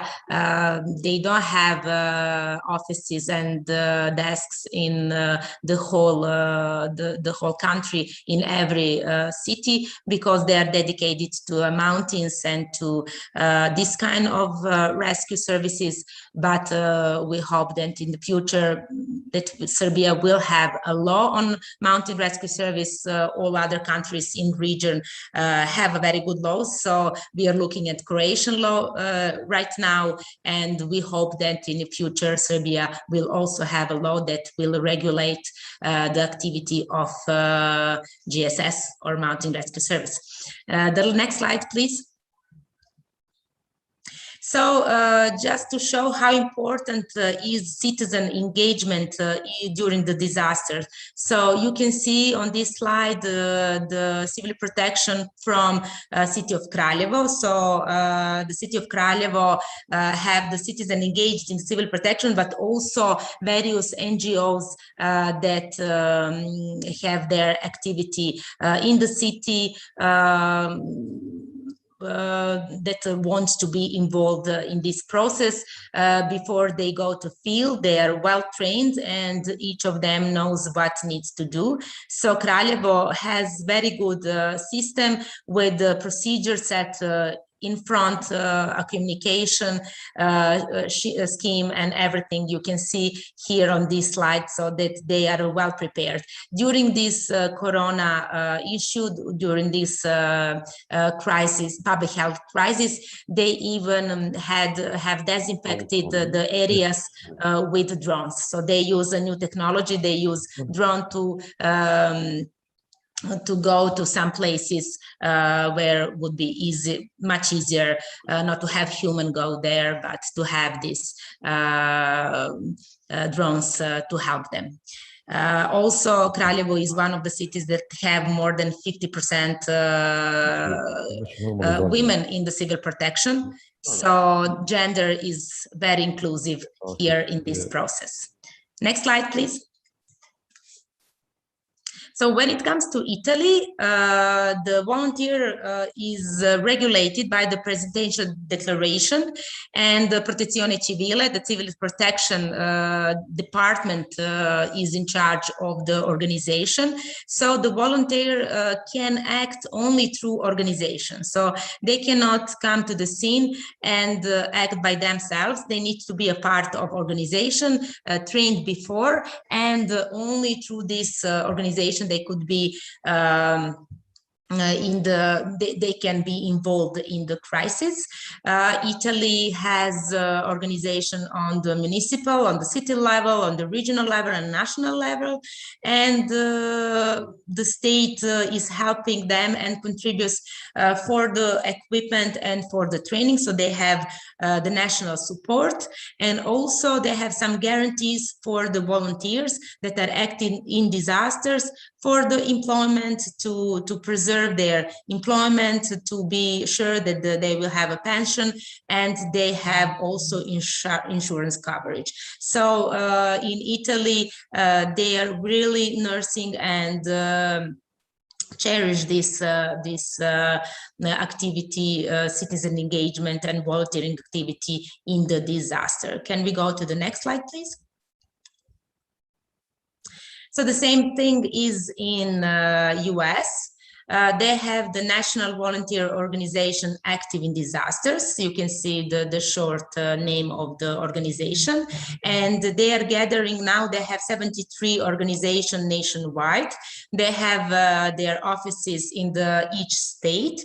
And you can see I just took some of them. So not all of them, because, you know, I couldn't put them all on the screen, but I took some that are familiar for us. Some of them are very active, not only in America, but also in Europe and in our region. So they are joined together to this organization. So all the faith organizations are there. And when it comes to the disasters, they are not politics, they are not faith boundaries, nothing. All of them are together helping the one in needs. So before coming to the scene, they need to be equipped, they need to be trained, and they could not be involved if they don't have a card that they are a volunteer in one of the organizations, and that they previously had all the needed activities to be on the scene. So that is very important. When a person comes to help in disaster, they need to be protected.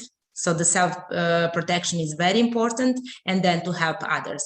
So it could be, if they are not trained, if they do not know how to act during the disaster, it could be a huge issue for the government, for the local level, and for themselves. We could have more victims that we want to do. And also when you have trained citizens, they are not victims. They know what they can expect when the disaster strikes, and they know how to act. Can we go to the next slide? I used one research from the University of Maryland. When you see the whole paper, you will have the whole name of the research. So this is about the trends in civic participation in United States. They are tracking not only in disasters, but they are tracking their volunteer actions. America is really cherished, and they have a long tradition for volunteering actions, not only in disaster, but in everyday life. For example, they cannot pass some exams in the university if they don't have some hours dedicated to the humanitarian work. Also, the same thing is in the primary school, secondary school. So they're really, really very dedicated to the helping others. And I think that is something that we can look at them. In our region, we know that when the disaster strikes, a high percentage of solidarity is among us. I think that we have more or less the same mentality in the whole region. So when something is happening, we are all together and we are helping each other, but somehow in peaceful times, this is not happening. So maybe in the future, we can look at our neighbors, Italian or other countries, to see how they have set up some procedures and how they put in place to be operation, to not only to have a legal framework, but to have something that is alive in the everyday life. Next slide, please. So the recommendation for the Serbia and also, as I said, for the whole region is that we need to have, previously we need to have this need assessment to know what is needed on the ground. This is very important for the local self-government because national forces and the national government is more or less well equipped, but the disaster strike municipalities and cities, and those people need to be well prepared. So first we need to have this need assessment, what is needed when something will happen. And then we need to have this organized volunteer group, to have NGOs more involved in this process, but previously they need to be trained, they need to be well organized, the communication strategy needs to be set up, who is reported to whom, who is in charge, who is doing what. Procedures, trainings, and organization. This is what is needed in the future. Next slide. So we are aware of climate change. We are aware of the disaster that is striking our region. It's not the matter if the disaster will come now, is the matter when it will come. So because of this, we need to be well prepared. So 2 years ago, no one would ever think of having this COVID-19 crisis in the world, not only in the region, but in the world. But somehow this crisis stopped us for living everyday life. We needed to change, all of us. That's why we really need to be well prepared, and we really need to be involved in this, not only during the disaster, but to be involved in the peaceful time, to work together and to be prepared. Thank you very much. Thank you very much, Ms. Nedeljković, for this interesting presentation. We could see some good examples from Italy and United States, the countries that have very developed system that we all here in Southeast Europe can learn from. I hope that the lessons that you will actually recommend will actually trigger the authorities in Serbia to improve the system of the civil protection by engaging the volunteers in better, let's say, organized and coordinated way. So thank you very much.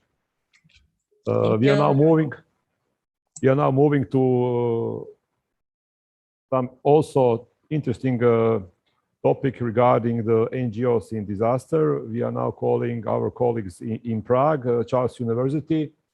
I hope that we have online Ms. Vera Karin-Brazova.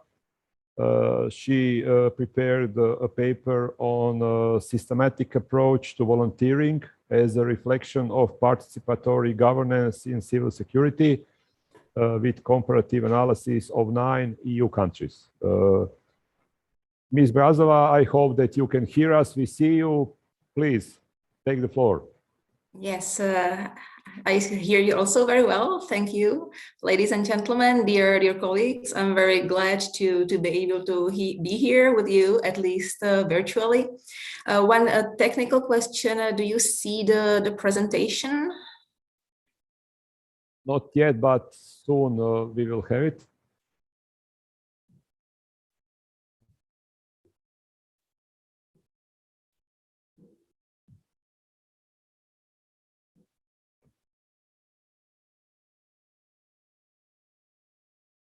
I hope that you can see the presentation. Yes, I can. So we can move to the next slide.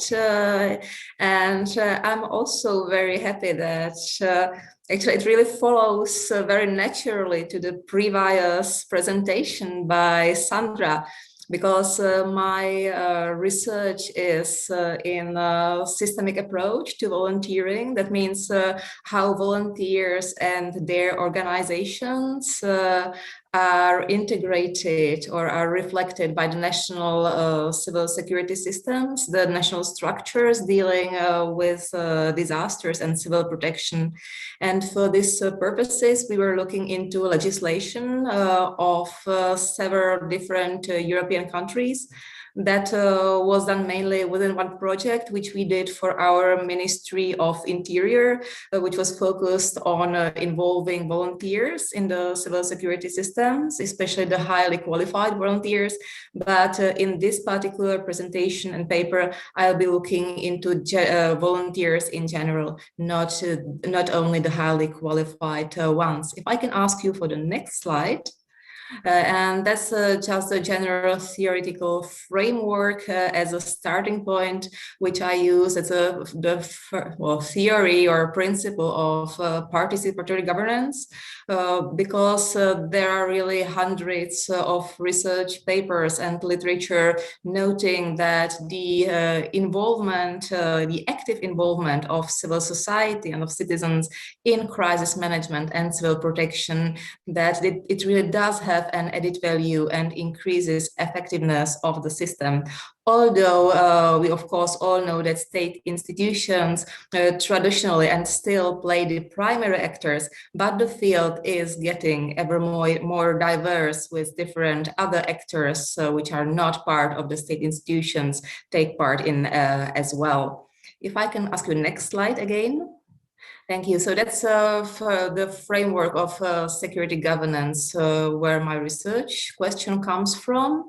And that's on how the civic participation is reflected in the national legislation, which deals with or which guides the civil protection and crisis management.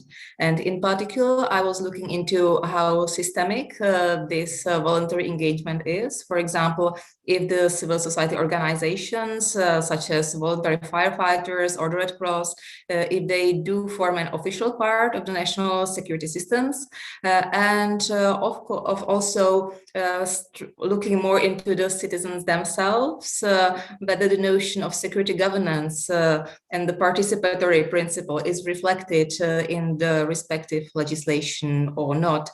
As I said, the study or the analysis is based on legal acts. I will show you the acts analyzed just in a couple of slides. And they are also mentioned on this slide, the countries which were studied. They are mostly Western European countries, which was also partially the question of our Ministry of Interior to cover this part of Europe in particular.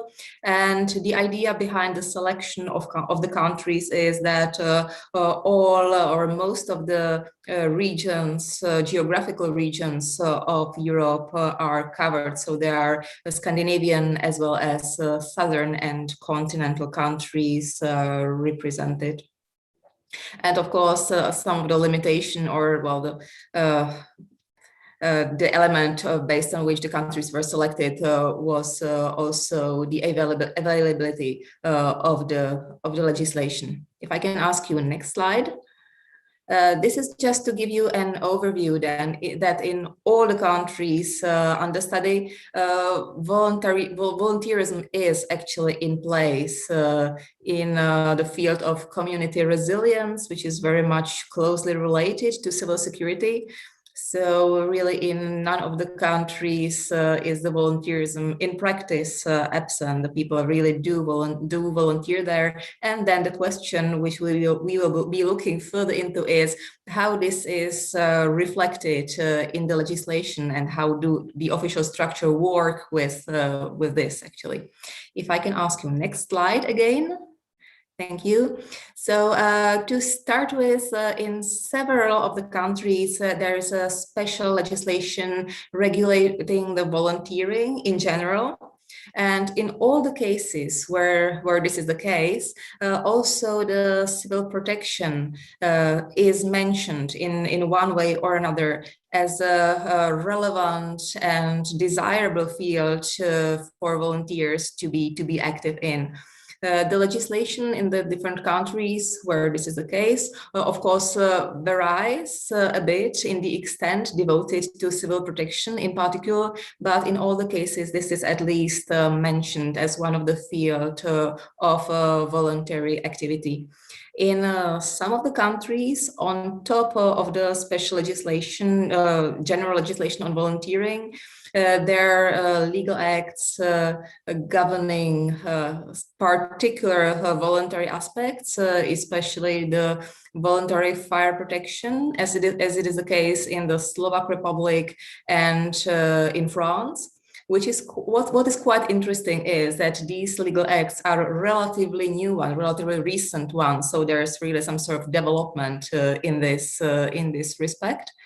And Ireland here is a little bit outlier because there is not a general legislation on volunteering, but there is an act on a Red Cross dating back to 1950s. If we can go to the next slide. This is what I mentioned earlier, just the overview of the acts which are constitutive for the field of civil protection, so that you know what documents were analyzed for the different 9 countries. And the next slide shows then the second part of the sample of the countries. Again, here Ireland is also somewhat of an outlier because there is a Civil Defence Act which actually brought back civil protection under the Ministry of Defence. And other legislation is not in place to cover civil protection, but there are key, or actually 2 key official documents. So this just needs to be borne in mind that in the case of Ireland, they are not legal documents, but they are official documents approved by the government, which I worked with because there was not the legal acts as such to govern the field. If we can go to the next, and that's basically an overview. It was the analysis was based on a qualitative document analysis of all the legal acts which were mentioned on the previous slides. And the analysis is divided, let's say, into 3 main fields of how the legislation actually deals with volunteering and how it perceives it. So there's this first category which stresses or mentions citizens' self-help. It's let's say an individualistic approach where really is the role of a citizen towards himself or herself to protect himself or herself as a basics of the civil protection concerning civilians. Then the next category, the one in the middle, goes beyond, or it's not this individual approach as in the first column, but there in the in the middle section, those are the acts marked by 1 or 2 pluses, depending on the intensity a little bit, where the volunteering and the civic participation is stressed as a value and as a value for community. So it really goes beyond this individualistic self-help, but stresses the community and the added value of participation. That's particularly the case of France and of Germany, which really the documents of both of these countries put really a lot of stress on this community, on this and added value of civic participation going beyond individual self-help. And then in the third section, that's focused or that reflects where the legislation is focused on the civil society organizations, again, such as Red Cross, voluntary firefighters, and others, and how it, whether or not it stipulates that these are key element or one of the elements of the national civil security system. The finding in this case is that virtually all the legislation in all these countries at least mentions the role of civil society organizations. So these are marked by 1+, and those are the cases where the civil society organizations are mentioned as an auxiliary resource, which could be used in case of crisis. And then where there are 2+, as I said, it sort of reflects the intensity. And that's the case of France, Germany, Italy, and Slovakia, where these organizations, the civil society organizations, they are not only mentioned or referred to, but where really is stressed, they represent an important part of the civil security system. So basically their importance is recognized in the legislation as being representing really one of the elements of the system. If we can go to the next slide, because I was really trying to hold to the 10 minutes, although it's quite difficult if you have a lot of interesting things to write about and to talk about. But that's basically the summary of what I was talking about. If we come back to the questions which were posed at the beginning. So we can say, based on the analysis of the legislation, that the voluntary engagement concerning the civil society organizations, it really is a systemic part in a way. In all the countries which were studied, they are recognized as auxiliary resource. And in the 4 countries I mentioned just a little while ago, they are recognized as an official and important element to the national civil security system. And concerning the second question, so basically the conclusion or the preliminary conclusion here is that the civil society organizations are already part of the security system, and the involvement of individuals or the role of volunteering and co-production actually of civil protection, it's in some sort of development, so it's not yet there entirely in all cases, and we can really distinguish the difference between an individualistic approach stressing self-help in some legislation and the more participatory governance principle focusing or highlighting the participatory element, which is the case, as I said, especially in France and Germany. And if we look into the evolution of these legal acts and when this stress on participation came about, it's really not that long time ago. So there seems to be a kind of trend towards this perspective, although it might be a trend rather in a long run. But really the changes in this respect, stressing the role of citizens, the active role of citizens, and especially in terms of their participation, it's something rather new, but it's something emerging over the last, let's say, over the last decade in the legal acts governing civil security and civil protection. So that was in a nutshell what my research was about. And by that, I ask you to click to the next slide and to thank you for your attention and once again for the opportunity to be here part of today's conference. Thank you very much, Ms. Brazova. Thank you very much for this interesting analysis how the volunteering is organized in 9 EU countries.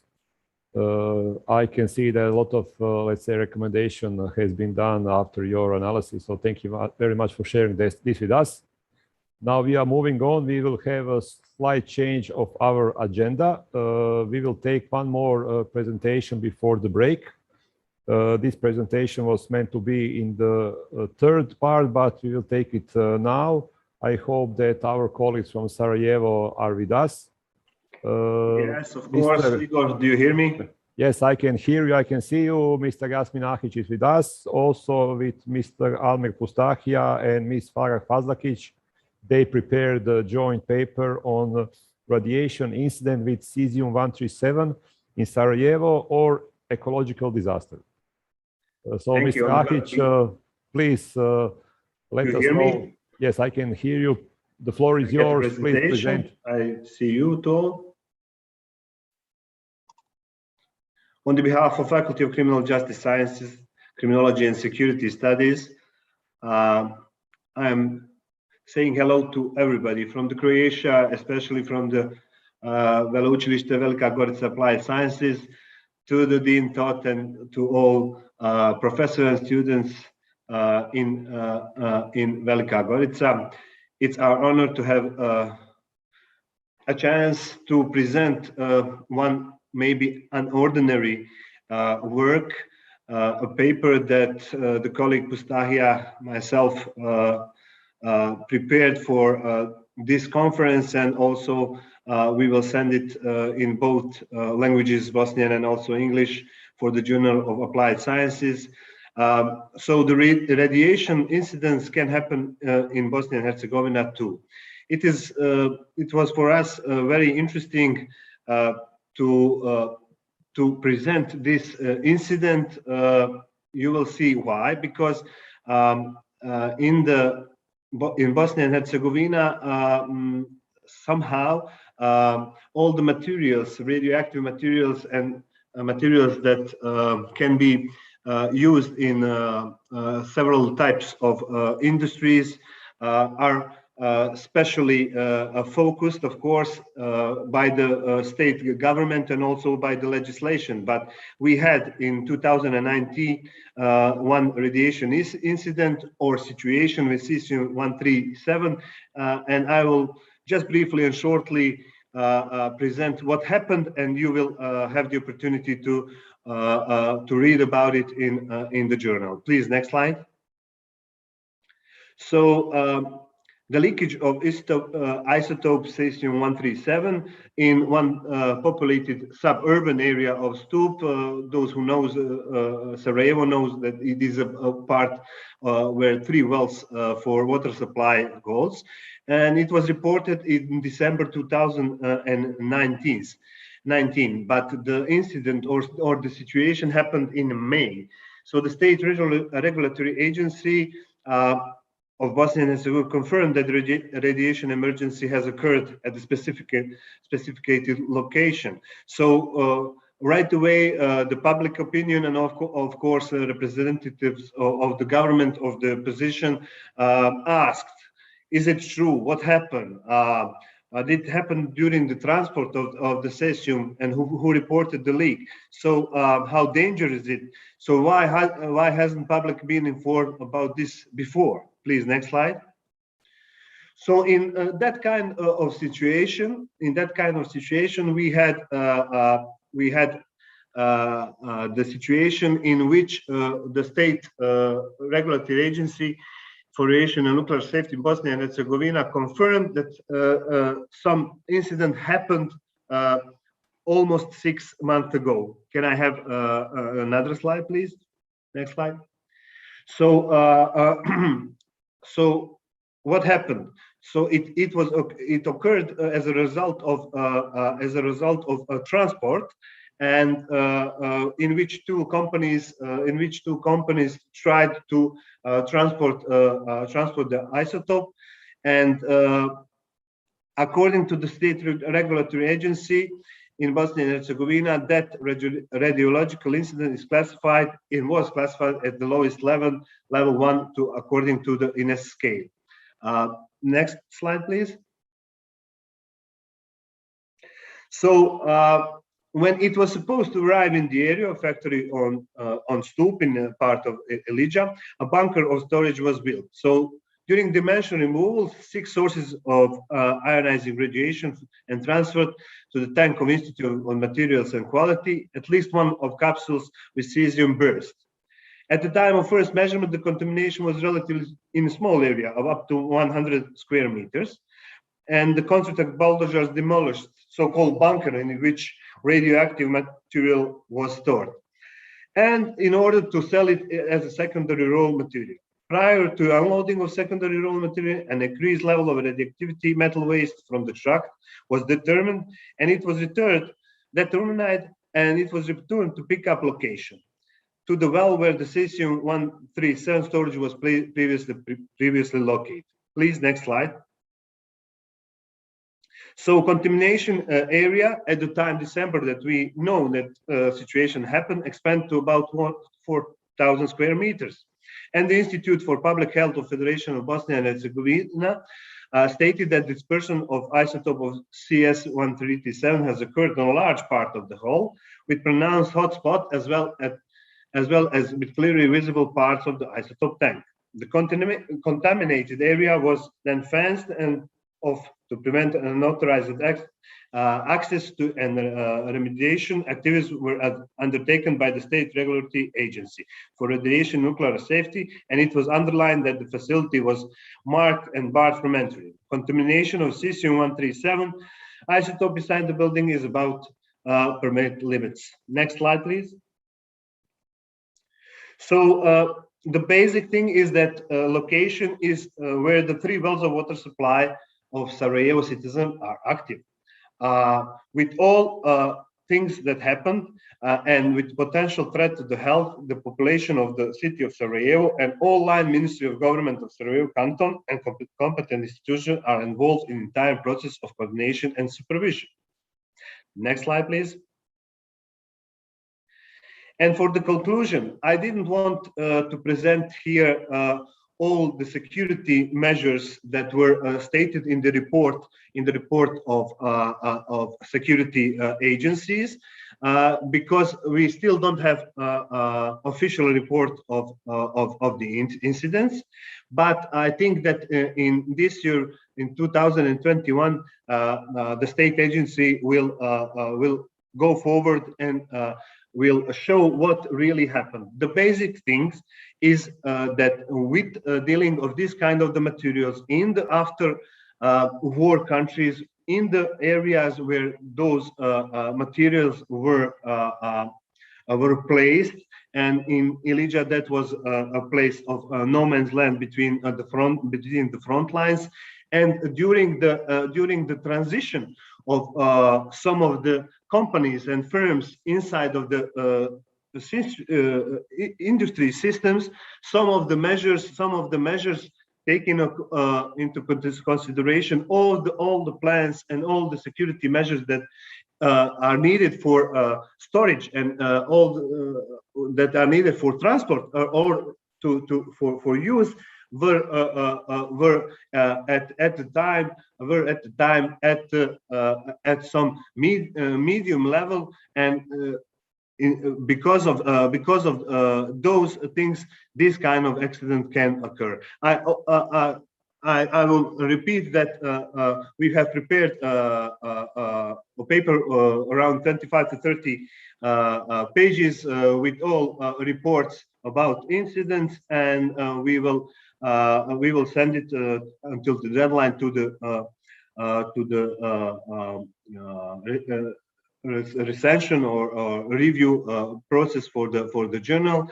But our intention was to say that Bosnia and Herzegovina and its industries, especially in this area, have to comply with all the standards and with all measures that these industries in security sense stands for.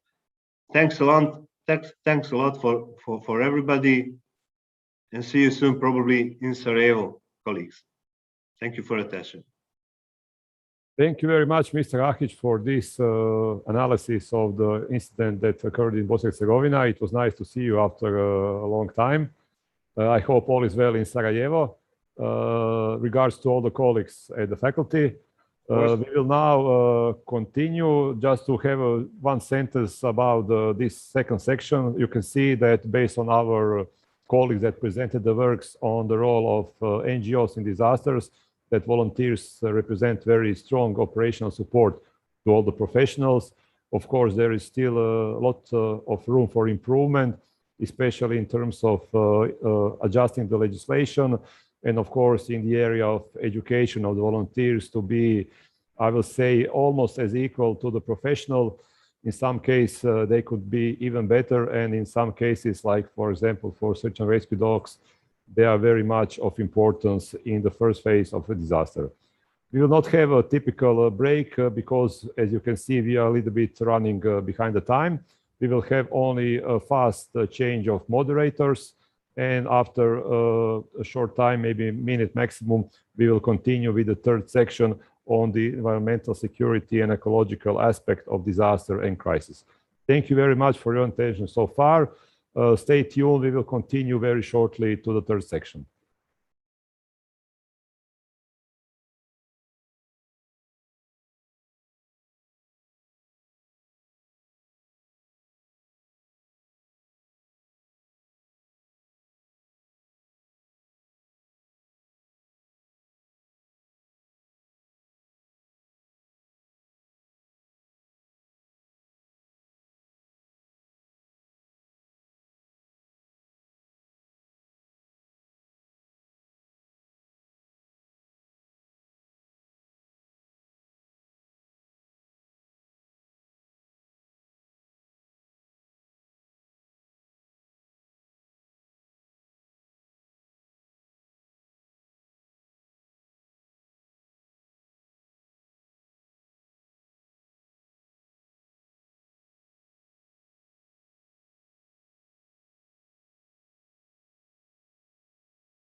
Evo, dobar dan svima.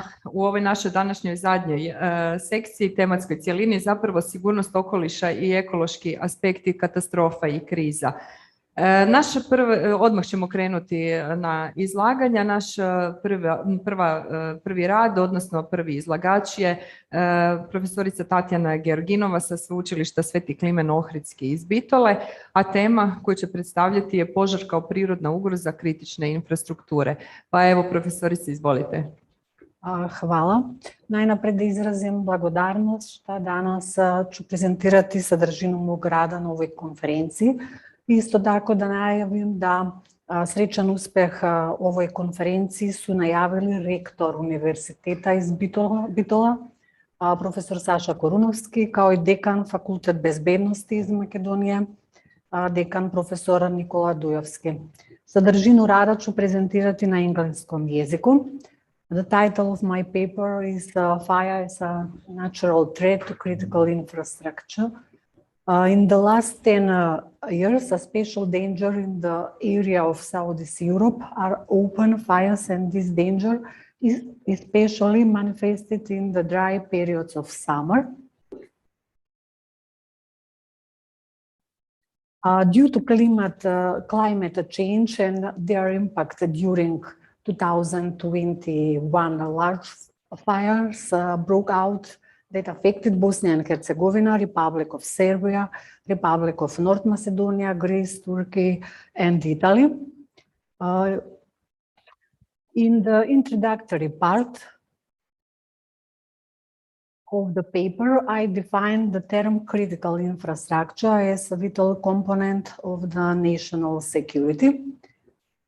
Description of critical infrastructure can have catastrophic consequences, which can lead to life, adverse economic effects, and a significant decline in public confidence. The European Union defines the term critical infrastructure through Directiva 2008, which defines critical infrastructure as an instrument system of thereof located in the member states, which is essential for the maintenance of vital social functions, health, safety, the economic or social well-being of the people. There are considerations in the scientific literature that the main threats to critical infrastructure are conditioned by two factors. The first is the natural factor, and here the dangers are caused by earthquakes, fires, volcanoes, epidemics, floods, etc. The consequences of this phenomena are accompanied by huge damages and large material, technical, and human resources of the nation states are engaged for their repair. In such a condition, cross-border cooperation and assistance is realized. The second factor refers to the deliberate causing of damage, theft, vandalism, terrorism, sabotage, and here the consequences are also quite large and cause a general danger.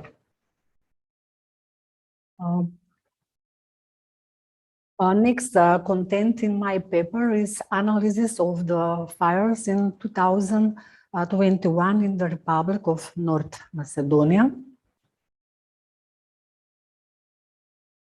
In the Republic of North Macedonia, the term critical infrastructure is a relatively new area and is legally unregulated. In fact, there is still no legal framework regarding the identification, definition, or protection of critical infrastructure, and thus no formal established list of critical infrastructure. During 2021, fires broke out in Macedonia, in which thousands of hectares of forest were destroyed in the most beautiful mountains areas, Berovo, as well as the surroundings of Kučani, Bitola, Gergelija, Staro Nagoričane.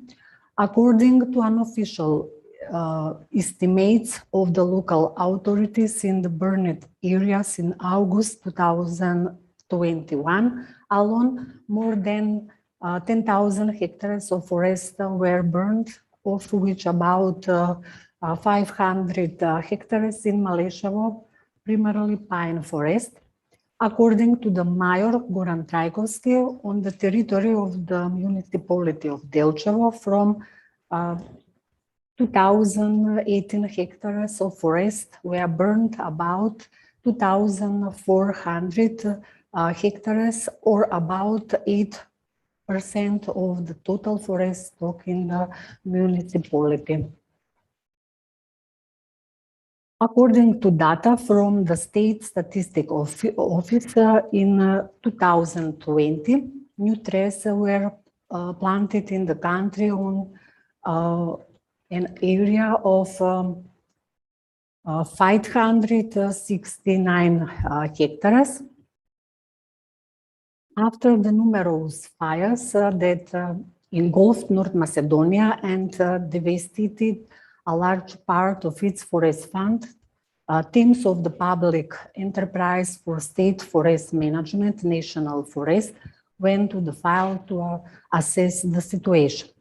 An assessment is made of how much area has been burned, how many cubic meters of wood have been burned, what kind, with what age, what is the financial damage. After the assessment, the State Inspectorate for Forestry and Hunting is expected to give remarks and remediation tasks, first clearing the file and then afforestation, a process that should be carried out with 2 years. Next content in my paper is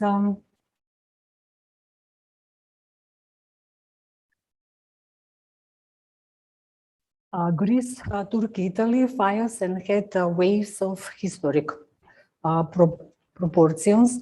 During 2021, hundreds of fires broke out in Greece, Italy, and Turkey. In Greece, fires broke out on the islands of Rhodos, Peloponnese. The cause of the fires is the high temperature of 44 degrees. In Greece in 1980, 87, there were temperature over 40 degrees, and as a result of the heat, more than 4,000 people died. In 1977, 48 degrees were measured in Athens, and 13 kilometers from the city of Elsinore is the highest temperature ever measured in Europe. In the summer of 2021, due to the strong wind, fires are constantly spreading in Turkey. In the tourist place Bodrum, Antalya, the population is constantly evacuation. In Italy, most fires occur in Sicily and Sardinia. Causes of fires are high temperature, as well as droughts and strong winds. In the final part of my paper, I explain the need for protection of critical infrastructure and points to the use of an integrated approach. I define the term critical infrastructure. The protection for critical infrastructure is generally means a set of measures and activities of different nature aimed at maintaining, enhancing, and preserve the character and functionality of critical infrastructure as such. In this context, different countries have different understandings of critical infrastructure protection.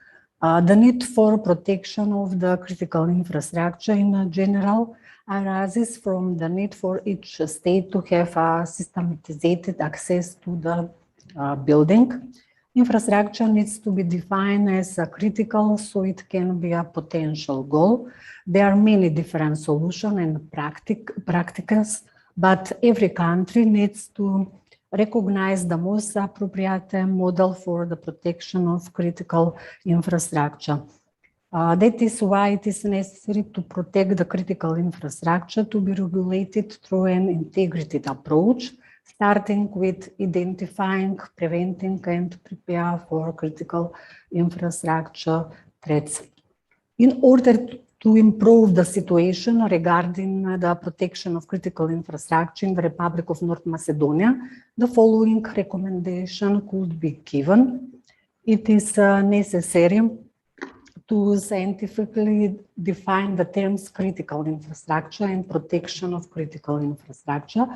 It is necessary to prepare a comprehensive list of critical infrastructure that should be protected.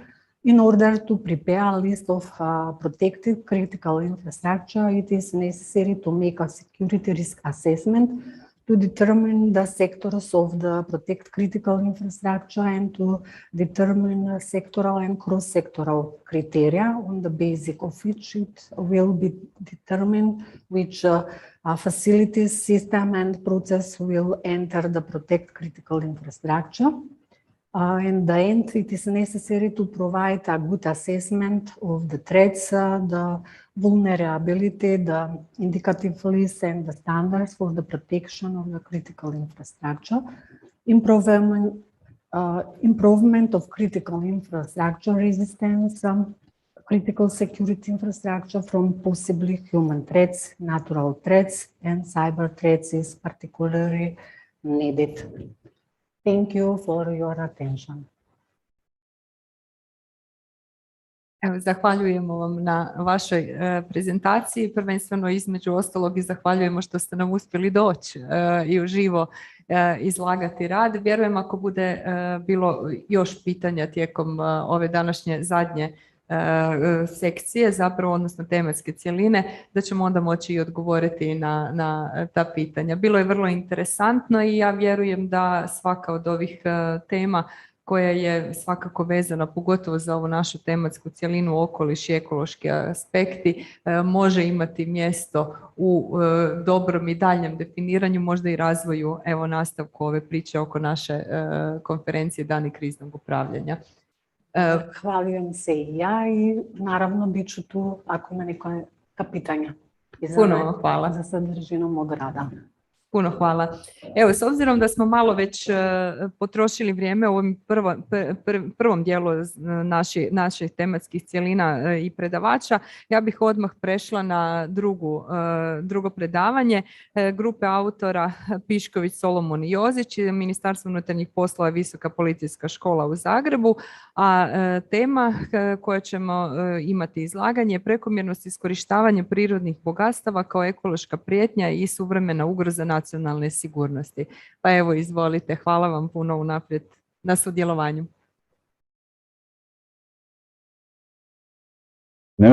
And thank you for participating in this conference.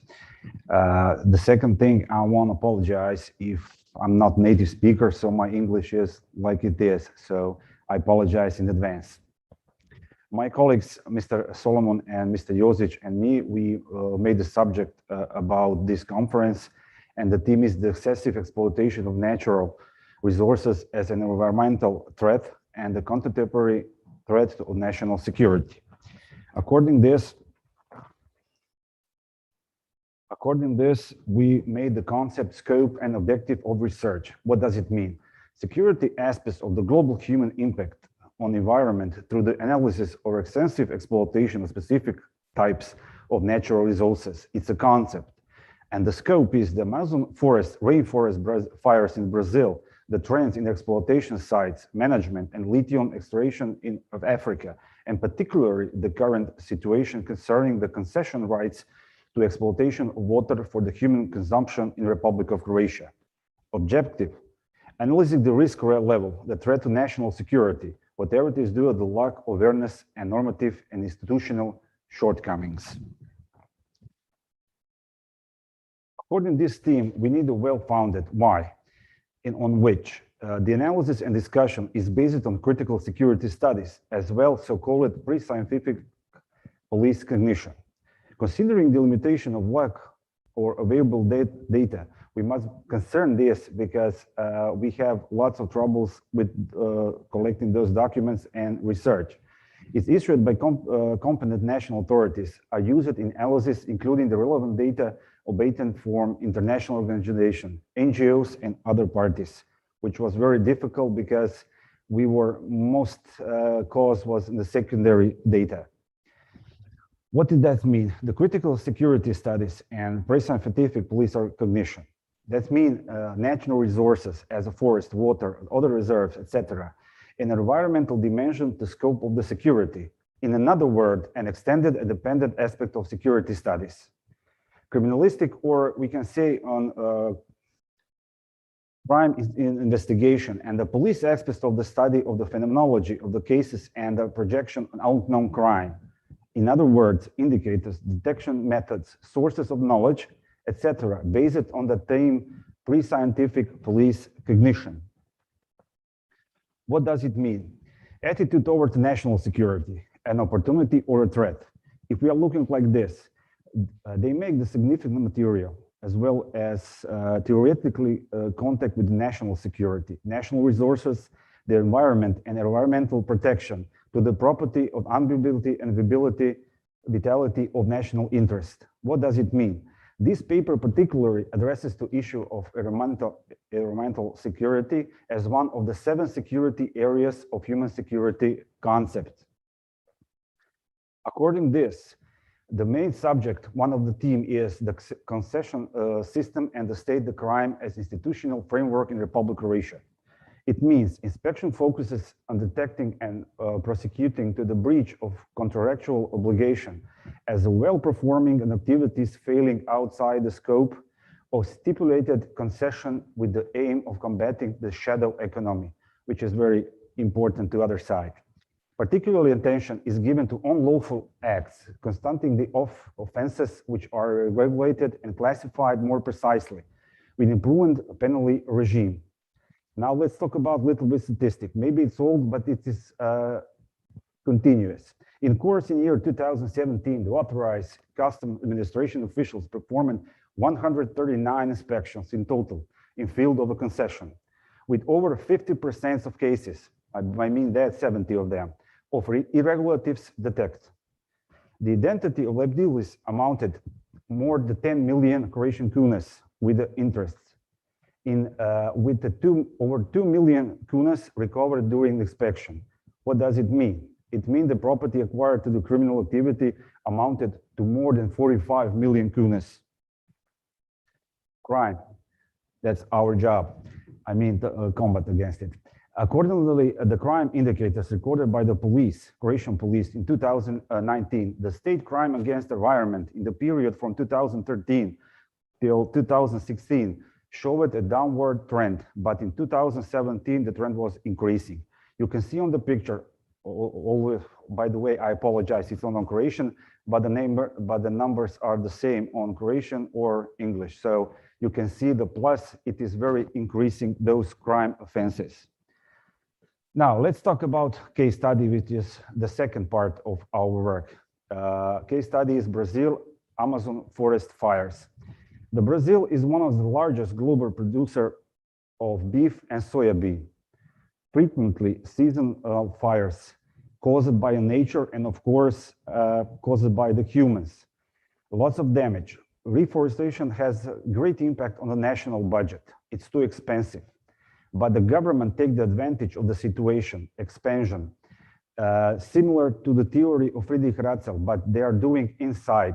When the forest is destroyed by the fires, they make the land and use all material which is left after the fires. It's lots of profit, but the problem was 2019 and 2012 international response. I mean, international politics interfere to inside question of Brazil. Is that jeopardizing the national security of Brazil? Is that interior question? We cannot claim all those things. So the second was Africa, Zimbabwe, lithium extraction.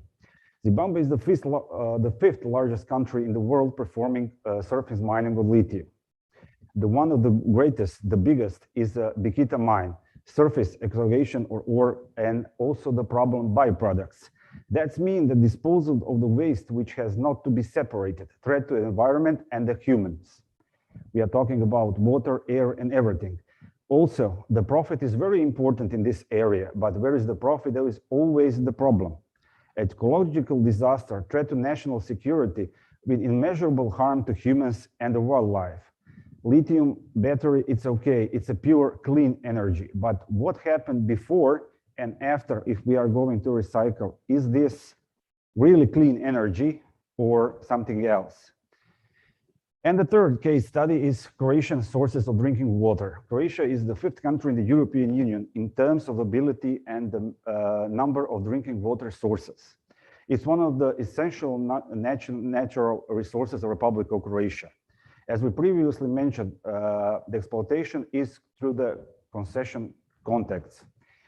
As we explained it also in the previous picture, the monitoring system frequency efficiency maybe is questionable. What is with the dark? I mean, what is with the other numbers we cannot investigate it or see before they are reported? And let's finally conclusion those things. The occurrence and the phenomena of the excessive natural resources exploitation as well recognizable in the concept of critical security studies of Copenhagen School, as well the non-traditional security and the national security issues. In addition to ethnical issues concerning the attitude towards natural resources, the survey shows the importance of considering the phenomena in terms of economic aspects of national security as well. The official crime indicators, as well in the different identified irregularities of 50% the expected concession cases in Croatia, do not appear to be a sufficient estimate criteria or impact on national security. A more efficient inspection is required, like we said, dark figure. In a criminal law, skepticism and cognition in criminology confirm the issue of data occurrency on the volume of crime against the environment, like we couple times says, dark figure. We must be aware that security is not the object you can take it from one side where it has efficiency and put the other side cannot have the same efficiency. Security is process. So thank you very much. Zahvaljujemo vam na ovoj krasnoj prezentaciji koja nam je zapravo dala i otvorila jako puno vidika. Uvijek slušamo neke primjere drugih zemalja, a sad me malo i zabrinuo ovaj primjer u Republici Hrvatskoj. Puno hvala još jedanput na sudjelovanju. Ako bude pitanja, svakako ćemo, evo, budite s nama i što ste nam zapravo došli uživo. Hvala lijepo, thank you very much. See you. Evo, s obzirom da idemo još naprijed, ja bih odmah pozvala i našeg sljedećeg, odnosno našu sljedeću predavateljicu. Naime, rad koji slijedi je krizno upravljanje građevnim otpadom, izazovi i prilike. Autor Ana Marija Grbeš i Želimir Vejnović. Ja se samo nadam da su nam ovdje. Evo ga, bravo, odlično. Iako idemo kombinirano, mi ovdje u studiju imamo mogućnost se i podružiti malo, pa možda u nekom trenutku malo i kasne predavači. Evo, kolegice Grbeš, puno vam hvala na ovako lijepoj temi koja je zapravo vrlo aktualna, pogotovo aktualna za tematsku cjelinu koja je usko vezana zapravo za potres koji se dogodio i u gradu Zagrebu i općenito pogodio Republiku Hrvatsku. Tako da nas evo veseli čuti što smo napravili sa građevinskim otpadom. Izvolite. Hvala vam. Hello everyone, my name is Ana Marija Grbeš and today I will be talking about emergency management of construction and demolition waste. My background is in mineral processing, recycling and waste treatment at Faculty of Mining, Geology and Petroleum Engineering of University of Zagreb.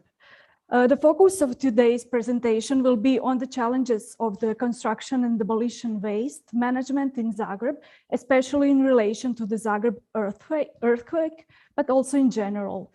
To place those challenges in the perspective, I will show an example from the literature about emergency construction and demolition waste management in Kyoto after a catastrophic and disastrous earthquake in 1995. And at the end of the presentation, I will give some recommendations how to show how to deal with those construction and demolition waste challenges and how to convert those challenges into the opportunities. In our written paper, we will focus more on the potential for R&D and use of the recycled waste. So, emergency clearing after earthquake in Zagreb produced 80,000 tons of construction and demolition waste. The waste was deposited at Prudinec, a recycling facility, which is managed by Zagrebačke ceste, or Zagreb Roads. Until now, they were able to recycle about 20,000 tons of the material. However, as you can see on the photo, this big pile, they still have to deal with 60,000 tons of mixed construction waste that also contains emballage and other types of waste. In the future, it is expected that they will have to deal with the waste from demolition and renewal or reconstruction of the buildings. So let's see some of the problems. The effective capacity of the plant is not sufficient. It's only 50 tons per day. And at this point, all the recycled material is used. However, there are current and future needs for construction and demolition waste recycling and treatment, and also landfilling. Separation process is deficient. Mainly, the pre-sorted waste can be treated or recycled. Recycling process includes crushing, magnetic separation of armature steel, and screen sizing. Physical separation could also include separation based on difference in density of materials, in color, or other physical properties of the material. But at the moment, that is not the case. Waste management system is also deficient. There are numerous green patches all around the cities that are filled with construction and demolition waste. That was the subject of recent graduate thesis at my faculty. Most of that waste is from the flats that are renovated.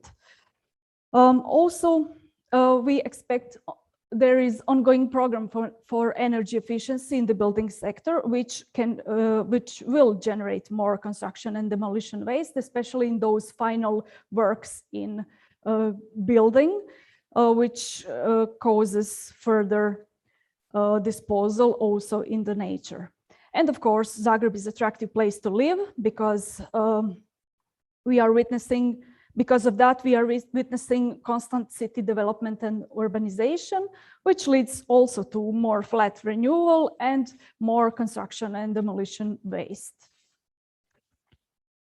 General problems with construction and demolition waste include pre-sorting. So waste has to be sorted at place of generation, and sometimes not for all types that is possible. Then not all types of waste can be used or economically recycled. And also mixed construction and demolition waste and residue after recycling process usually requires landfilling because it can contain hazardous substances.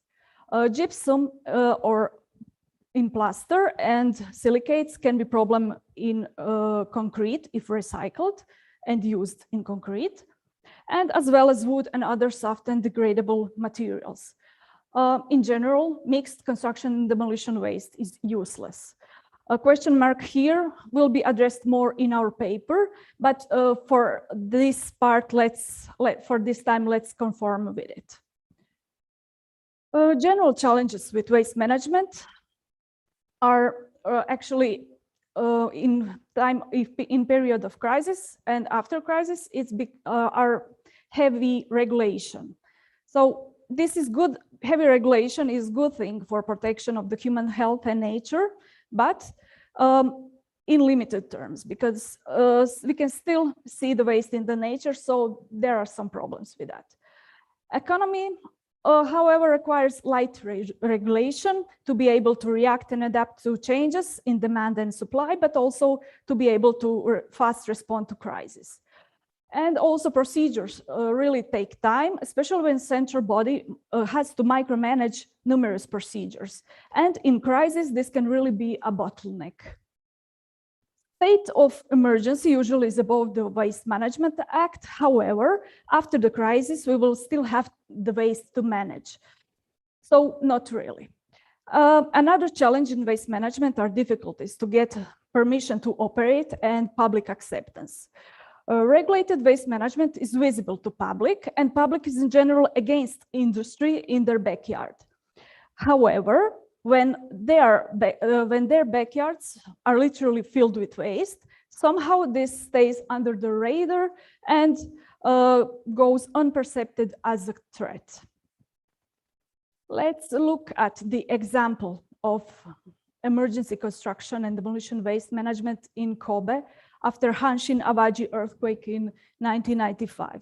So this is really disastrous earthquake. It took more than 5,000 lives and caused more than 40,000 injuries.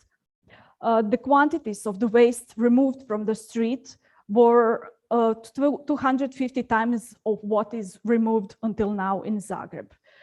However, removal required only 1 to 3 months, 1 month for main waste and an extended period for periphery. Positive thing from perspective of waste management was that treatment facilities were undamaged. However, because of such enormous quantities, they had to open temporary facilities as well, and also had to landfill a lot of waste to designated landfills. Also, they had to organize sanitation because homes and infrastructure were destroyed. After the emergency, they still had to manage the waste from the reconstruction. The recycled material was used for the land reclamation. And interesting fact, removed waste amounted 10-year capacity of regional disposal site in Osaka Bay.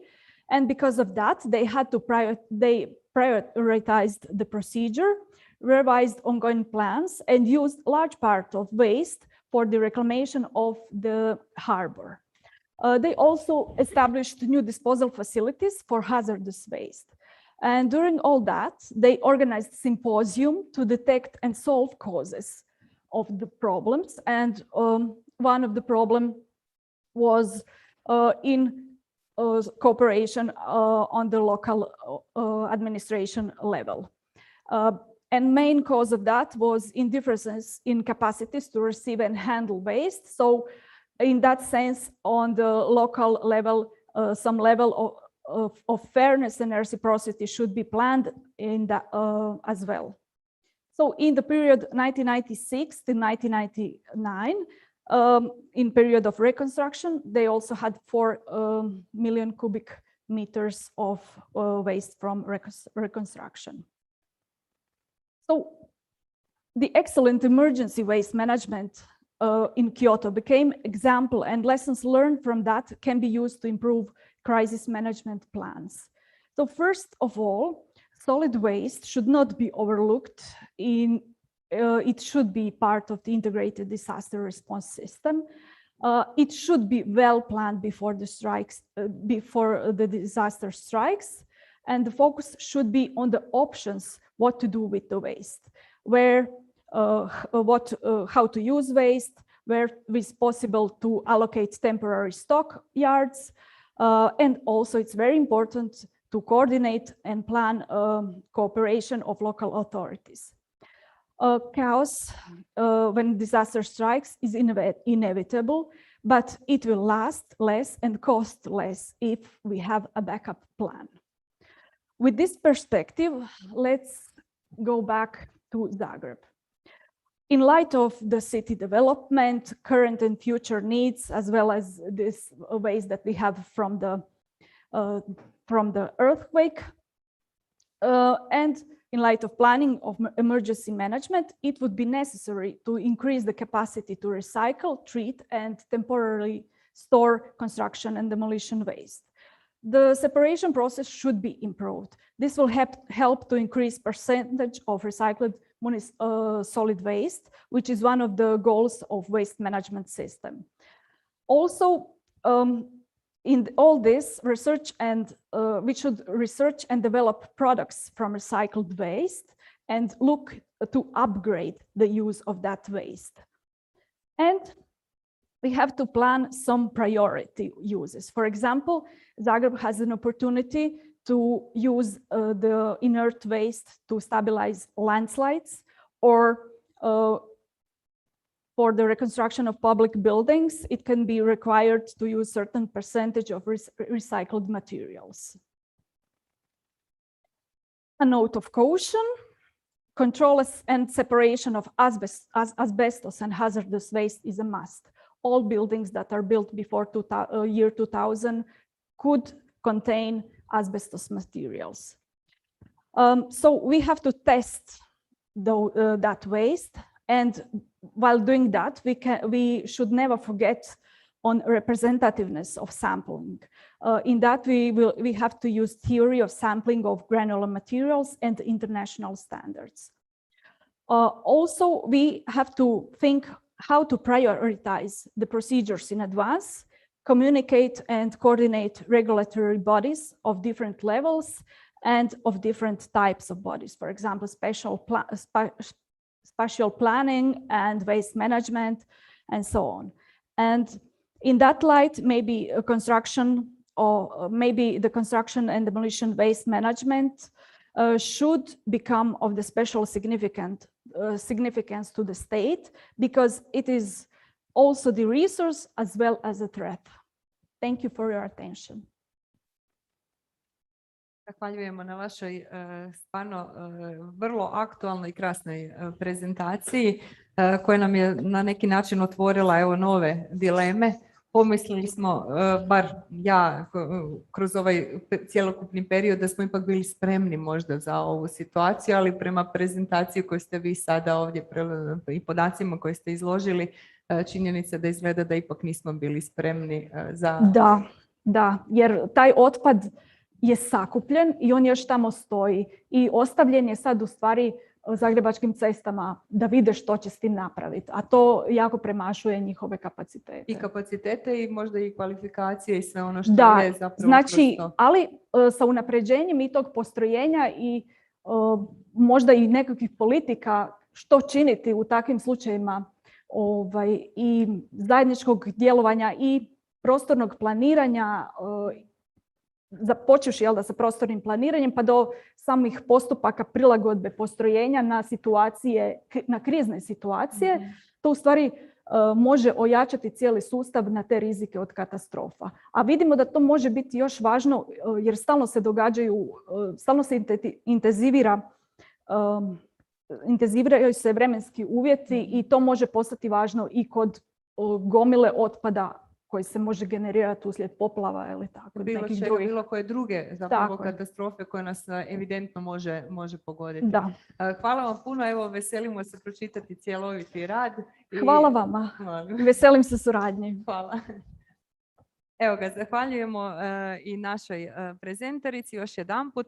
Ono što slijedi dalje je u principu jedan rad koji sam na kraju krajeva, evo i ja autor, pa ću ostati sjediti na ovoj stolici i na neki način možda pokušati zaokružiti i vratiti se na jutro naše koje smo imali, gdje smo počeli na neki način sa jednom pričom koja je bila usko vezana za okoliš i zdravlje.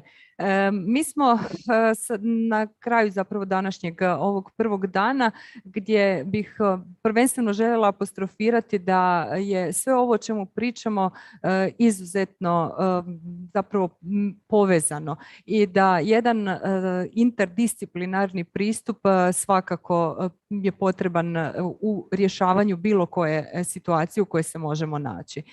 Nastavit ću na hrvatskom nekako, evo počeli smo sa uvodnim dijelom današnje konferencije. Ja ću zaokružiti ovaj dio naše konferencije na hrvatskom, iako su slajdovi na engleskom i sami rad će biti na engleskom. Ono što sam kroz ovaj rad na neki način željela pokazati je upravo činjenica da mi govorimo o rizicima koji se događaju u prirodi, ali isto tako priroda nudi rješenja za jako puno različitih specifičnih rizika kojima smo izloženi. Možemo li predvidjeti potres koji je zapravo na nekako i ova cijela tema naše konferencije je upravo priča oko tog nenadavnog događaja koji se dogodio, odnosno zbio u Zagrebu i na području Banovine, ali događa se i u našoj okolici, događa se svakodnevno. Dakle, stručnjaci prije koji su relevantni su dali odgovor na to pitanje, dakle možemo uvjetno rečeno to na neki način predvidjeti, ali biti 100% zaštićeni i sigurni to baš i ne. No ono to je samo jedna od tih prirodnih nepogoda koje nas mogu zapravo zadesiti. Postoji čitav niz različitih rizika koji u okolišu na neki način mogu biti predviđeni, ali isto tako niz rizika koji na kraju krajeva mogu imati rješenja ako se upotrijebi znanje svih struka koje na kraju krajeva se i razvijaju upravo u ovom 21. stoljeću. Ne treba zaboraviti da kao pokretači upravo razvoja i edukacije trebamo biti mi, upravo fakulteti, rekla bih, jer trebamo educirati na kraju krajeva buduće studente koji će biti sposobni rješavati probleme, ali isto tako i reagirati preventivno, to jest na temelju različitih metoda reagirati na način da, evo, ako je moguće, izbjegnemo različite rizike. Ono što sam rekla da je današnja tema ovog predavanja, koje će biti možda malo kraće od ostalih, je upravo tema koja govori o prirodnim rješenjima, to jest rješenjima koja nam mogu biti podsjetnik da zapravo priroda daje odgovor na sve. Ono što je kroz različite dokumente već izanalizirano je recimo jedan dokument koji je 2020. Izdan je zapravo Svjetskog ekonomskog foruma za davanje izjava zapravo na neki način o različitim rizičnim situacijama je da je nekako najjači elementi koji su detektirani u svijetu kao rizik su različite ekstremne vremenske prilike čega moramo biti svjesni da smo zapravo na neki način i mi svjedoci u Republici Hrvatskoj. Zatim, gubitak bioraznolikosti. Na nekim dijelovima svijeta taj gubitak je već jako prisutan i jako je vidljiv. S druge strane, možemo reći da je Republika Hrvatska svakako zemlja koja još uvijek ima bogatu bioraznolikost, ali ne znam koliko smo svjesni toga da je trebamo štititi, čuvati. Zatim, različite akcije vezano kada je u pitanju klima, odnosno različite promjene u klimi, prirodne nepogode, odnosno prirodni hazardi i naravno nepogode koje su, to jest različita događanja koja mogu biti izazvana djelovanjem čovjeka. U tom kontekstu moguće je primjenjivati taj NBS sustav zato što je to je nešto što je još davnih prije 20 godina definirano, jer na kraju krajeva oponašate pojave upravo i pratite prirodne cikluse. Na taj način se mogu definirati i predvidjeti možda uzroci nastanaka različitih promjena u klimi, može se na neki način brinuti oko naše planete u dugoročnom smislu, ali isto tako štititi ljude i općenito njihov prostor, životni prostor. Često puta govorimo o okolišu, ali ja bih govorila i o okolini, znači jednom širem pojmu koji nas na neki način veže upravo za sve ono što okružuje sve naše, sva bića zapravo koja žive na kugli zemaljskoj i na kraju krajeva prateći upravo te različite sustave mi možete promptno i reagirati. Može se pratiti frekvencija tih hazarda, može se pratiti njihova magnituda, odnosno jačina, ali isto tako na temelju toga definirati i prema pojedinim slučajevima jačina, odnosno definirati kako i na koji način smanjiti taj rizik. Kada govorimo općenito o ekosustavima, na ovom ovdje slajdu vidite tu povezanost i nešto što je interesantno i što sve završava na kraju, a zapravo i počinje sa jednim pojmom koji se često upotrebljava, a to je održivi razvoj, sustainable development. Znamo i sami da on ima danas 17 velikih glavnih ciljeva i da su svi ti ciljevi na neki način isprepleteni od ekonomskog prosperiteta do iskorjenjivanja bolesti, do zapravo prava na život na neki način, a između ostalog i naravno uvjeta, to jest prostora u kojem živimo i koji bi na kraju krajeva trebao biti dobar, odnosno dobar, to jest možemo u ovom slučaju reći zdrav okoliš. U ovom kontekstu mog izlaganja ja sam se malo više bavila sa ovim dijelom environmental managementa, odnosno zaštite, to jest upravljanja okolišem, gdje su autori definirali zapravo nekoliko elemenata koji su nam jako bitni kada govorimo o sustavnom razmatranju tih prirodnih aktera u kontekstu rješavanja i izbjegavanja ovih rizika. Znači, to je prvenstveno održivo gospodarenje tlom. Zašto? Zato što nam je tlo bitno zbog naravno proizvodnje hrane. Zatim upravljanje vodama. Evo rad koji je bio malo prije kolega koji govore o tome da i u Republici Hrvatskoj imate zapravo uz pitku vodu i koncesije čak vezane i neke radnje koje graniče sa kriminalitetom, što znači da smo zapravo ušli u tu jednu zonu koja može na kraju krajeva izazvati određene rizike. Zatim upravljanje područjima koje su priobalna područja i naravno prvenstveno upravljanje područjima koja su isključivo vezana za već sada zaštićeno ili nekako područja koja su nam od vrlo visoke važnosti, kao što su recimo nacionalni parkovi, parkovi prirode. I na kraju krajeva koje su rješenja koje se nude. Tu se može jako puno raspravljati o svemu tome. Jedno od rješenja je definitivno zelena infrastruktura. U toj zelenoj infrastrukturi mislim da smo zaboravili jednostavno koliko vremena je potrebno jednom drvetu da naraste, koliko zapravo olako siječemo šume, ne vodeći računa o tome da na kraju krajeva taj šumski pokrivač, odnosno ne samo što nam daje pluća i ne daje nam kisik, s druge strane je definitivno jedno područje koje ako ga ogolite onda definitivno imate i eroziju tla i sve ostale dugoročno gledano katastrofične posljedice. To su samo neki od primjera. Zatim hibridna plava, takozvana hibridna plava infrastruktura koja je vezana za smanjivanje rizika recimo od poplava. To je nešto što nam je interesantno u kontekstu možda ne ovog dijela koje je vezano za potrese i područja potresa, ali kolegica evo u ovom izlaganju prije koja je povezala taj građevinski, nastajanje građevinskog otpada je usko vezala opet uz neke druge hazarde koje se mogu dogoditi kao što su recimo poplave. Nekako imam osjećaj da smo već zaboravili poplavu u Gunji koja nas je ne tako davno pogodila. S druge strane imamo jednu vrlo interesantnu priliku, a to je hibridna zelena infrastruktura.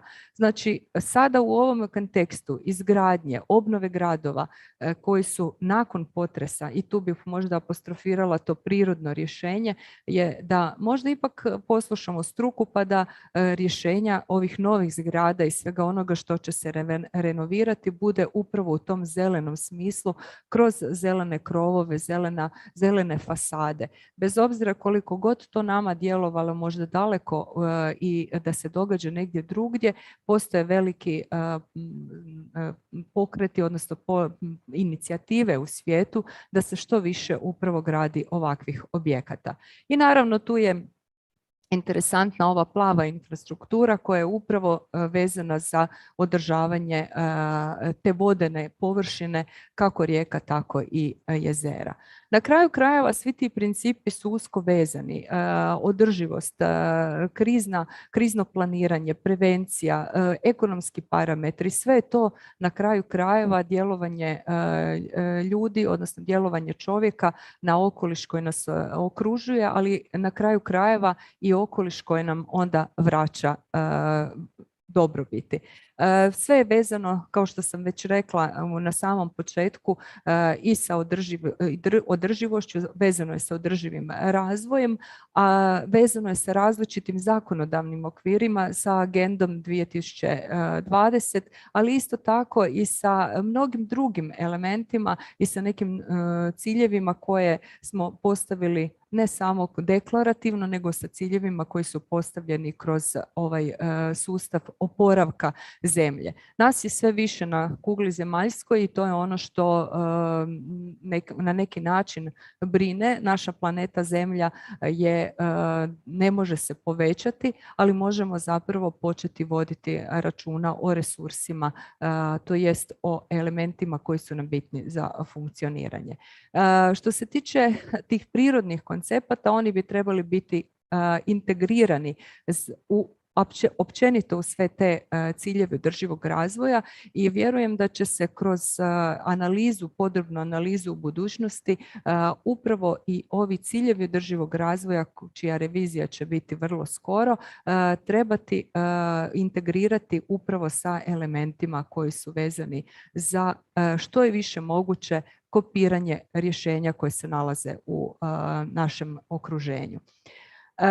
To je evo nekako i poruka na kraju kroz ovu moju prezentaciju, ali na kraju ovoga prvog dana da možda ipak pogledamo malo dublje u okoliš koji nas okružuje i probamo pronaći odgovore na pitanja koja smo si postavili tijekom današnjeg dana, koje ćemo postavljati tijekom sutrašnjeg dana konferencije, a i koja vjerojatno kao i znanstvenici i stručnjaci postavljamo si stalno. Evo, ja vas sve skupa svima zahvaljujem što ste nas pratili danas cijeli dan, malo smo odužili, ali teme su bile vrlo interesantne pa nismo mogli prekidati. Ovim putem vas pozivam da nam se priključite i sutra. Konferencija počinje u 9:30 i trajaće također do 2 sata. Vjerujem da ćemo možda čak i malo ranije završiti, ali bit će sigurno interesantne teme. Na našim web stranicama dku.hr možete pronaći i cjeloviti program i vjerujem da će vam svaka od ovih tema biti prilično interesantna. Zahvaljujem na prvom danu i pozornosti.